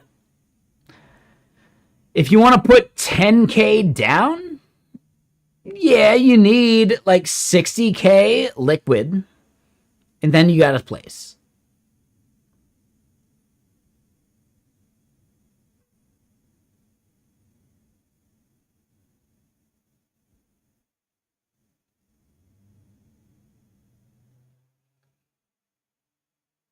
If I got 60K liquid, I should actually buy a thing. A $1 million house? No, fuck that. I don't want to talk about a $1 million house. No, I'm not even thinking about that shit.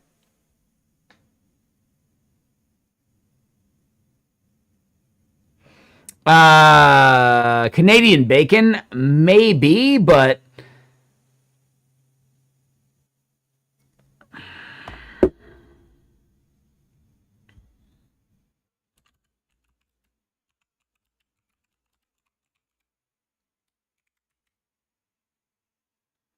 there are calculators for all this shit. Well, hold on. That didn't actually load.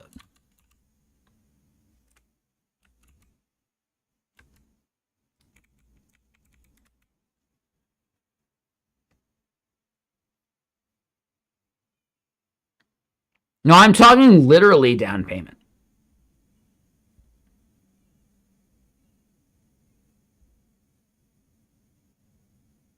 Yeah, Redfin has really decent calculators. NerdWallet does too, man.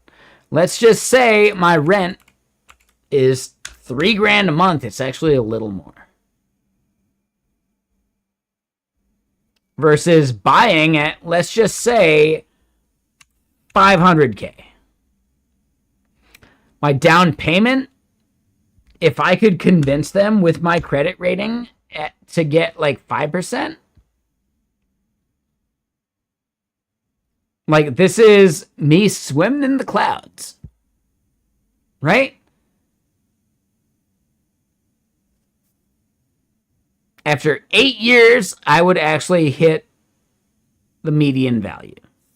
Within 3 years, yeah, you know, buying wise, I'm paying that much more a month. Technically, like, the buying is not that rate. But I would hit the value after 8 years. Yeah, this is just NerdWallet, man. Dude, like, there are more calculators than this. Absolutely. Like, please, look at other calculators too.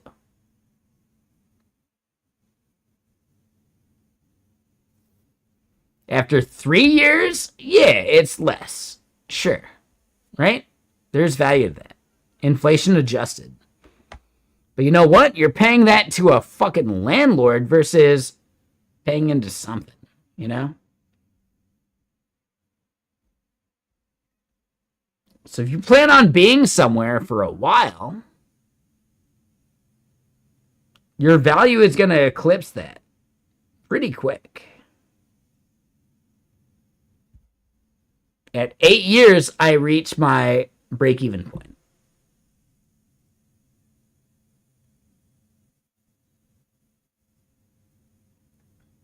If I stay for only 3 years, it costs less.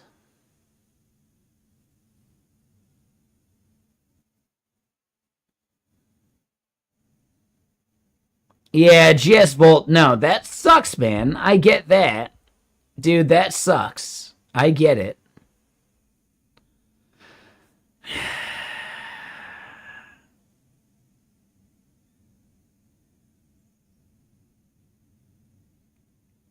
Yeah, man. GS Volt is saying, do your math. None of us are financial advisors. Don't say what I'm showing you as like the absolute truth. Like, nah, come on. Don't do that.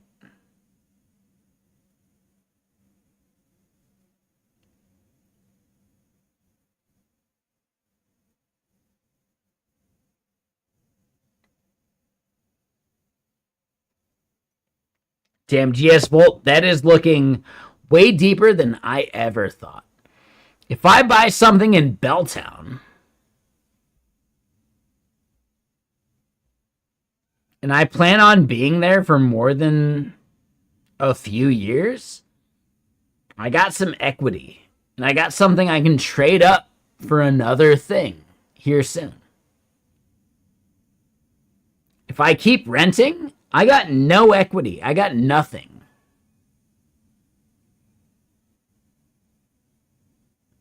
Exactly, Canadian bacon. Like, dude, the rent will actually grow further than the curve that the rent is showing, right? Dude, rent grows way fucking quicker.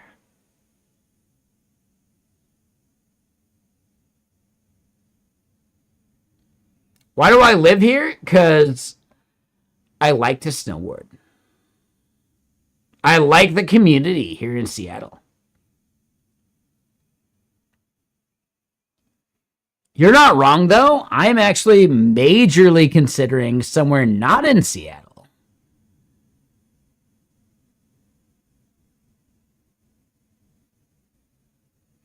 I'm actually considering fucking Montana. I'm considering out in the boonies, California. I'm considering Bremerton and like across the bay type bullshit. Dude, I'm considering all sorts of places. Abso-fucking-lutely. Oh my god, dude. Yeah, 100%.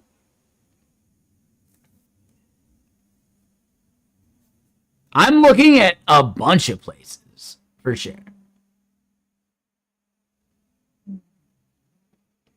I get it, GS Volt, but the company I work for would consider if they still want to employ me at that point. If I deliver enough value, they do it. But they're not going to do it for nothing. I think they got me. I have not done that. Dude, I would fucking love to live in Whitefish, Montana. Oh my god. No. Modulo. I work for a company. I work for Get Kraken. Eventually, could I move anywhere? And then, yeah, if I buy a place in Seattle and then, oh, the property goes up, well, then I sell it. Fuck it. You know, no big deal. Dude, GS Fold. No. Don't make any calls. Could I move to Montana? Maybe. I don't want to move anywhere south because fuck that.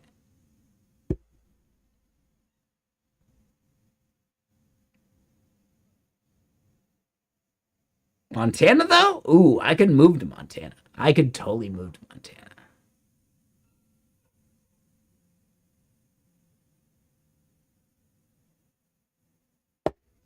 Nathan, you're not wrong, man. You could have a huge ranch in Montana, but then you're stuck in Montana. Could we flip Montana, though? Right? Enough, like-minded, cool people living in Montana? Like, come on. We could flip Montana. Montana could be blue.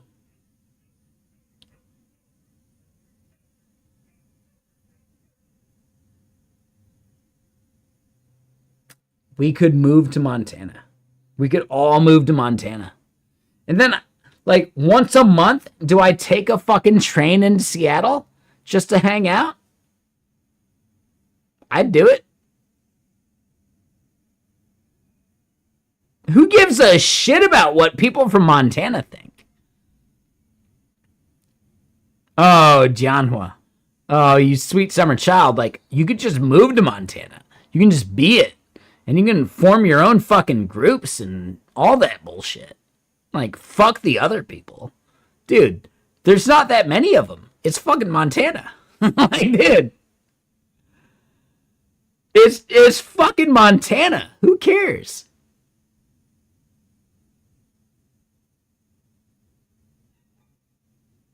Dude, it's fucking Montana. No, here's the thing, X Factor.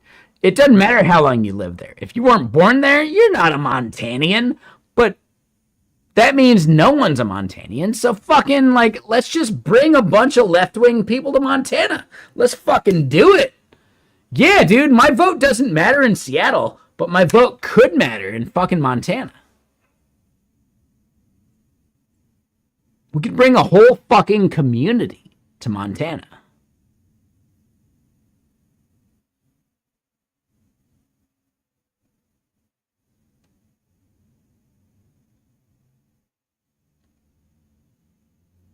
Right? Washington will continue to be fucking blue. Could we make Montana blue if we all move there? Let's fucking do it, dude. Let's fucking do it. I am fighting every urge in my body to not say let's fucking go because I hate that phrase. Let's go? Oh my god. Ugh, I hate that phrase, let's go. I've said it before it became popular. I fucking hate that popular phrase. Let's fucking go. Ugh.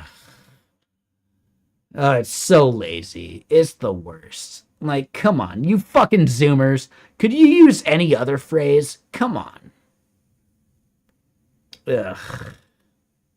So yes, I use every opportunity to not say, let's fucking go. Let's fucking chill. LFC. Right? Let's fucking hang out. LFHO.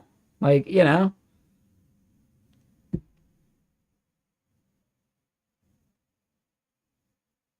Let's fucking relax. LFR, man.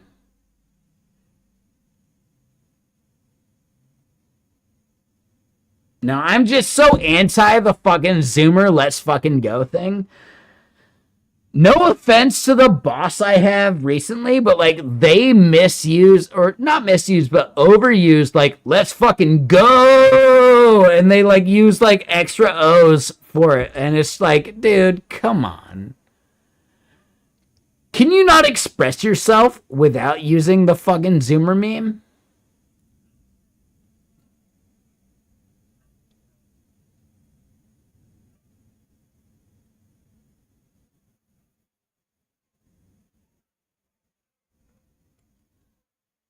Let's go!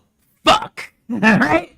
At least say let's go and then add fuck afterwards, and then it's LGF. No big deal.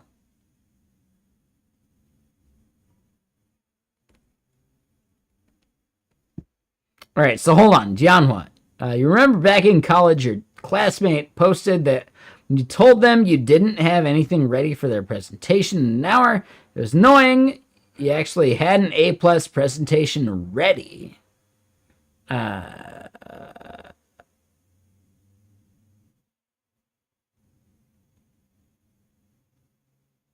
You're saying they posted the phrase, let's fucking go? I don't know, man. Jianhua, like, I'm not sure what you're saying there. He made some post about let's fucking go. Okay. Yeah, alright. I get it. No, like, dude, let's fucking go is such a lazy fucking phrase. Let's go is even lazier because it's, yeah, something you can use at work without actually, like, thinking. Oh, I saw a thing you posted. Let's go. Nah. Like, nah, man. Dude, it's bullshit. Every single time. It's totally fucking bullshit.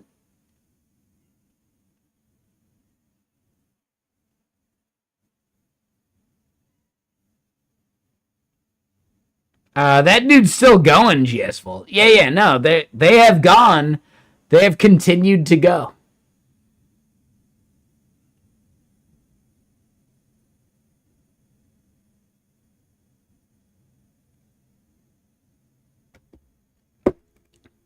Nathan, you're blowing my mind because you can't do any of that shit here in Seattle.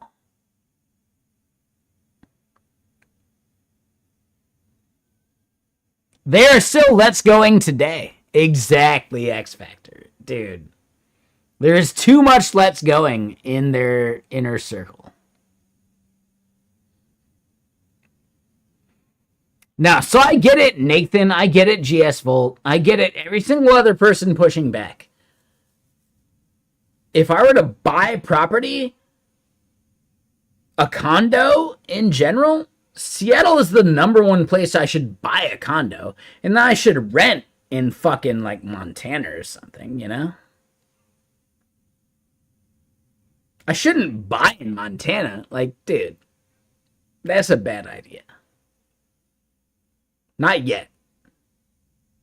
Maybe now, maybe eventually, maybe in 20 years, but dude, come on.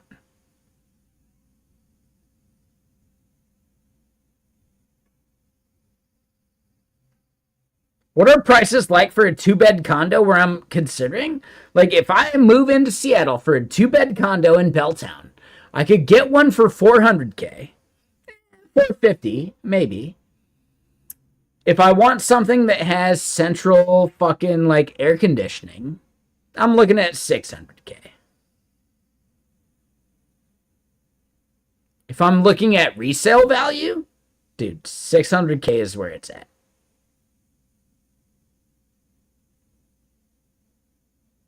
No, I'm not talking mill.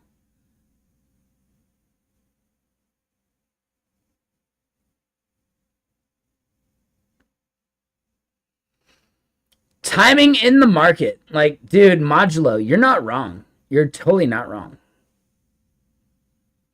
Dude, $600K in Ohio would be a fucking mansion, but then I'd be stuck in Ohio. I'm sorry, like, living where you live is a big thing. If I buy that place in Ohio, who can I rent it out to? Nobody wants to fucking live there. Yeah, the worth is only what it's technically worth. Who's gonna buy it for that, though? Like, Modulo. Like, who's gonna actually buy it for that?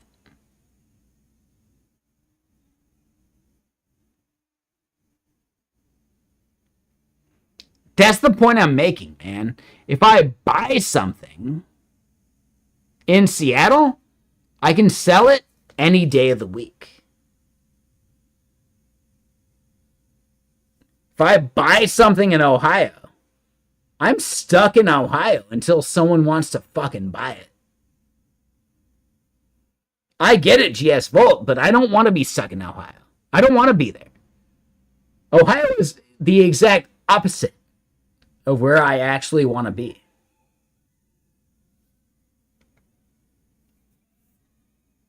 No, I get it, GS Volt. You're happy. You are where you are. But do you snowboard?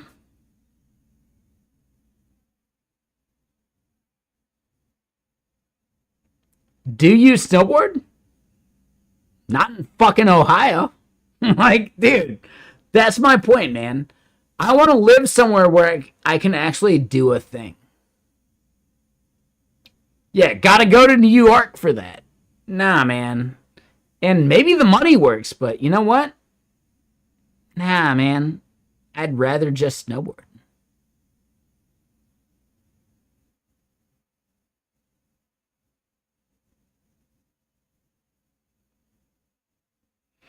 So, there you go. GS Volt and Modulo are hitting something. Yeah, no, you're both hitting on the exact same point. What if I moved to Ohio and bought a fucking place and then could just live on my 165 subscribers a month to pay my fucking mortgage and then we're good, right? Yeah, that's a thing. That's a thing. Like, I could do it, but then I'd be in fucking Ohio.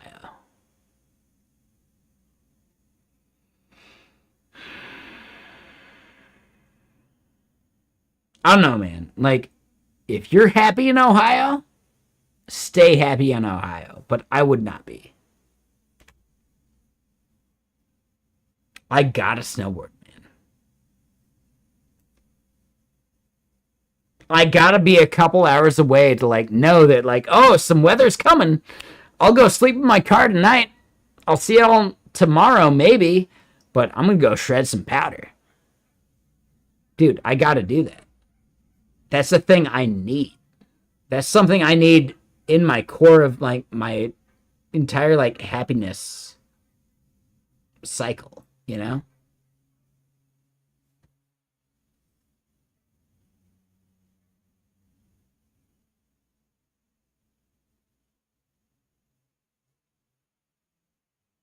There you go, Modulo. Yeah, nope, that's a big part. Like, your wife's family is in Seattle, which means free healthcare. Free fucking, like, you know, not healthcare, sorry. Free, like, children watching. Dude, that's just easily a couple grand a month.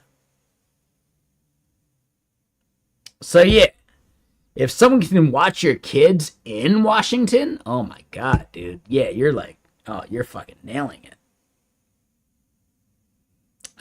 Nathan, I mean, we didn't see you get banned or anything?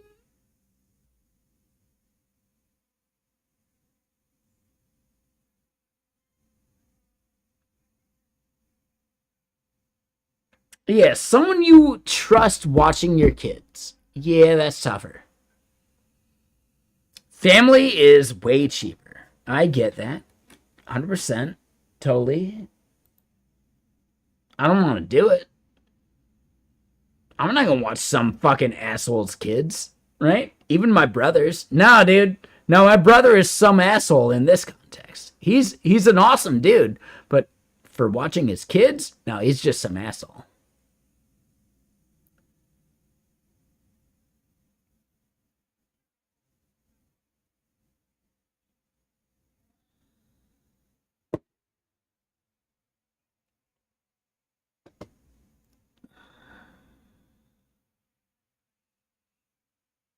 I love my brother, but no, he's just some asshole if it comes to watching his kids. Nah, hell no. I'm not going to do it.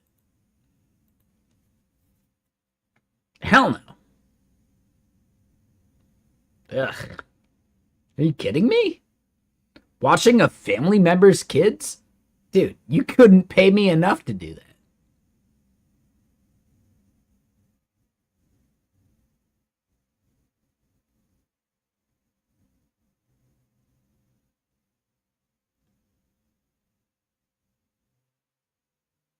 Exactly, John.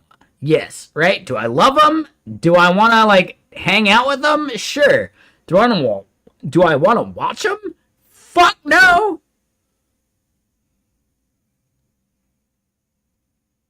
Yeah, dude, John, you are shouting out exactly my exact point.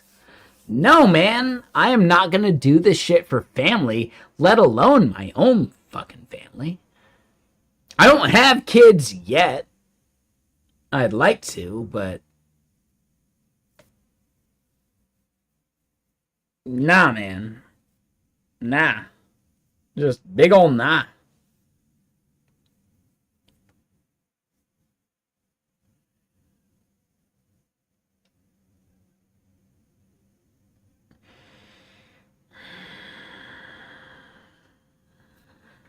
Alright, so yeah, I don't know, man. It's currently at 8 years. It's basically like 7 or 8 where I'd see value in buying versus owning right now, but, you know.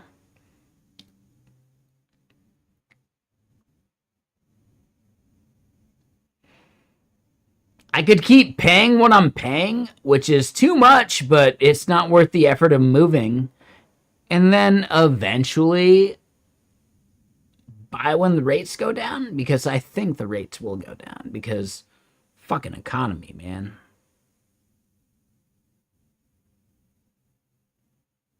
You know? Fucking economy, man.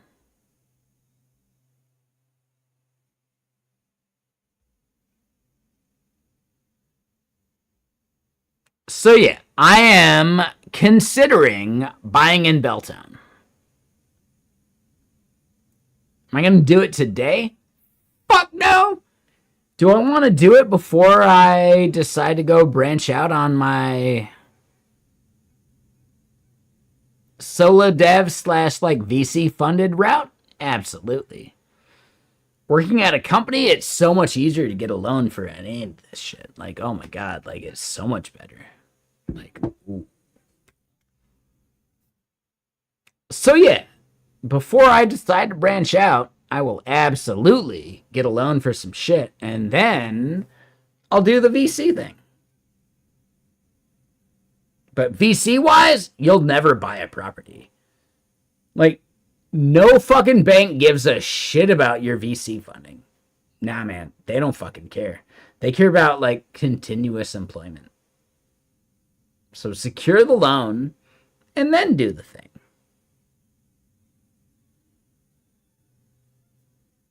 Just saying.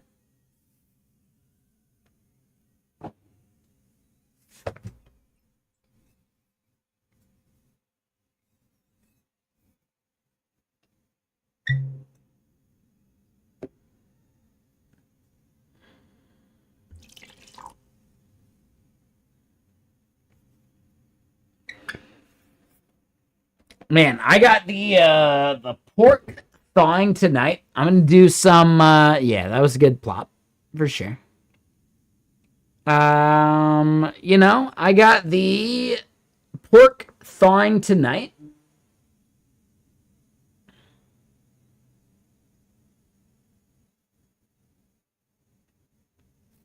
It'll be some chow mein, but I'm gonna do like way less chow mein than normal, so I gotta like really think about like how many noodles I do per like chunk of fucking pork.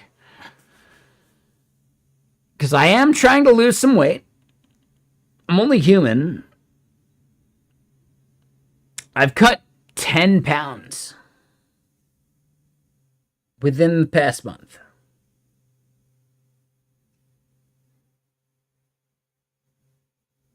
It's worth another fucking amount of more or whatever. But I need to cut another 10 pounds.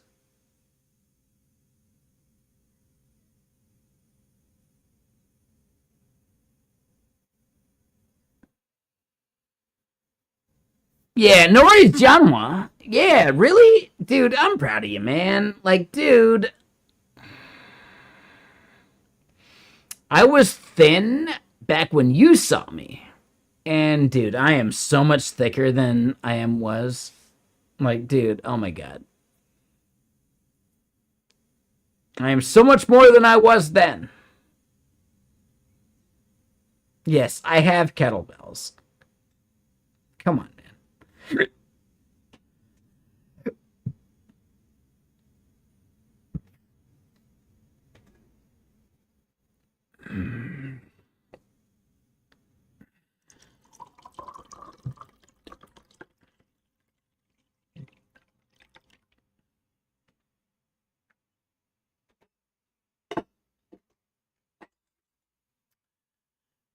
Screw the noodles. Like, dude, if I just sliced up the pork and cooked it, and then ate some fucking salad shit with it, I'd be better off. But, dude, the noodles are better.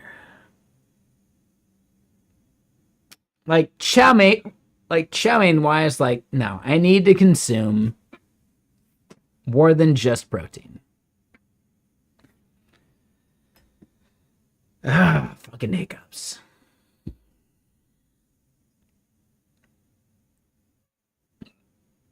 You don't need carbs every meal. I need carbs right now. Broccoli?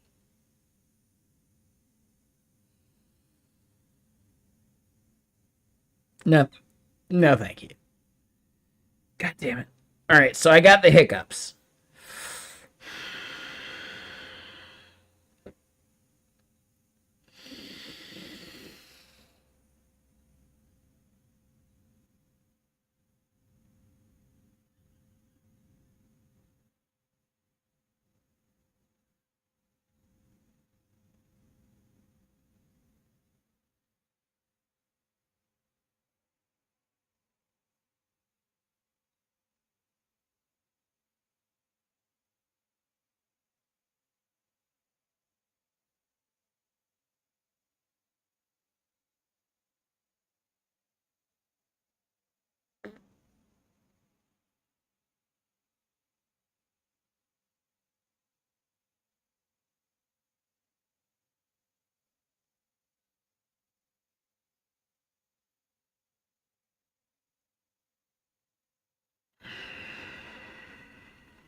All right, cool.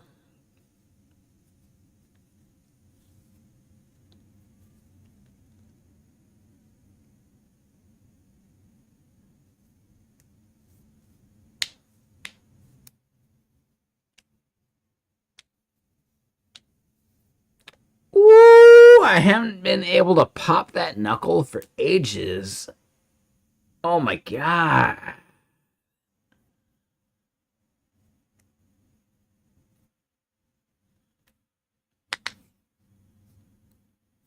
Ooh. All right, so we're set. We're set. Yeah, let's continue doing the thing we do. Damn, we're already at 7 p.m. You know.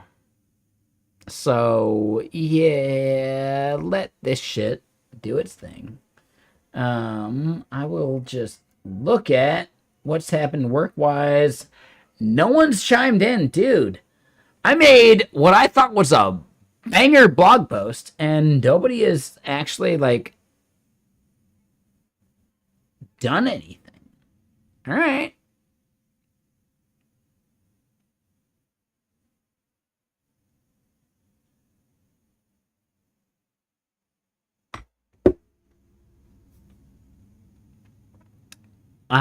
No, I cannot show the blog post right now. We will publish it very soon. Yeah, no, it's actually a really good blog post. I'm really proud of it. Y'all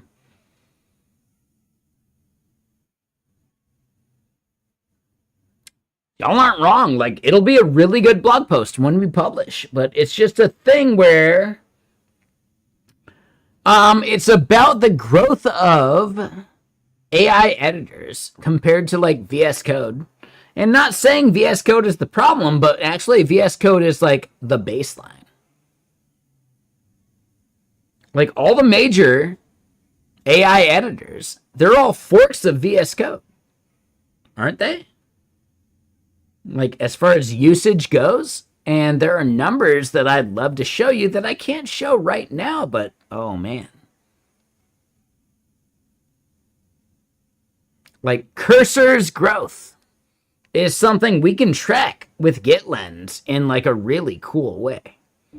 Because the way that like cursor asks people to install the extensions they already have.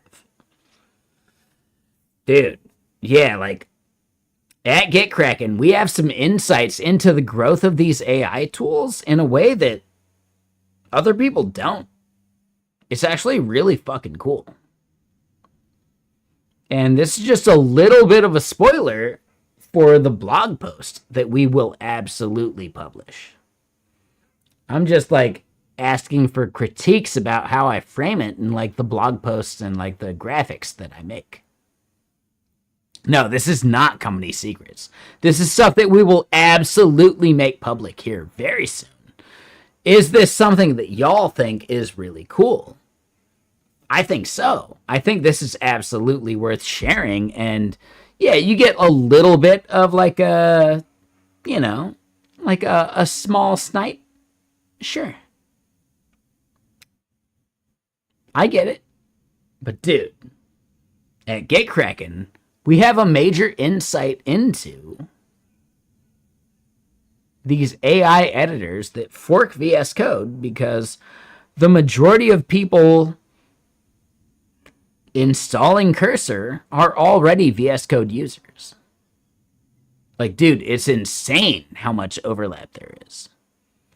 And I can't say all of what I'm trying to say in the blog post, but you can extrapolate a little bit from there, and it's pretty fucking cool. But yeah, real quick, Ninfu, hold on. Let me do this. Ninfu, you are awesome. Like, hold up. Let me at least shout you out. I actually... Ninfu, would you be okay with being a mod here?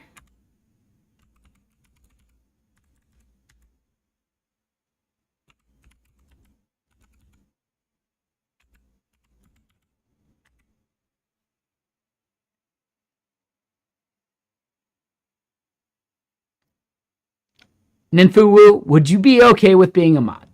You don't have to do anything, right? I expect nothing from mods. I have modded a bunch of people beyond their preference. You're like one of the first people I'm asking. Would you be okay with being a mod?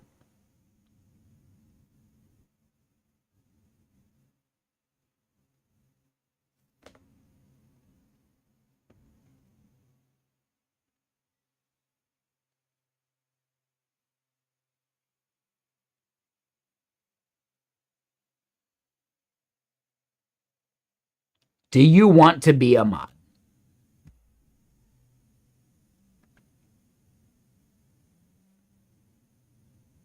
I don't think I have a VIP slot to give you. Let me try.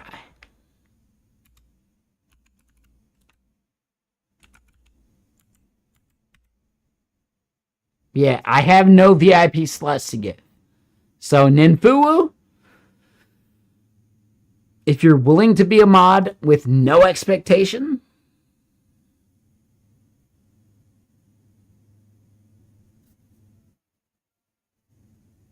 up to you.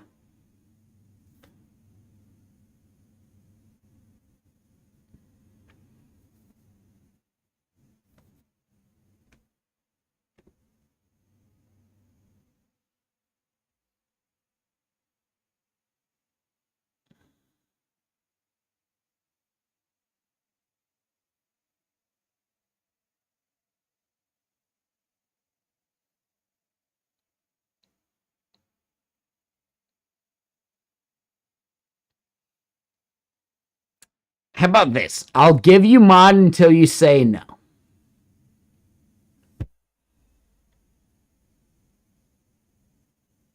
I could mod you, and you can say you don't want to be mod.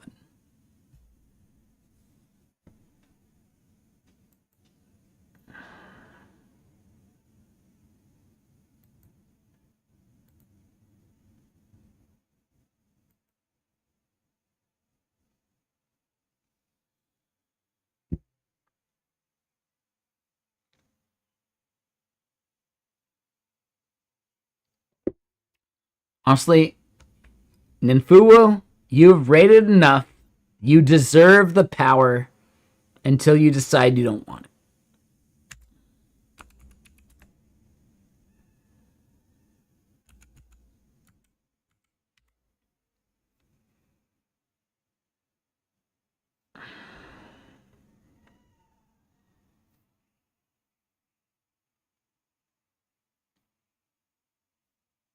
Every other streamer that is cool deserves mod power in my channel.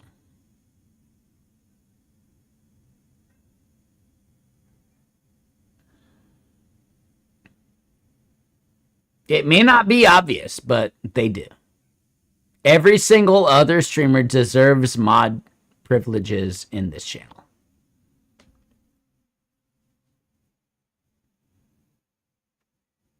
Within reason.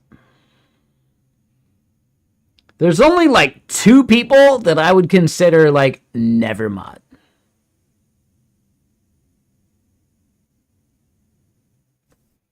People who know me know who they are.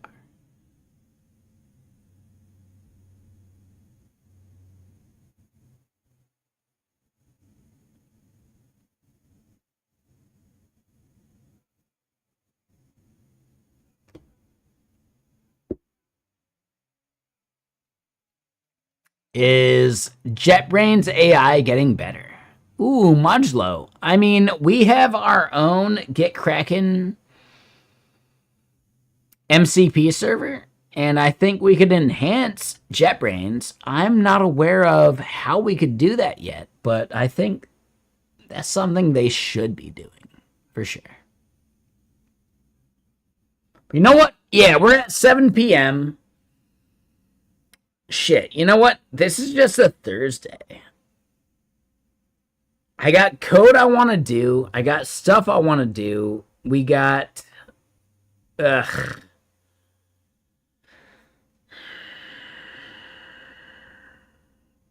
All this is fine, but you know what? Could we just hang out and game later? Because I don't know this other stuff. Like, come on, man. Could we just smoke some weed and hang out over on, like, the gaming stream? The company I work for, yeah, they pay me for shit. They pay me for stuff. They're not paying me for this part. And really, it's not even relevant. And we can solve this tomorrow. But you know what? Like,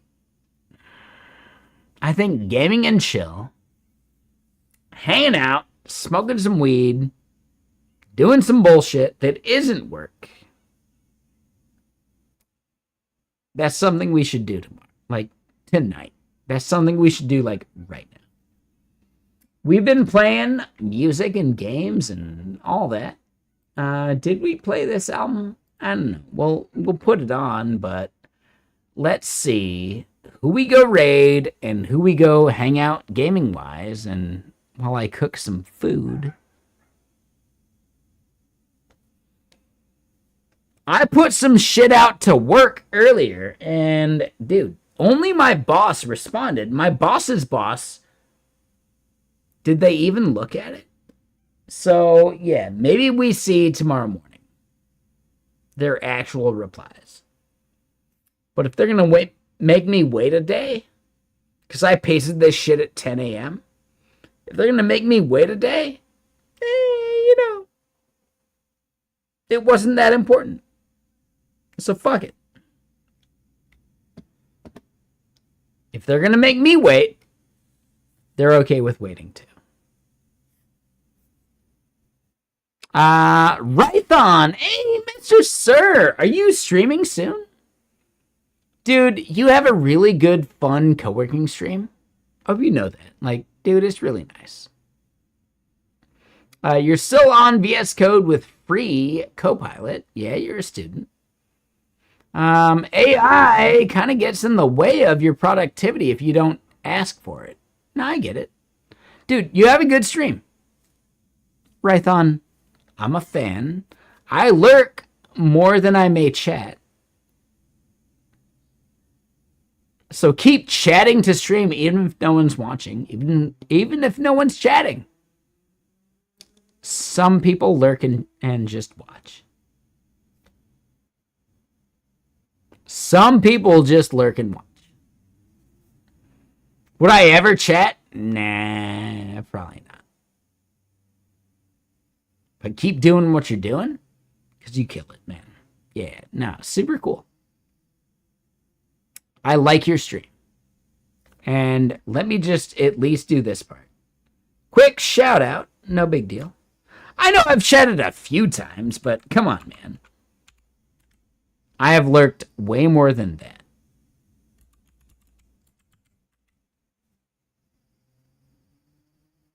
I have lurked way more than that.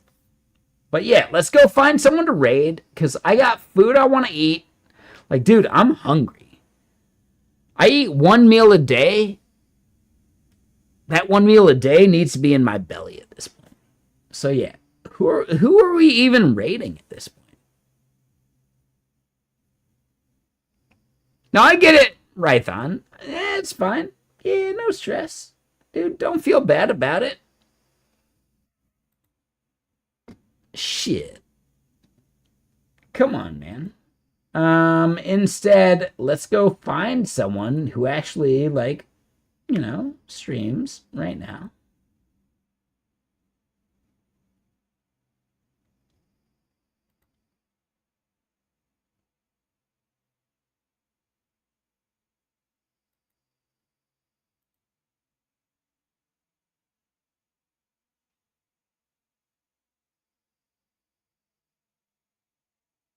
Ooh, Steph of Anime.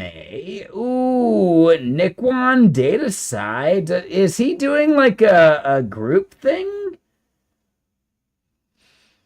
Ooh.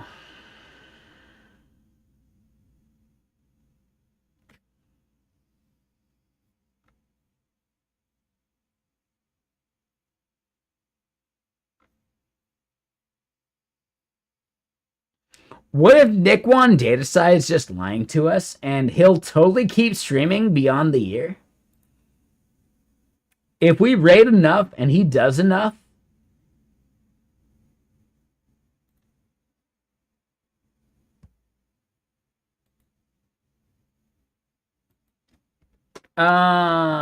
yeah, dude, Bob. Dude, Rython kills it. Yes, people should follow Rython. Absolutely.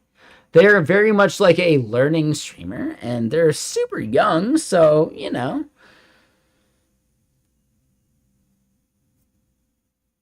I don't know how to phrase that. I don't want to say anything other than that. They're young. There you go.